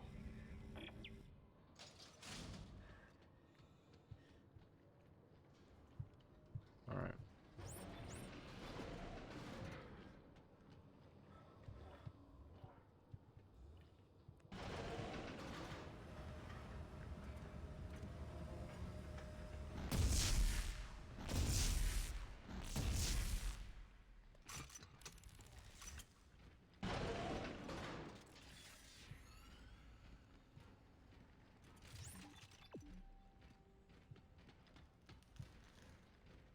Going without you, Isaac.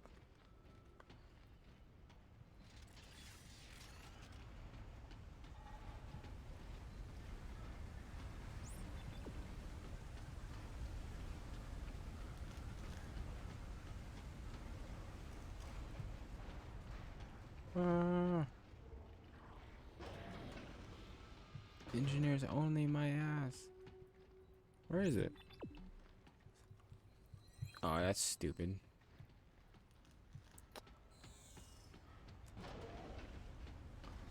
I thought it would be convenient, but I guess not.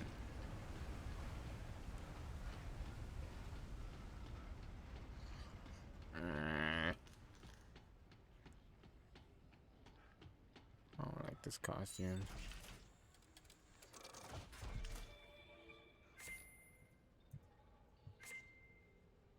3 clip.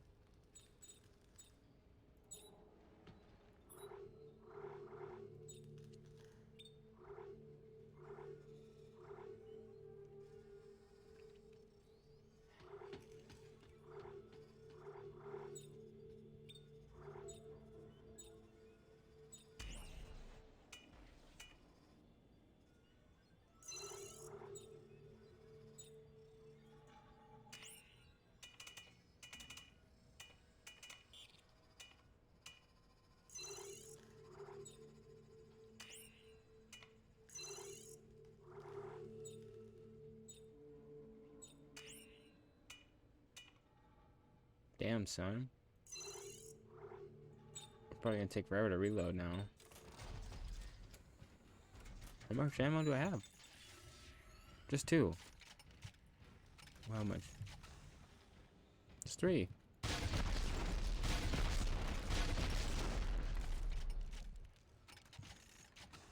So it takes a year to reload.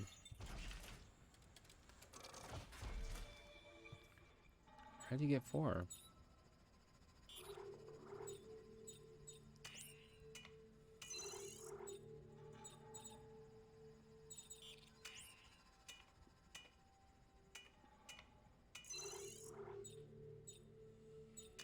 Hmm.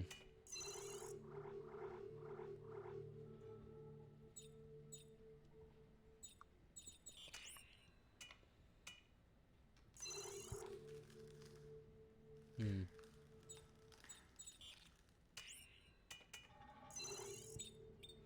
Is that gonna work? Yeah, now I'm ready. I'm sorry, dude.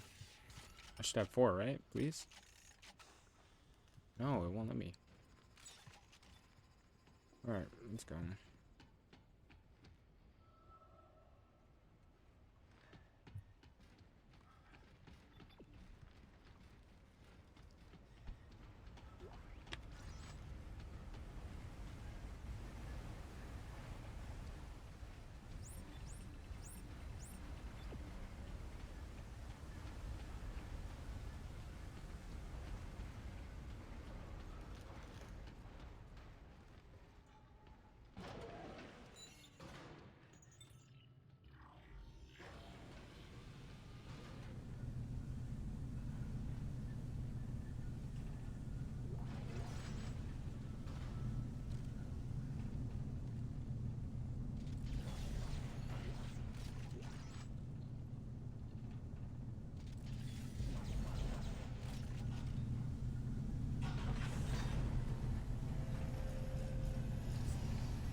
Which one is it?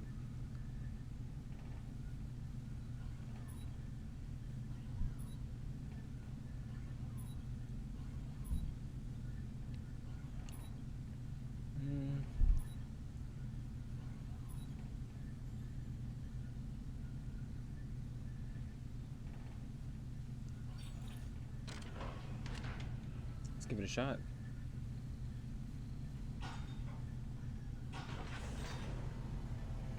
Surprised I don't have the original engineer one. Must be some DLC. Isaac's like, don't touch my stuff.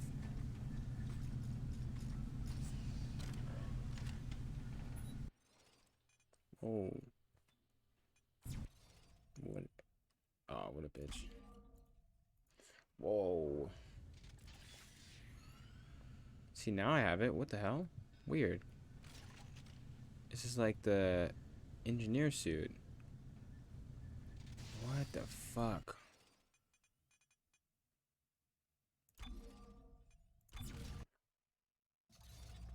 Now I have it. That doesn't make sense.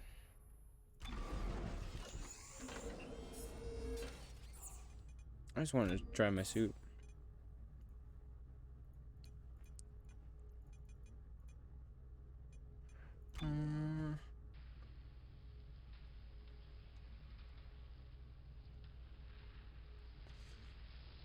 Oh.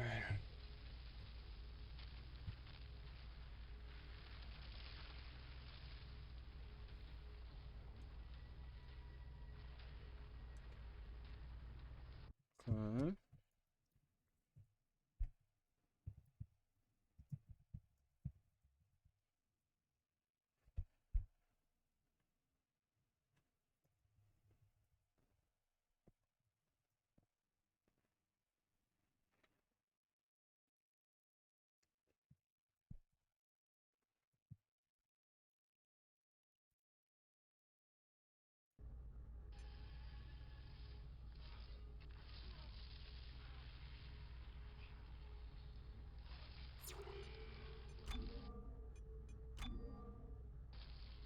God damn it.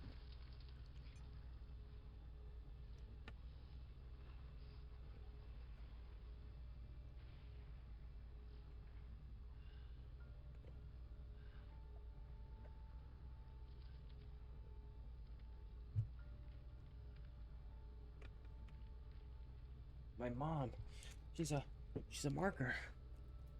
Like, everything is fucking pinnacled around these markers. But it's like, it doesn't matter. Everybody dies, the end.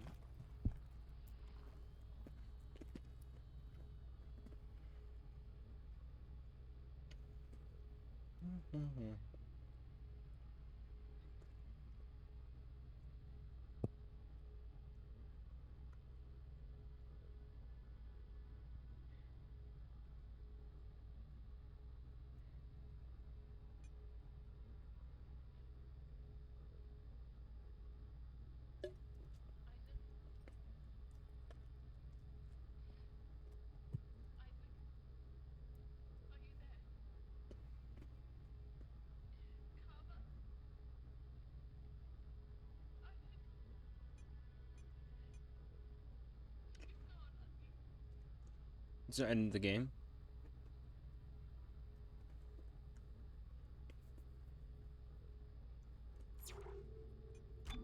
It's the end of the game.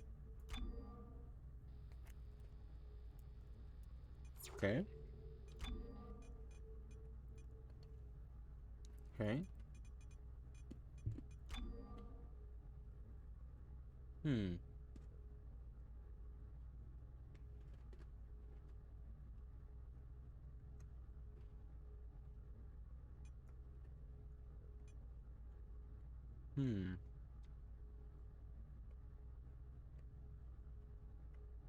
Anyone?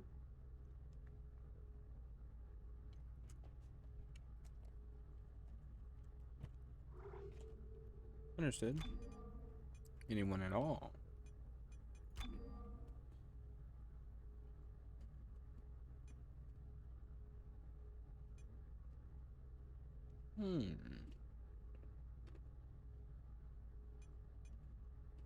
Oh no. Okay, what about chapter 1?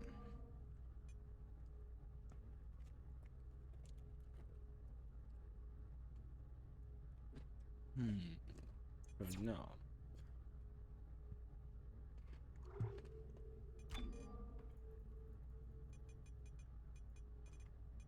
Chapter 8. Anyone?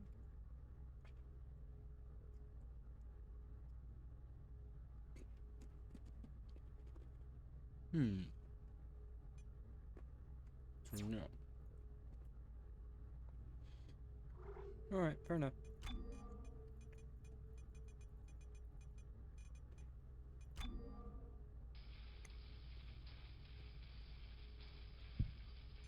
Yeah, it goes on the end, the last level. Fuck, dude.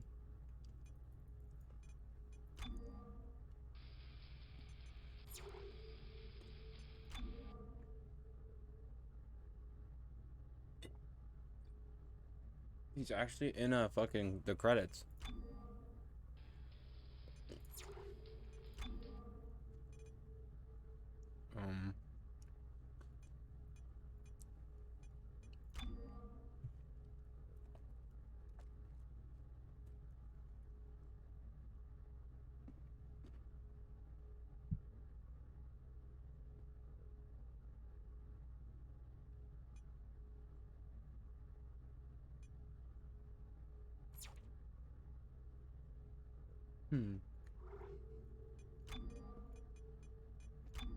Gotta be someone.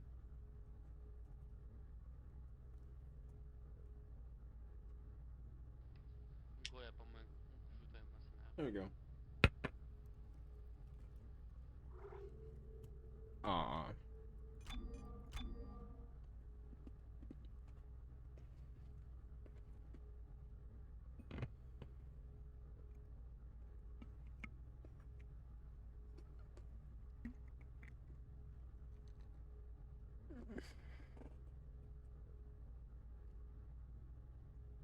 Hmm.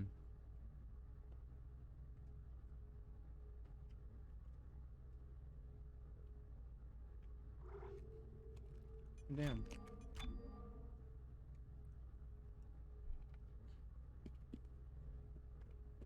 Hmm?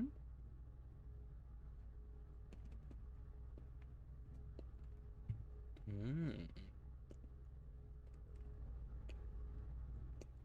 Whoa.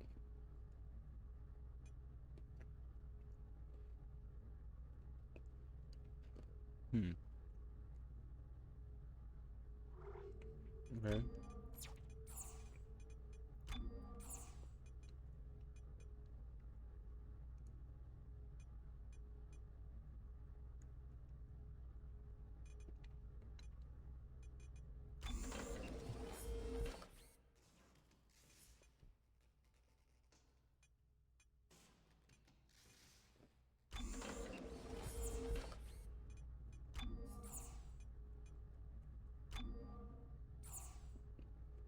Yo.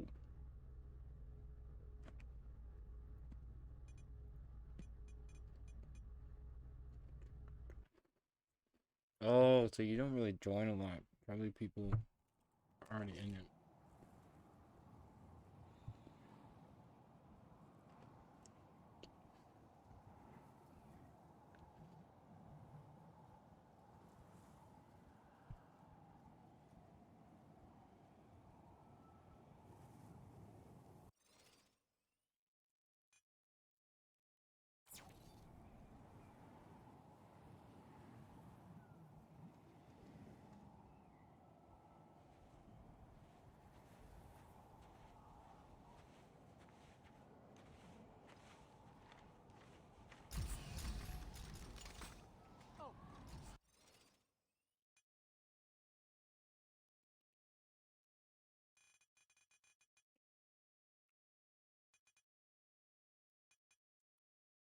Oh.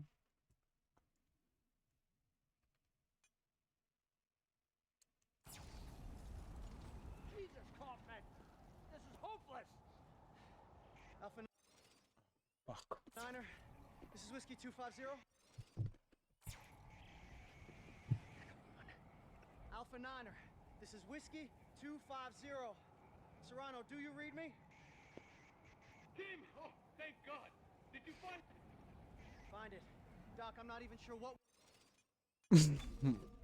we're looking for. Dude, do not fuck with me! What are you doing? What the fuck? What the fuck are you doing?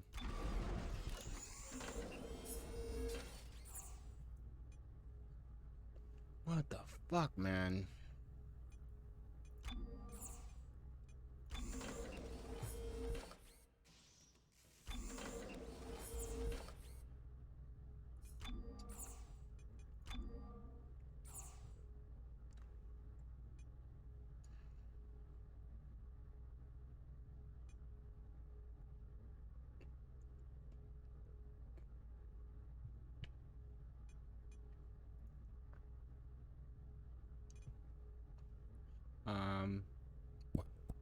What?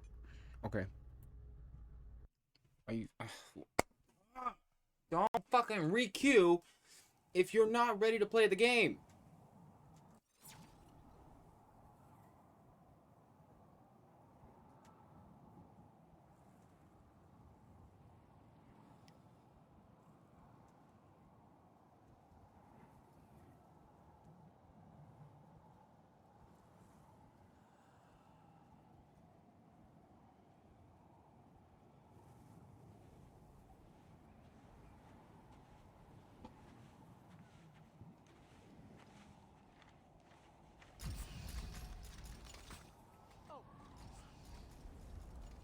Jesus, Kaufman! This is hopeless! Alpha Niner, this is Whiskey 250. Alpha Niner, this is Whiskey 250. Serrano, do you read me? Kim! Oh, thank God! Did you find... Find it. Doc, I'm not even sure what we're looking for. Get the follow the waypoint that sent you. I can't tell you anymore. Just get there. So, do you hear me? You have to get there. What? Or all is lost. What? Dang it! Follow the waypoint. We've been following it for 3 hours and ain't found squat.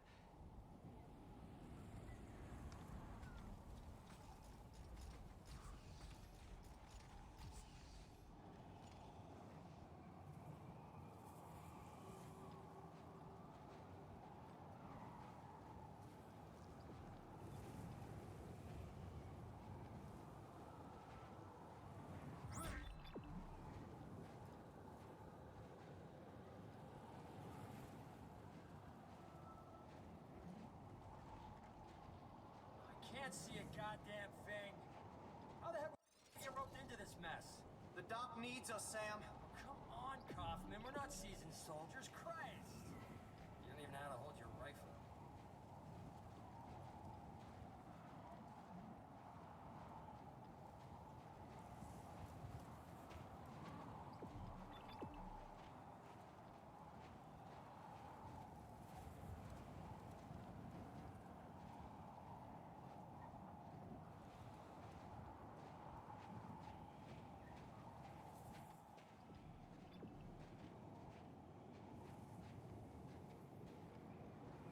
Holy shit. Oh no.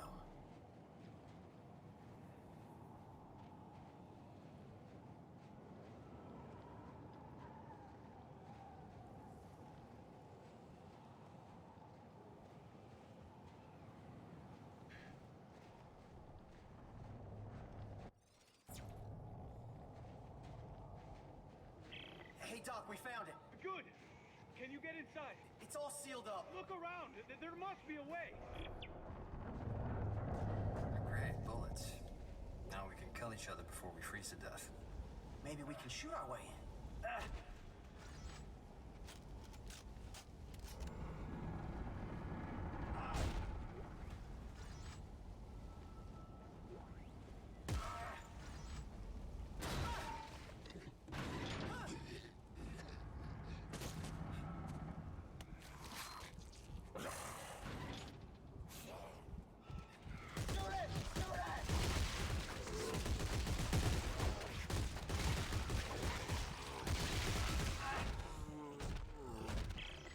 Doc, found a way in. Good. You're looking for a cylinder, about half a meter long. Do you see it?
young soldiers, every one of them.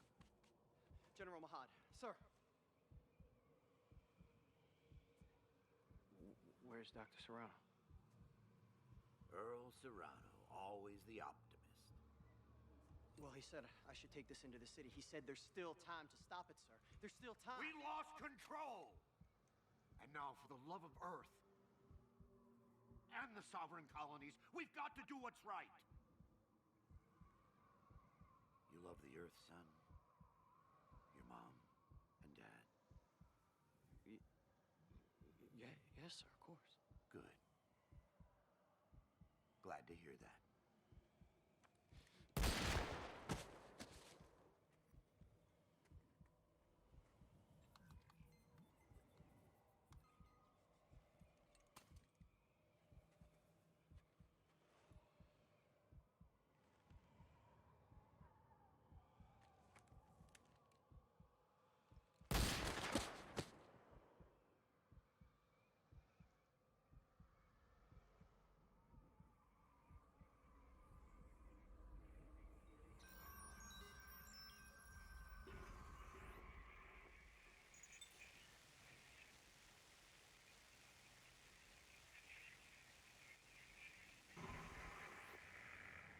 Brothers and sisters, the age of man is at an end.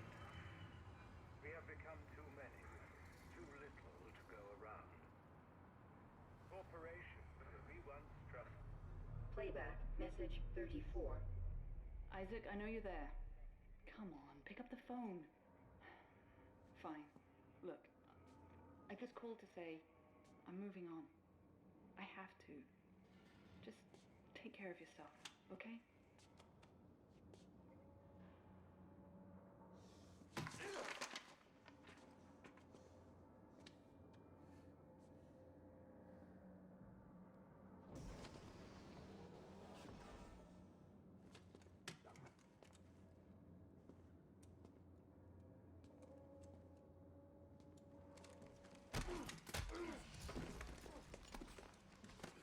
You Isaac Clarke?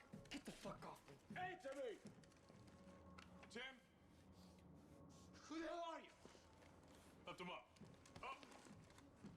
I don't have a lot of time, so I'm gonna make this brief. I understand you're something of an expert on markers. You created one. I didn't make shit. Your government made me. And you destroyed two, which is why we're here. We got a job for you. No. No! I'm done with that. You find somebody else for your suicide mission. We did. Before we lost contact with her. She told us to find you. Ellie. Where is she? What'd you do to her? Where is she? Unitologists have breached the inner concourse. We can't hold them. Captain, run out of time. Gotta go. She's out there all alone, Isaac, and I can't help her unless you help me.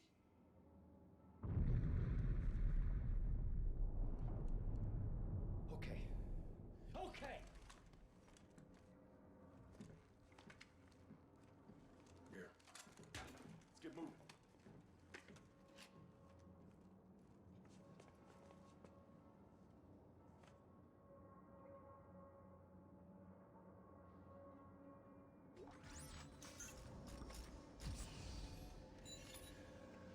Playback, message 33. Caller, Earthrise Apartment. This message is for the residents of apartment 16. Your rent is past due. This is your final Okay. notice. I said I'd help you. Now where's Ellie? How long has she been missing? Just shut up and get over here. We'll explain later.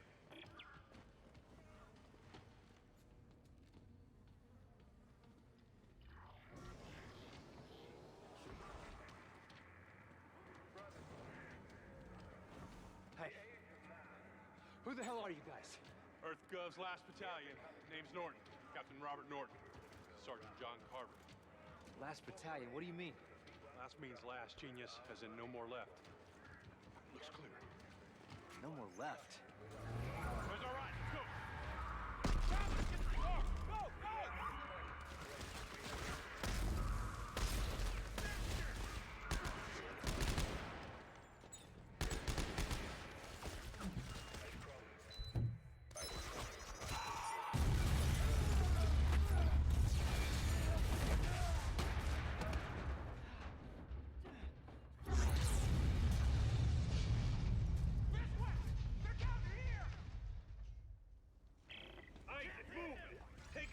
Go!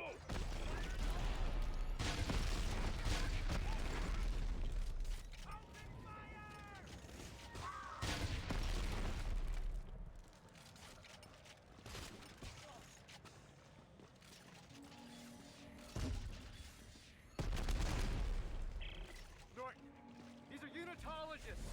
Why are they trying to kill What I us? thought. Trying to kill you. What? Get out of there. Shut your trap.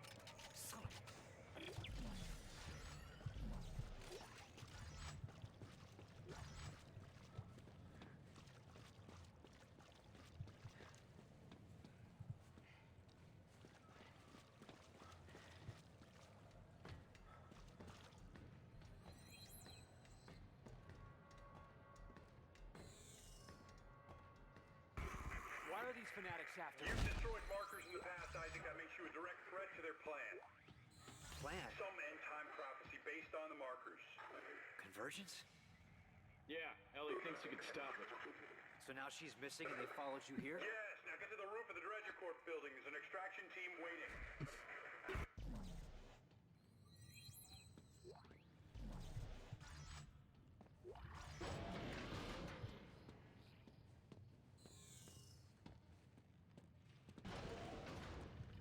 Have you seen this man?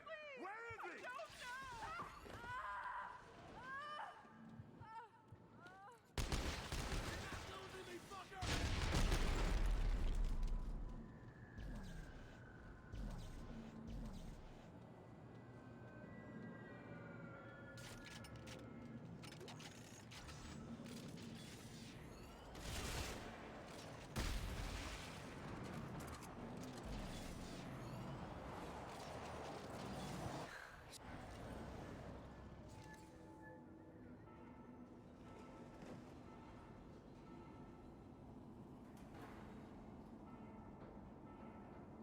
We'll ignore that.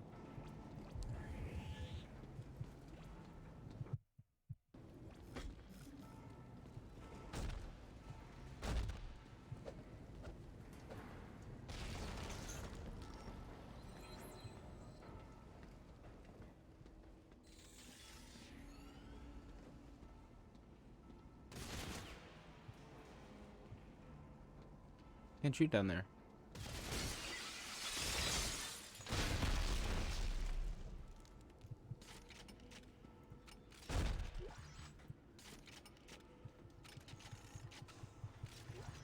He's like, okay.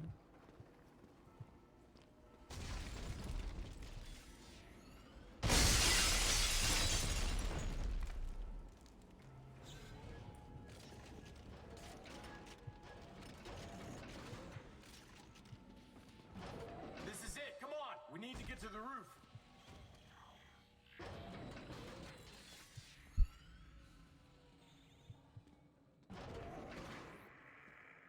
Brothers and sisters, the age of man is at an end. We have become too many, too little to go around. Corporations that we once trusted with our money have squandered it. Governments that we once trusted with our future. Sabotage. With their eternal credit, we are dying.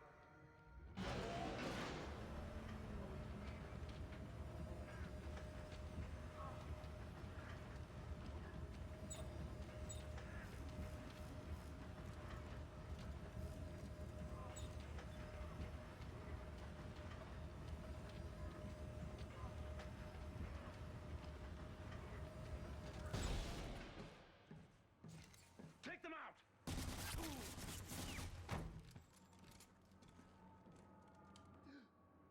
This one's still alive. Bring him here.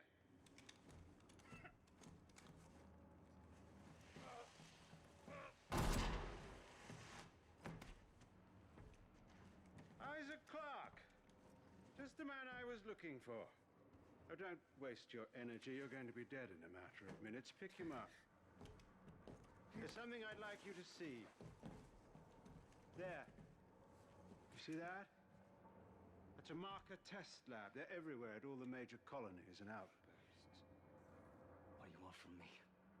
As part of the marker test program, Isaac, you helped make them. And today, you of all people get to watch me set them free. No, no. You'll kill everyone. Death is only the beginning, Isaac. Nature must take its course, and I can't allow you or anyone else to stop that. Eyes forward, Isaac. Pay attention.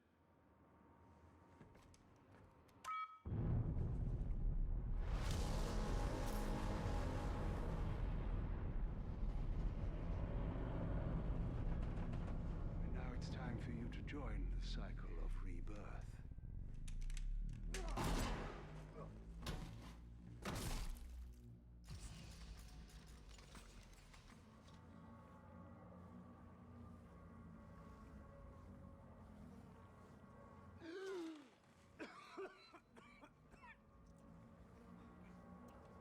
Thought I had full health.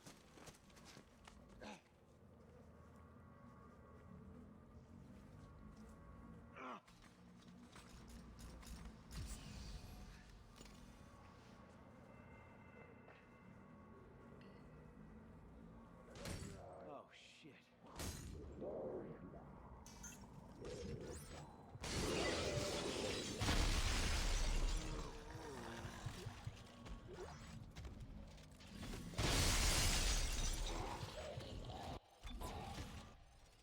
Fuck, dude. Fuck. Fuck is your problem? The fuck is your fucking problem, dude? Ridiculous. How do you like it? Fucking quit it. God. Shit, dude. What? You got a problem with me killing people? Like, shit. I'll kill us both. Fucking don't give a shit. Let's go. Goddamn. God. I'm gonna do that to him. I'm gonna let him go. Fine, go ahead. I'm gonna let him get all the kills, and I'm gonna pause it right in between he's fighting. Like, yeah, how do you like it, dude? I'm the host, so.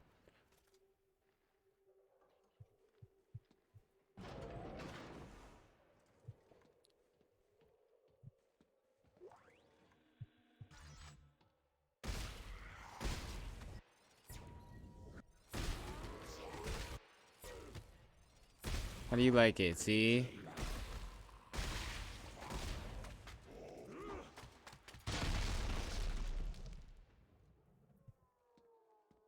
Toasted. Man's got destroyed. Actual sabotage. Dude, that thing almost took him out. He's like, fuck, fuck, fuck.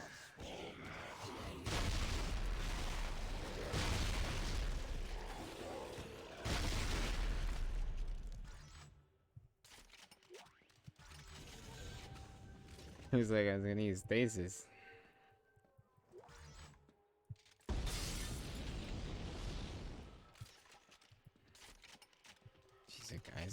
Jesus, Isaac.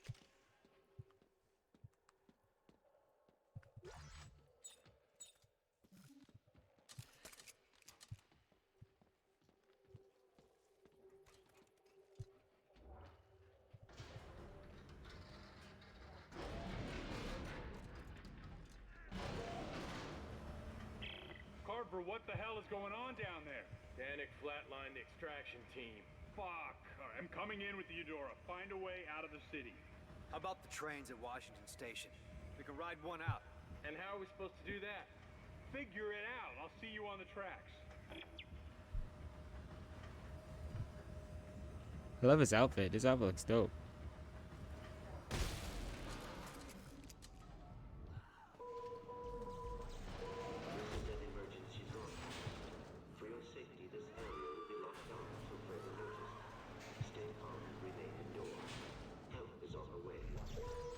It's 3 bullets.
I'm letting him kill some things.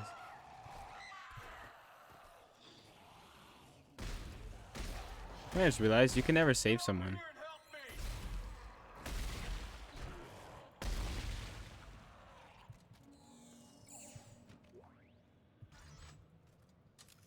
Even if you did save him, she would die because of animation. Because there's no real AIs that just walk around and survive. This is an emergency broadcast. For your safety, this area will be locked down until further notice. Stay calm and remain indoors. Help is on the way.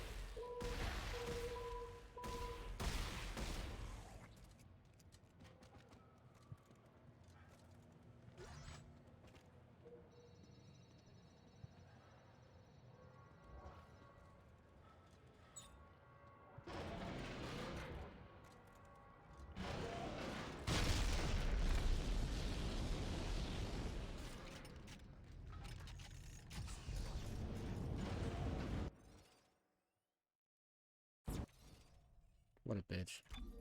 Damn it. He's so bad. No trains. Okay. I made it to the train station. What about Danik's men?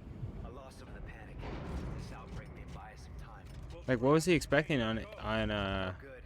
Impossible mode? Was he? Looks like the train was getting refitted with a new power car. So? I'm gonna have to put it back together. We'll do it fast. Danik's gunships aren't far off. We'll try to draw them away then. Be fast. Fuck you. Train assembly incomplete. Please attach engine and fuel car before initiating departure sequence.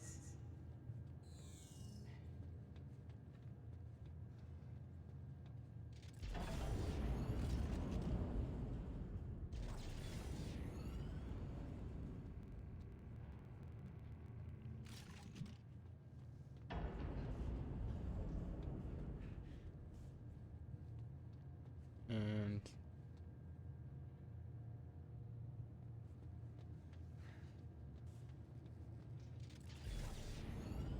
yeah, so you gotta like turn it. Forgot how to do that though. There should be like a button or something I need to press.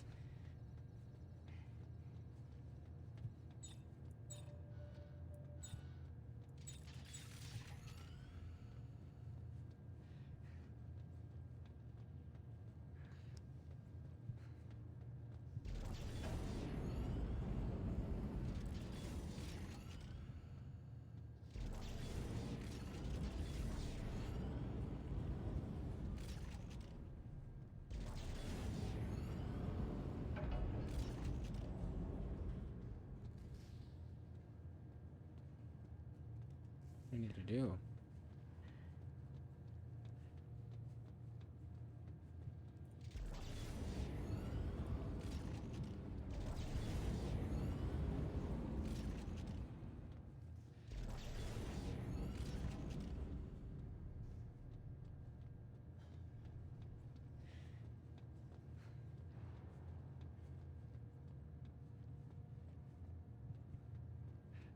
I forgot how to spin it. There's like a thing I need to do.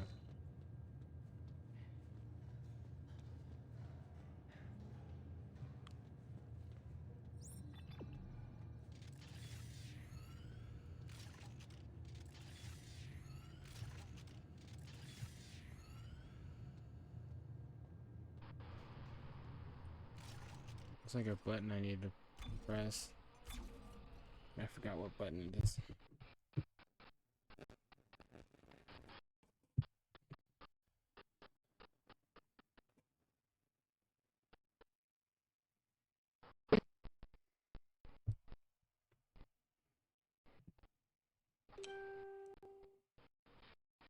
Holy shit.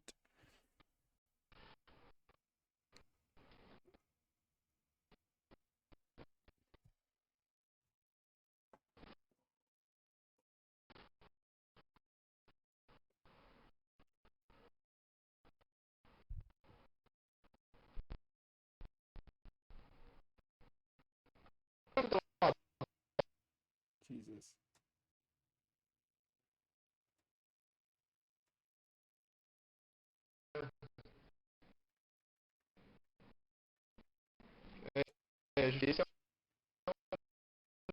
Holy shit. unlocked in this? Damn it. No trains.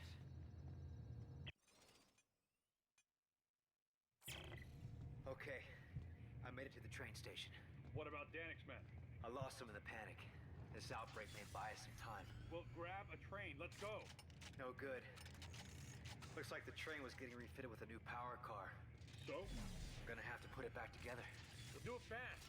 Danik's gunships aren't far off. We'll try to draw them away then. Be fast. Train assembly incomplete. Please attach engine and fuel car before initiating departure sequence.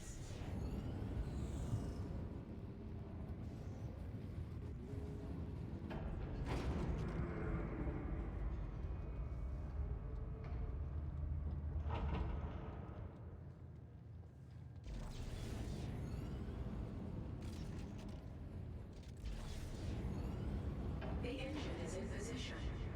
Please attach fuel car before initiating departure sequence.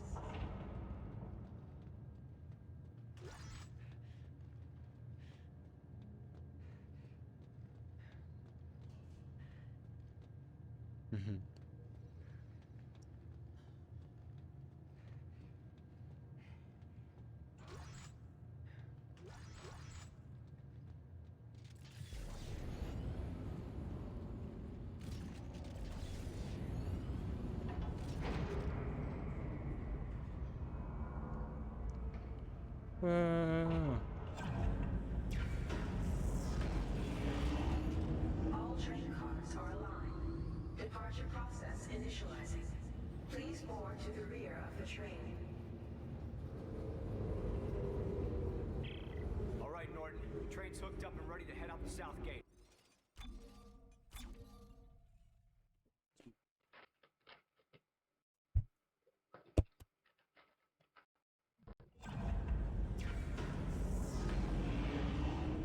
All train cars are aligned. Departure process initializing. Please board to the rear of the train. All right, Norton. Train's hooked up and ready to head out the south gate. You can't...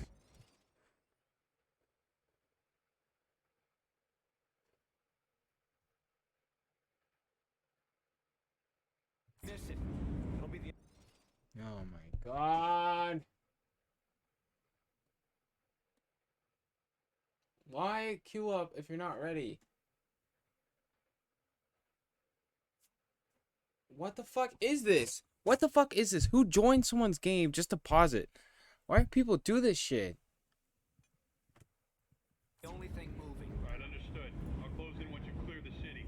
Be ready for pickup. This is gonna be tricky. Alright, dude.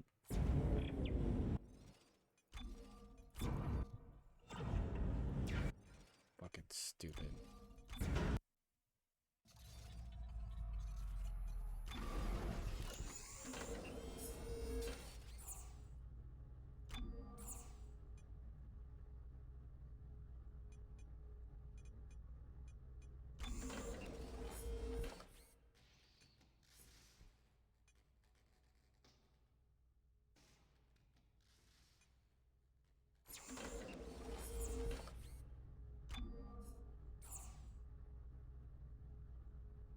Come on.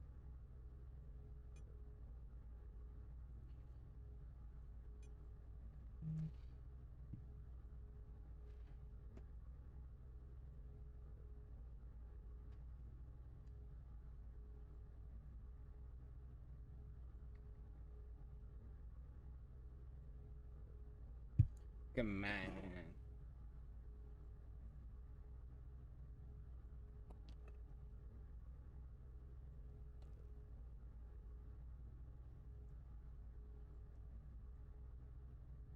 Okay.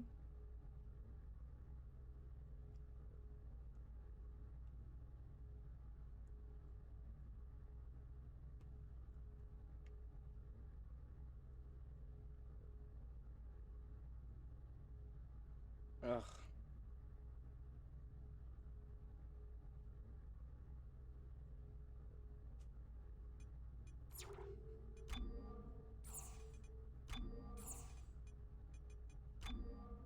Hopefully.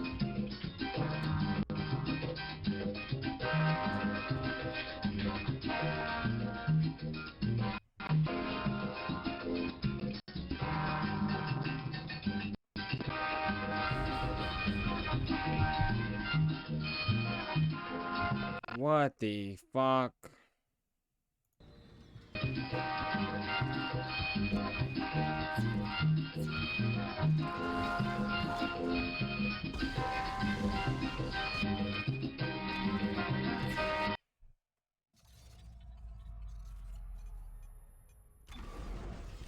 What the fuck?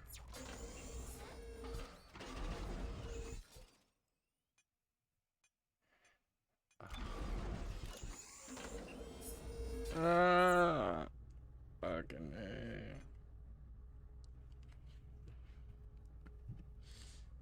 A. Good.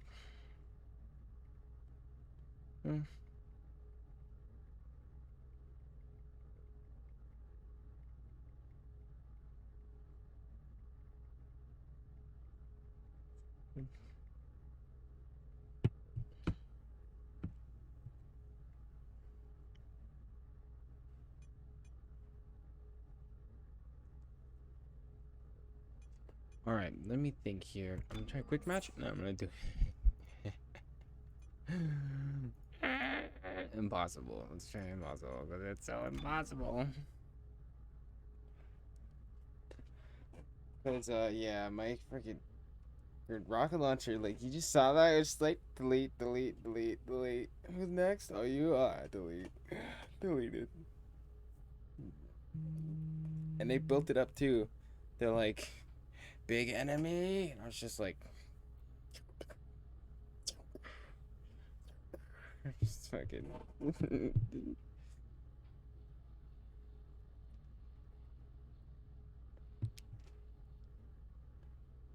Oh yeah.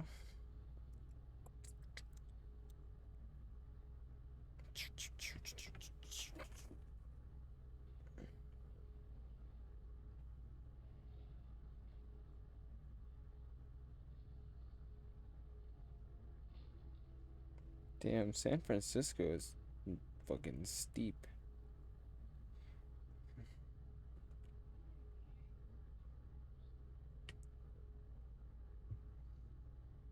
Yikers.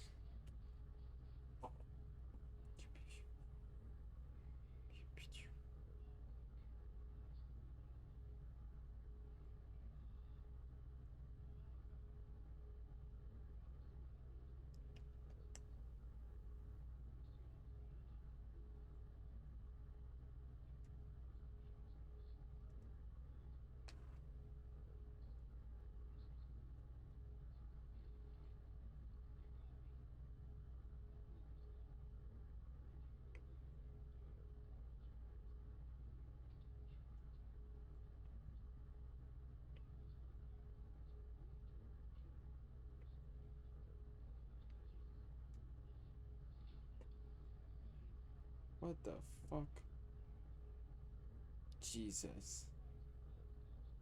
Holy Christ. Facebook is troglodytes. Just kidding.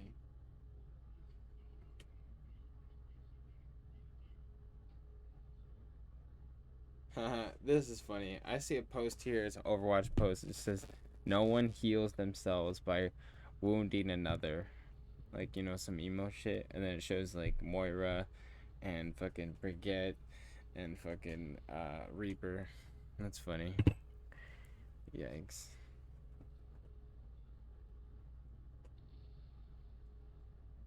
Dude, these chapters take forever. Fuck. He's probably just now getting into a cutscene.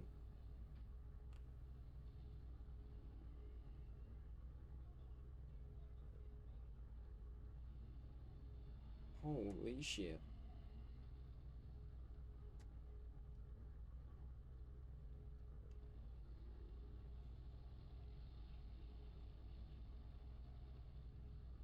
He must have a Ripper or something. Oh, oh, we made it. We made it. He probably does have a Ripper. $5 says he has a Ripper. Oh my God.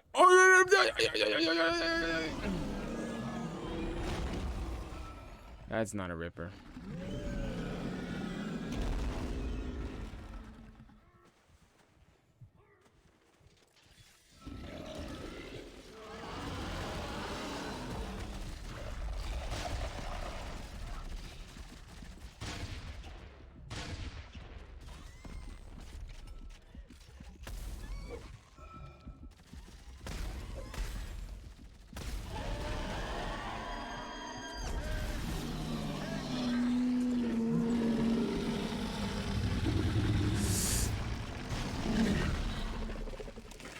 I'm gonna reload this bitch.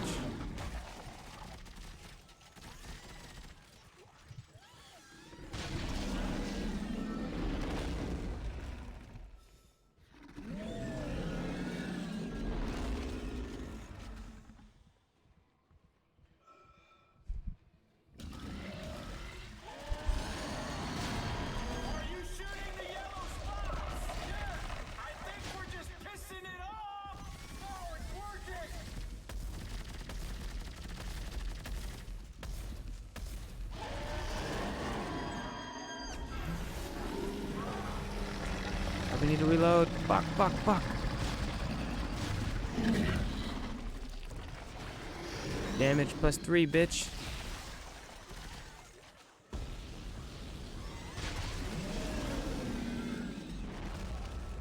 Ugh.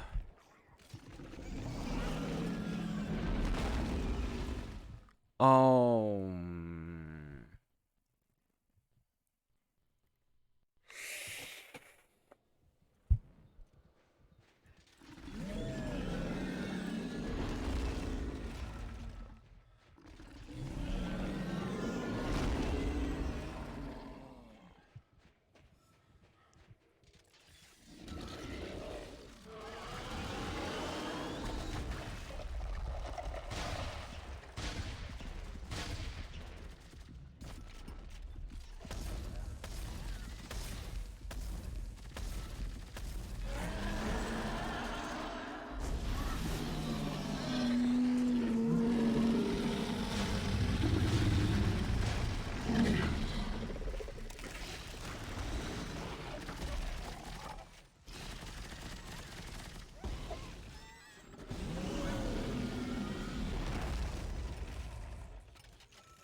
Reload, reload.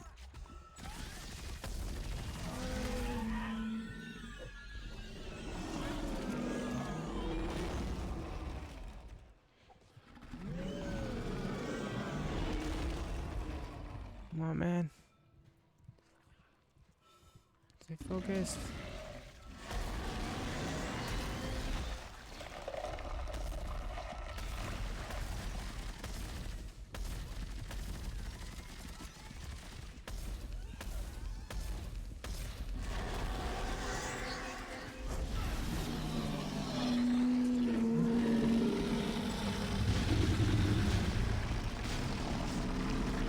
What the fuck?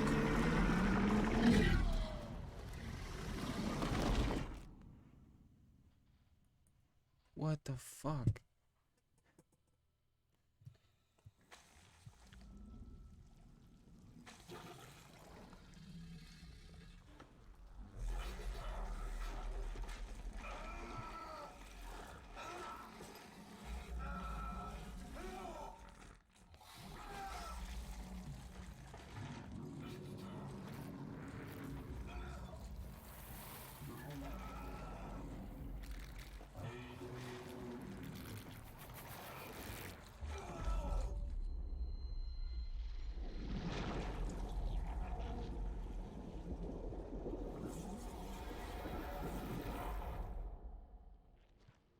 Absolutely foul.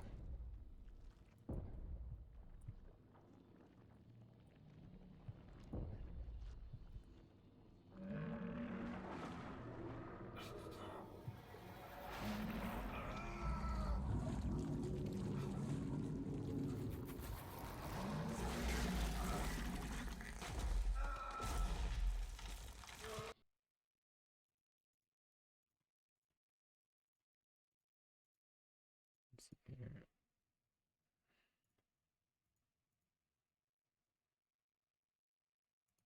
There we go. That's much better.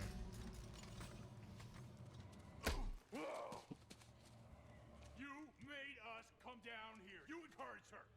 Now look where we are. Between Danik shooting at us and whatever the fuck that was, what chance have we got? You betrayed No, us! I tried to save us. You are the real problem here, Clark, but not anymore. Captain! Stand down, Sergeant. This is all your fucking fault. She doesn't love you.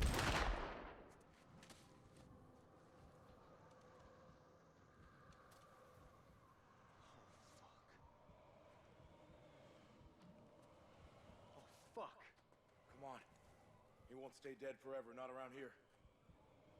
What am I gonna tell Ellie? Hey, you tell her the truth. Now let's go. I had no choice.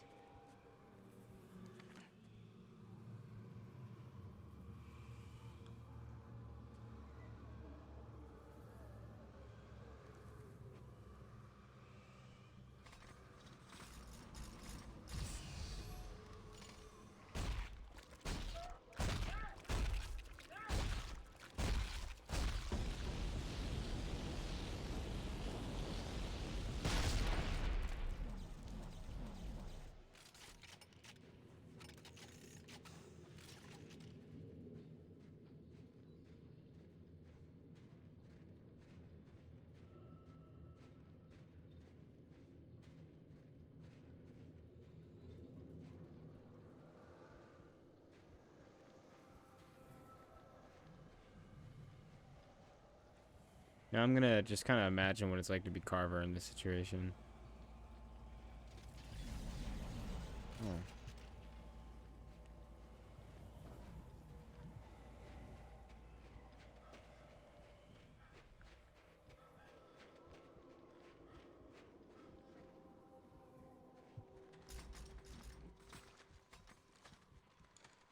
Isaac.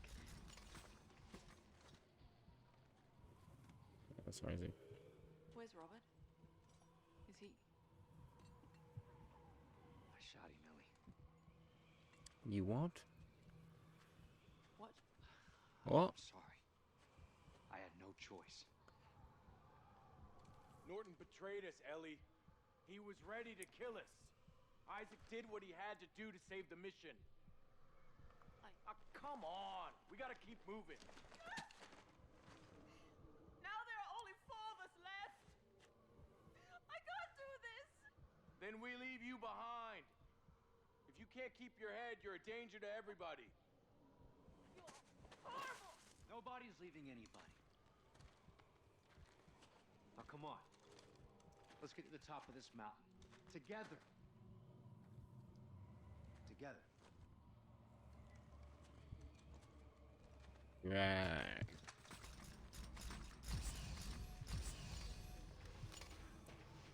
Together.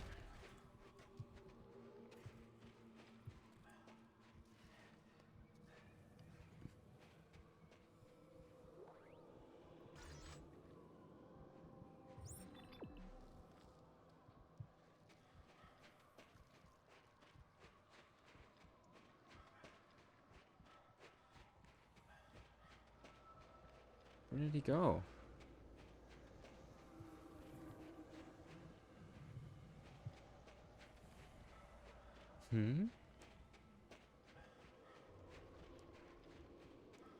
What is that?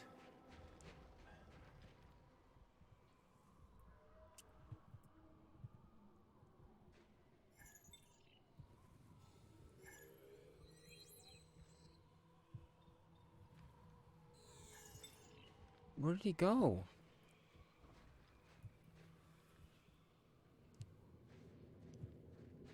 Where is... Hello?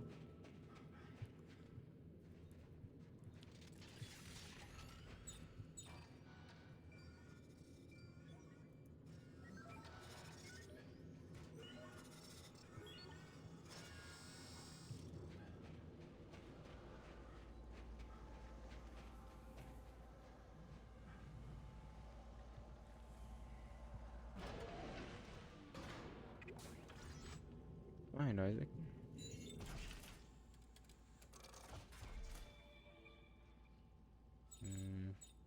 I'll try a different gun this time. This time around.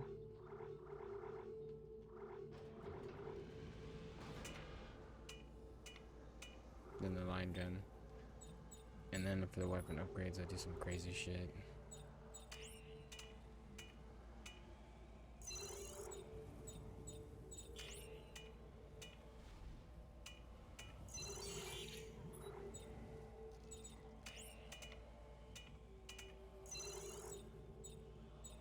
Do some more crazy shit.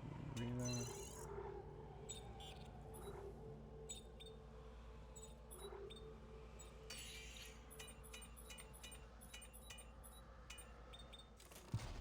Right, looks good.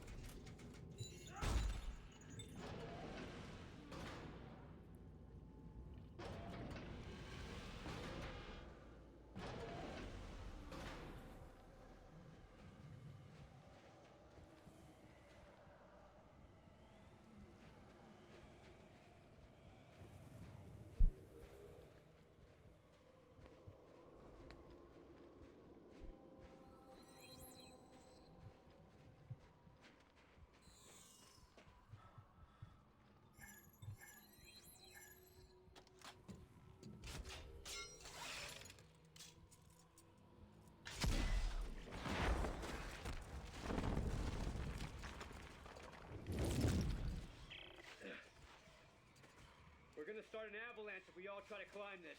What do we do? I'll climb up first and have a look around. Maybe there's a safer route.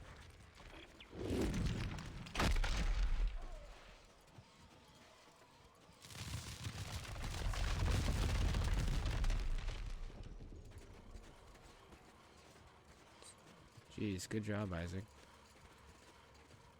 Not.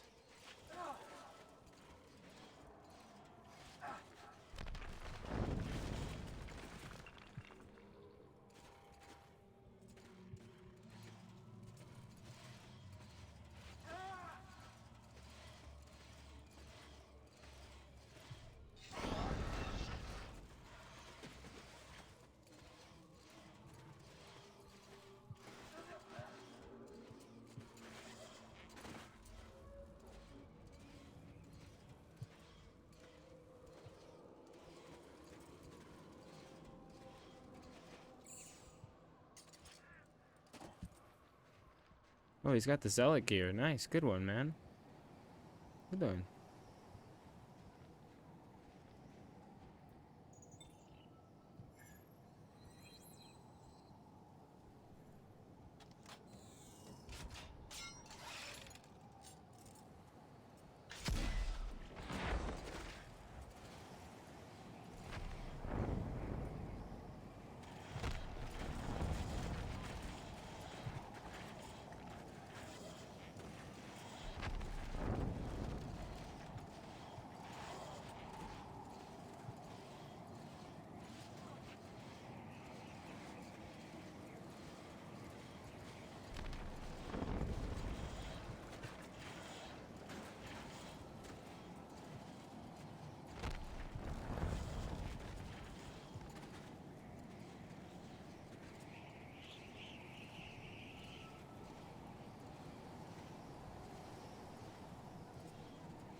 10 rounds? That's not true.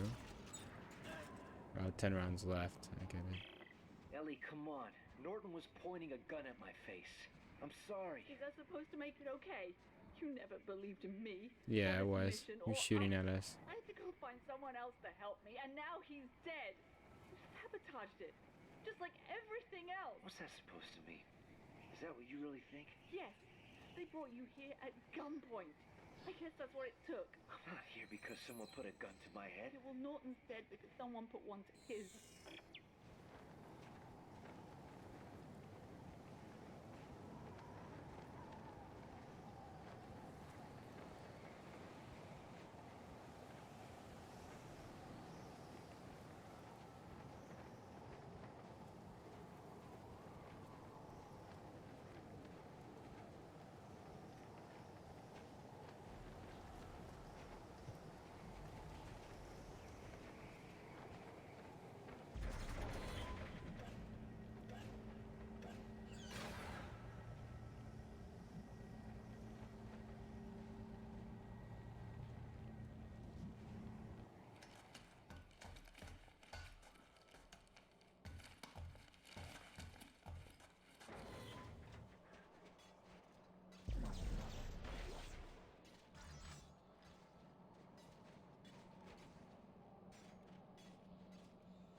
Ready to pull out the big boys.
Guys, I found a cargo cage, but it's wedged into the cliff.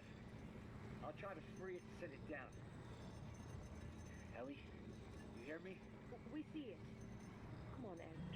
The cage is on its way now. Ellie, can you see it? Ellie! Ellie!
This gun is a showstopper.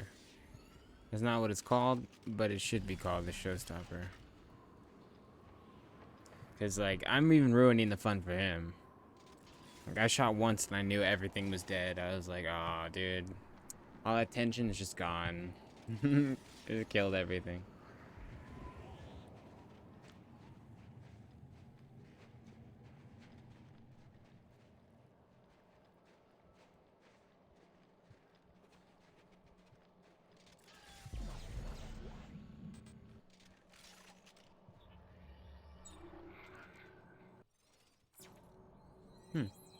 Interesting.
Isaac, we're okay. We survived on Impossible? Oh, thank God. Sure. About Robert. I just don't understand why he would try to kill you. He blamed me for all the trouble we're in. He kept pushing to go home. I kept pushing to stay. Right, but the mission is all that matters. I thought Robert understood that. I'm here for you. I mean that. Yeah. Wrap it up with the cutesy stuff.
Damn, he died. Yeesh. Should I pull out the rocket launcher?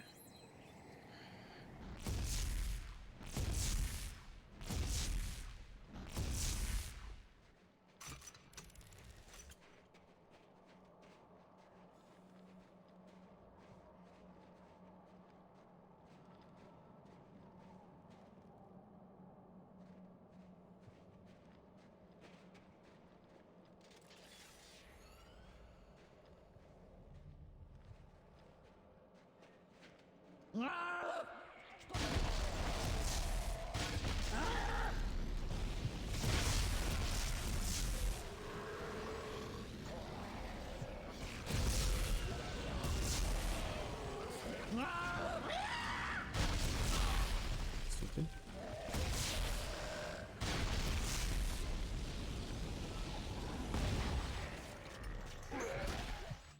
What? Brother man.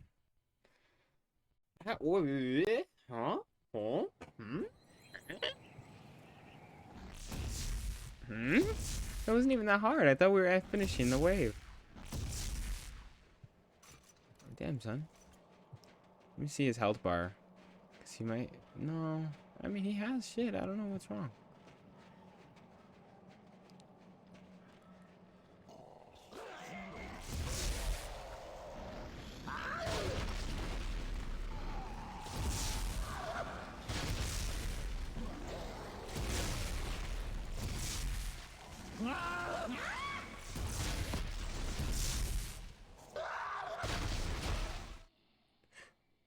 What? Wait, what? Wait, what? Wait, what? What? What?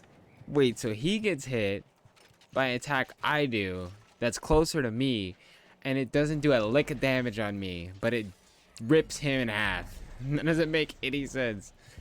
Especially considering, like, it's friendly fire, so... And even if it isn't, why is it killing him? Like, what? Why is he dying? Like, just wet tissue paper. Oh. I got this. Hey, hey, Isaac, stay here. Isaac, stay here. Stay here. 360 no scope. Oh! Oh, let's go. Where they at? Oh, he's gonna die over there.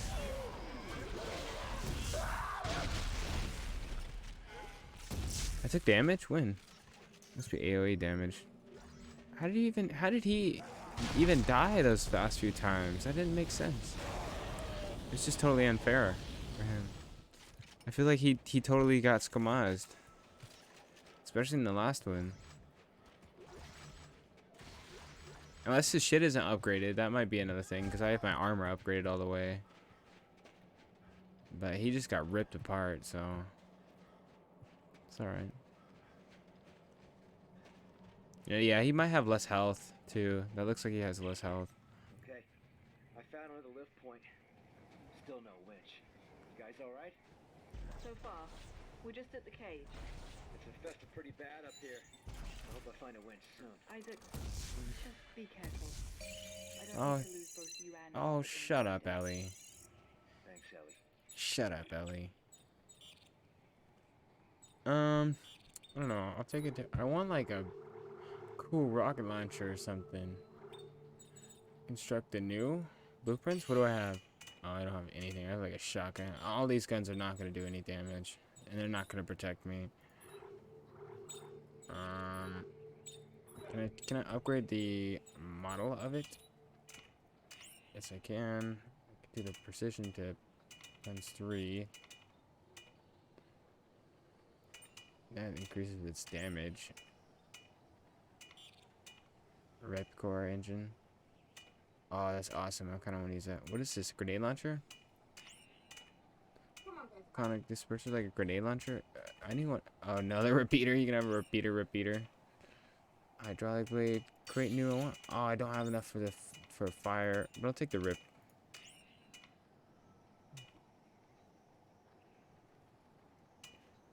Oh, that's gonna be cool.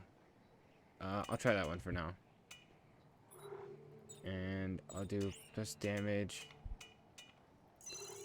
I guess I have to construct more to get like, yeah, +3s. And I'm surprised I haven't seen +4s, but that's probably not a thing.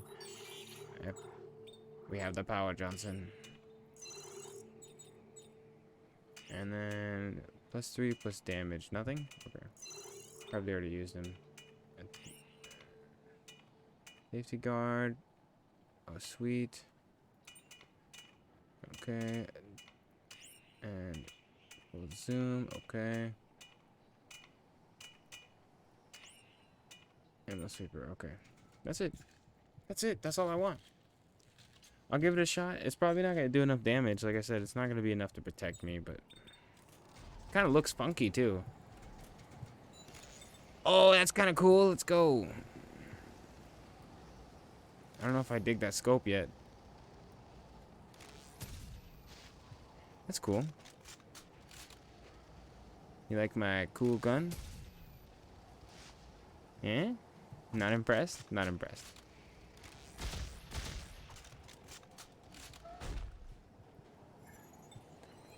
Yeah, that gun's probably gonna get me killed.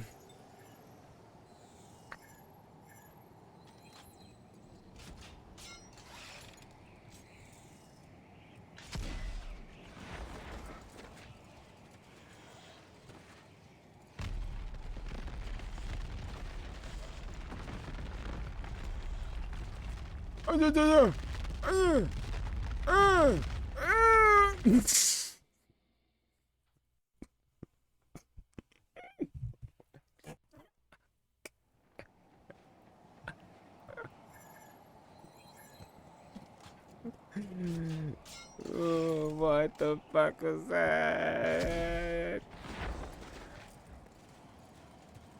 Where do we go?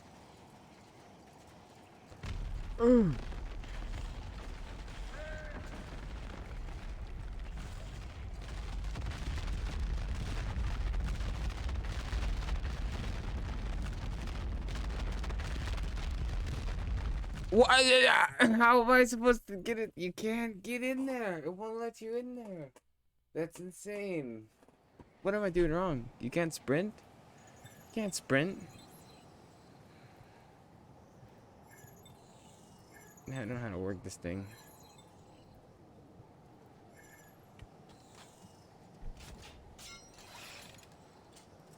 Oh, shit.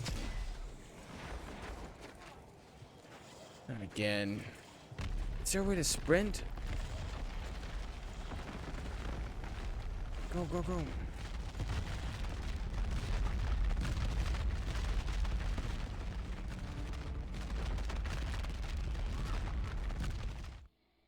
Like, what the fuck am I supposed to be doing? You can't get to the next one. I don't understand this shit at all.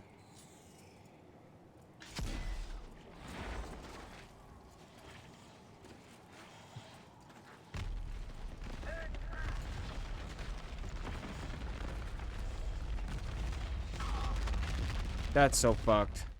That is so fucked. Oh, that's so janky. I jumped and it was like, no. Not far enough. Dude. What the fuck? I can't wait for this part to be over. For this whole, like, climbing shit.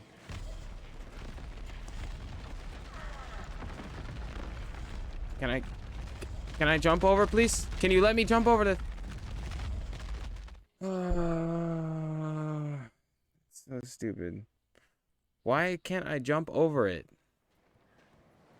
Oh my god.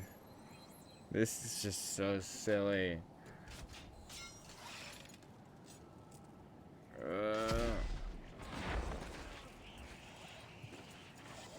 You can't sprint.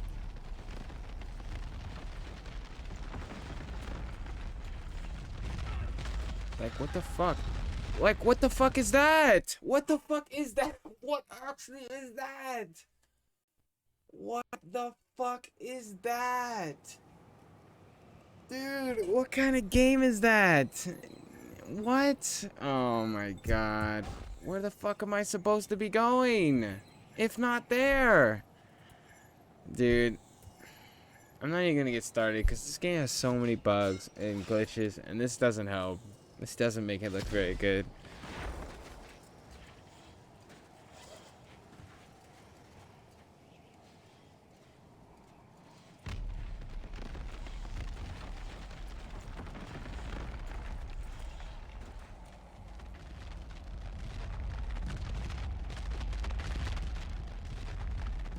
Fucking queues. Stupid bullshit.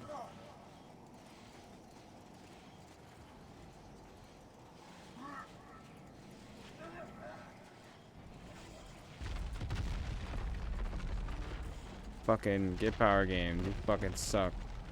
Stupid fucking queue system. Bullshit. Get metagamed. Stupid.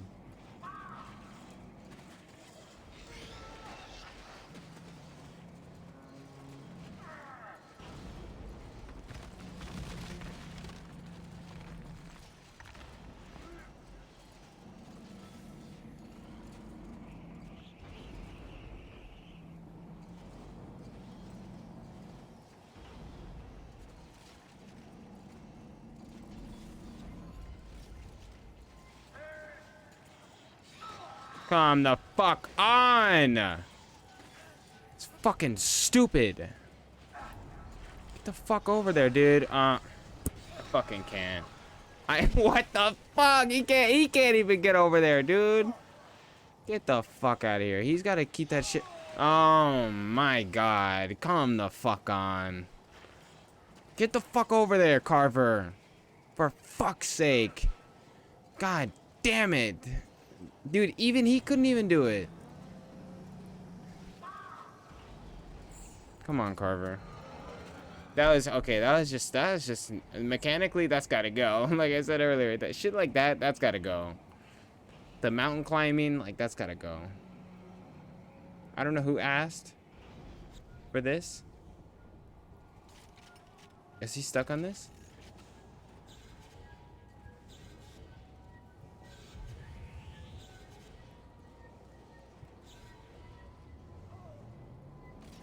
See, he can't even get over it. Well, see you later, Isaac. No, I'm just kidding.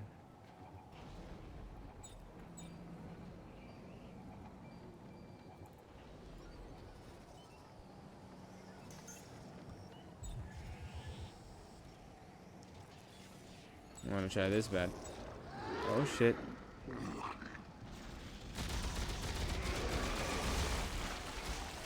Damn, she actually shreds.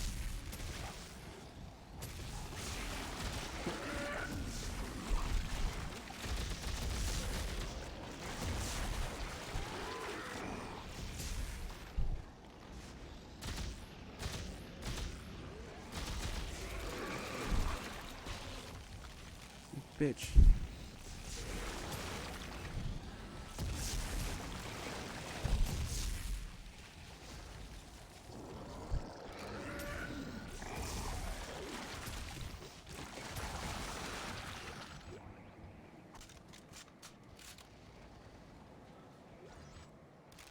I want to like primary flamethrower, like that's what I really want, but I don't think they're gonna give that to me.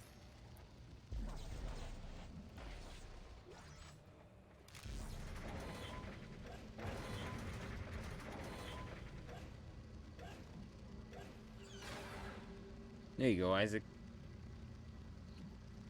Come on. Come on, man. Come on, use the ladder. He's like, you're gonna pull it up when I use it. I'm like, no.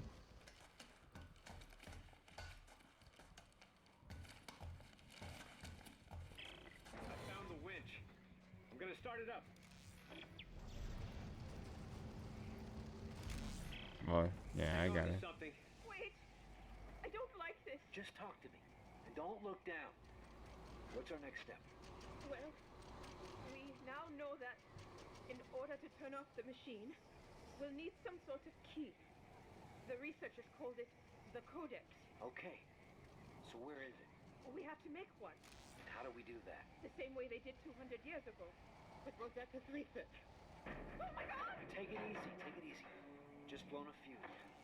Maybe I can divert power from the lights.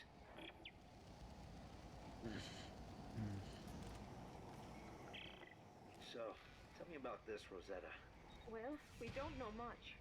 Just that the Codex was made from her research. Where will we find it? In the facility at the top of this mountain. Great. See?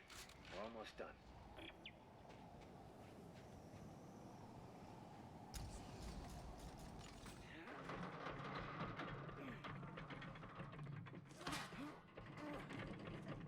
Hello? Jump. Hello? Wow. What the fuck? We'll just walk casually. It's fine. Everything's fine. See, that wasn't so bad. See, that wasn't so bad. I was crying the whole way. Just get me some solid ground under my...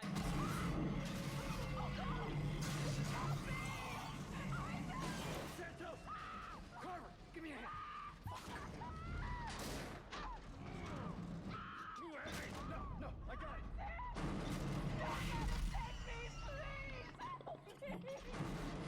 Isaac, it's gonna take the whole cliff face down and us with it. I can reach her. Just hang on to the winch. Santos, give me your hand. Isaac, it's too late for that. Take it. Cover, no! No!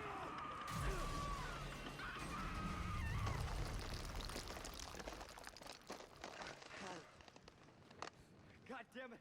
I had her! It was gonna take us all down with it! Isaac, the cliff's falling apart! Come on, damn it, give me your hand! I promised her! I could have reached her if I just had another second!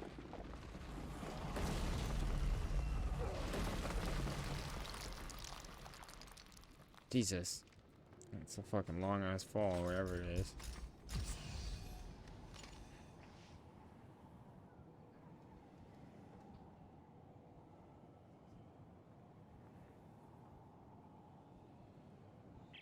Isaac! She's gone. Ellie. Isaac, it was pulling the whole cliff down. You couldn't have saved her. Can you get back up here? Yeah. I think there's a way up around the side.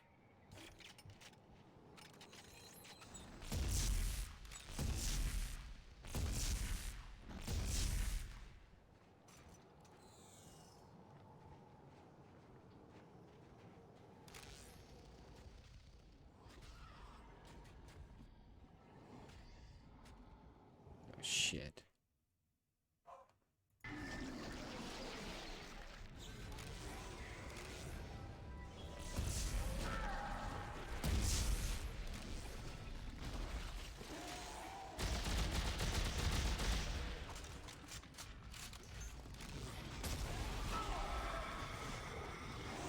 I need you, where you at?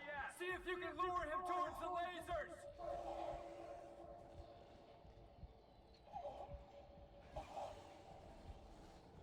Hey, buddy. Oh, shit! Stupid. Ugh. Got stunned.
It's a lot harder on impossible. Ah, god damn it.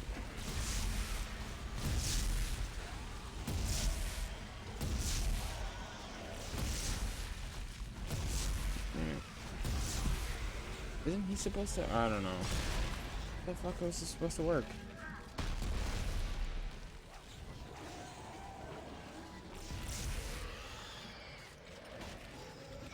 Dude,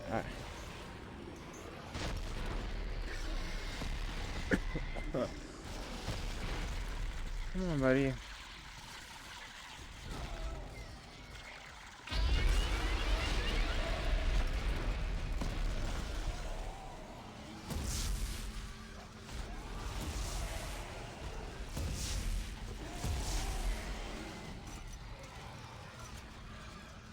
Why is it not going?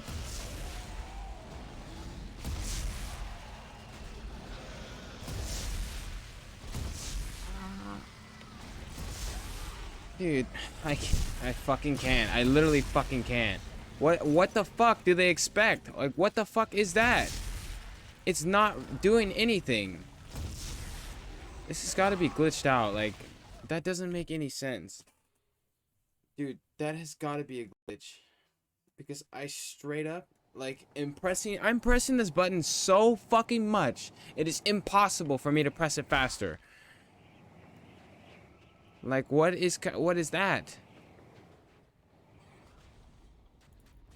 So stupid, dude. He's got to do that. He's got to do it, cause I can't fucking do that. I'm sorry, I don't fucking do fucking cocaine, for Christ's sake, dude. So stupid. Dude, get the fuck out of here. It spawned on top of us and then stun locks me.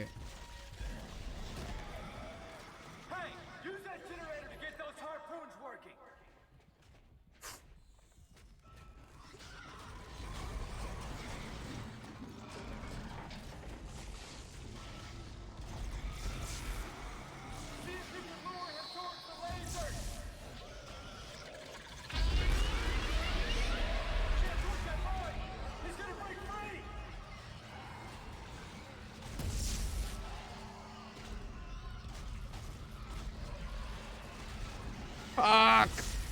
Come on, God fucking damn it. It didn't work? Oh, fuck off, dude. It looked like it was going to an animation. You do it. You fucking do it, dude. This game's stupid right now. What the fuck is that?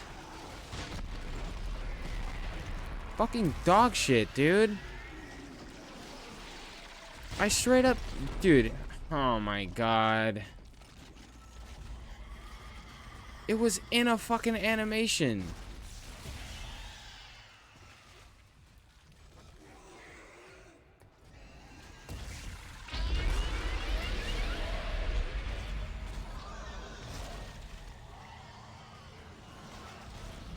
Dude, you gotta protect me. You gotta fucking protect me. That's literally all he has to do. Dude, oh my God.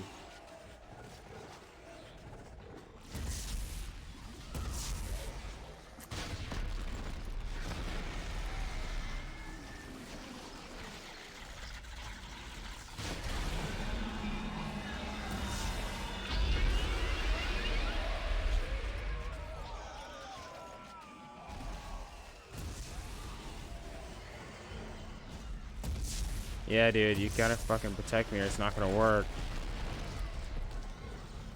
Oh my God.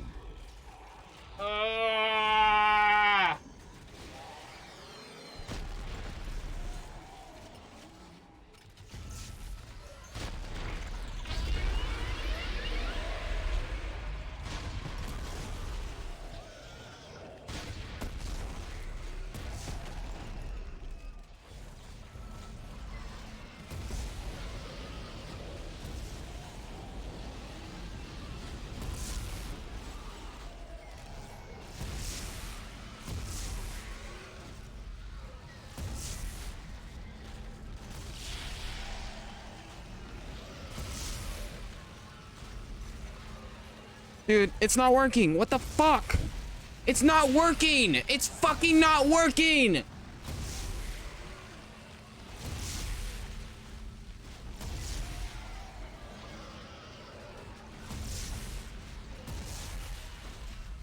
It's not fucking...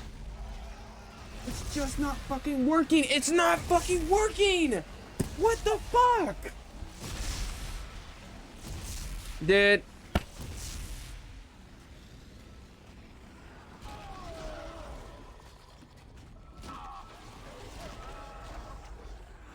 It's actually just not working. What a fucking bug, dude. Are you fucking kidding me? I think I've seen this shit before. Dude, this doesn't make it. You see this? It's literally like, it's going further than it's supposed to go. Like, I could not press it any fucking more. You do it, dude. Don't look at me like that. Fucking ridiculous, dude. I'm pressing this so fucking much My computer's gonna get fucking broken by the end of this. My F key is gonna fucking fall out of my goddamn keyboard, and it's still gonna be saying press F. It's fucking stupid. What the fuck is going on? In a normal game, they would make you press X. What the fuck is this? What am I supposed to be pressing? Like, is he supposed to be doing something too? Like, we're ripped from two sides? Like, I don't understand. Why the fuck is F not fucking working?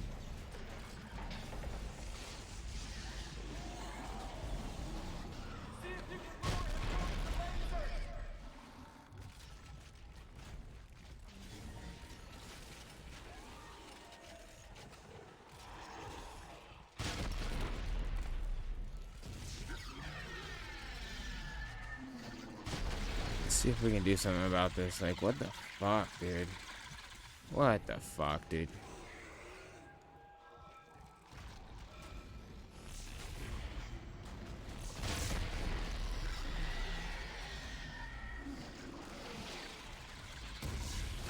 Why aren't the hooks getting him?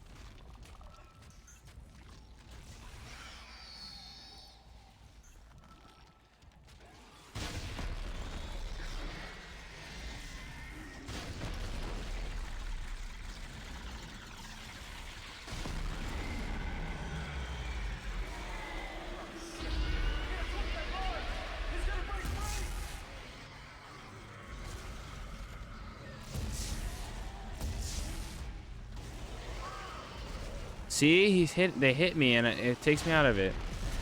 Man, you gotta protect me, you fucking moron.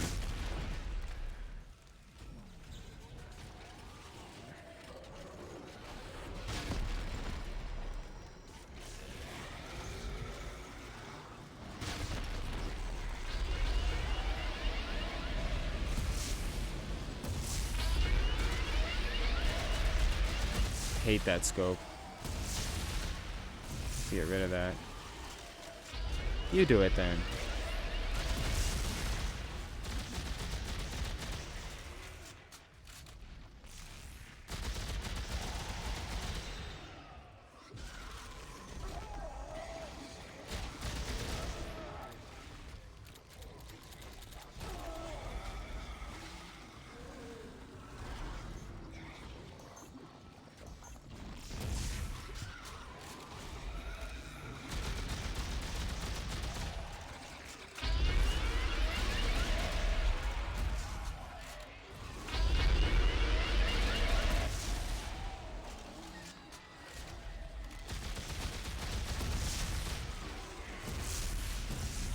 You actually gonna protect me this time? No? Doesn't look like it.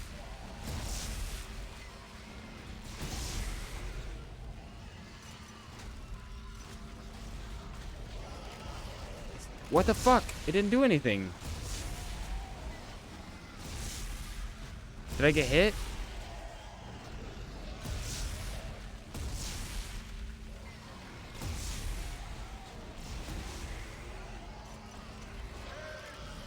What the fuck, dude? But yay! Yo! Yo, wake the fuck up! Look at all this free ammo, though. That's gotta be nice.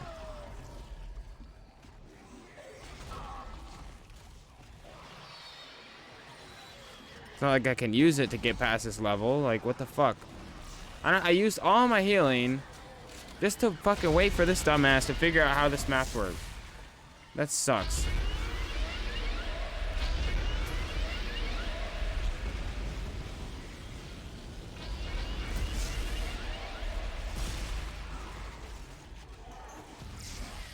God damn it, dude. Shh, you fucking buffoon. You god damn. Alright, dude. I've seen him get stun locked like 4 times already. Yo, this game is not this hard. It really isn't this hard. It's not. He's making it look like some Dark Souls shit. No. Bro, this is no. You need to protect me. Fuck's sake. Or do it yourself. Like, You don't just stand there. That's not how you do it.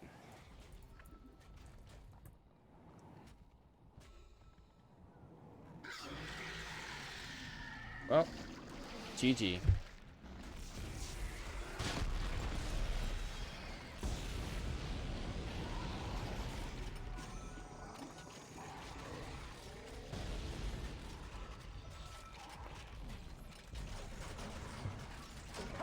Use that generator to get those harpoons working. Bitch.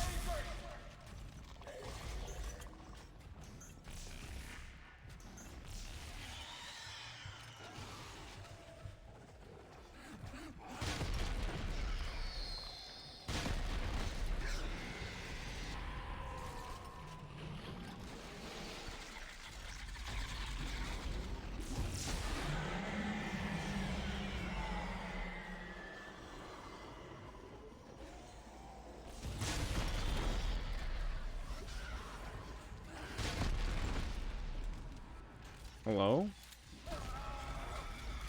Jesus, dude.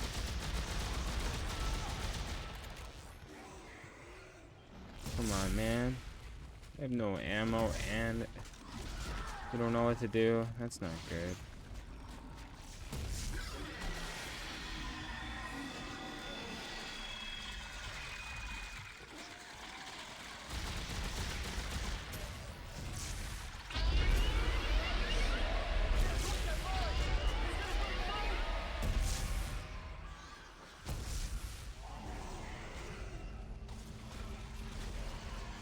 Gotta protect me, brother. Oh no, he's fucked. We're gonna lose.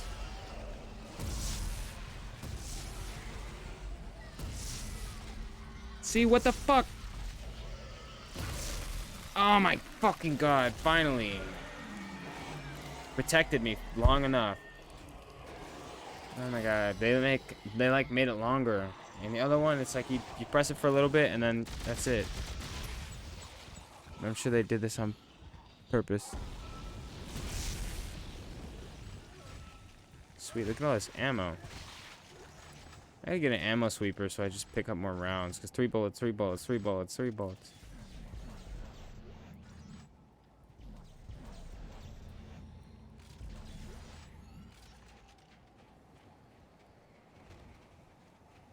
This guy have anything? No, he didn't.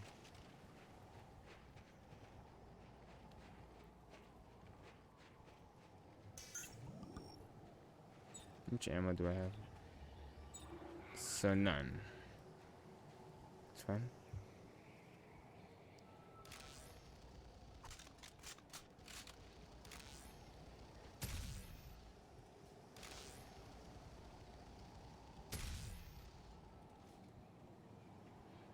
Mm-hmm.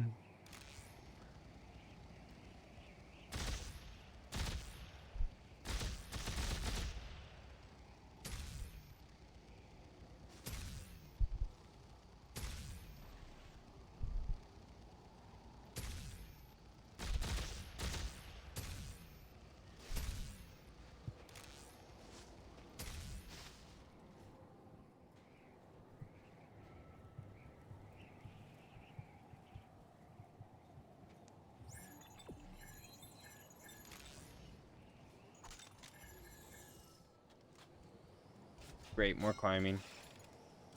Not really a fan of the whole climbing stuff.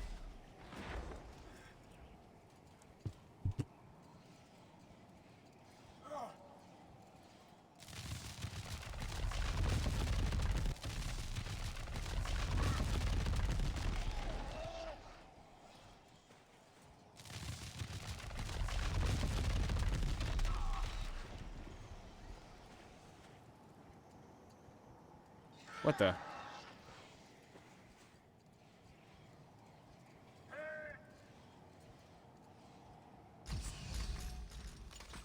Oh, I've seen this. Ooh. Hey, it's all right. You're a good man, Isaac. You did everything you could. No, I didn't. I gave up, Ellie. so sorry. This must be the place. But how the hell do we find this Rosetta? Oh, Rosetta. Okay, I'm out. I don't want to do this Rosetta shit. I feel bad because I was like, we're battle brothers for a second. But he's learning. Anyway, yeah, I'm pretty much done for it now. So, yeah. Oh, so fucking tired, and I do not want to do that Rosetta shit again. That was tedious. A fetch quest, fetch quest, and it doesn't even tell you anything. I mean, well, it does because Rosetta's an alien, and you don't really know that until they put that together for you. So, all right.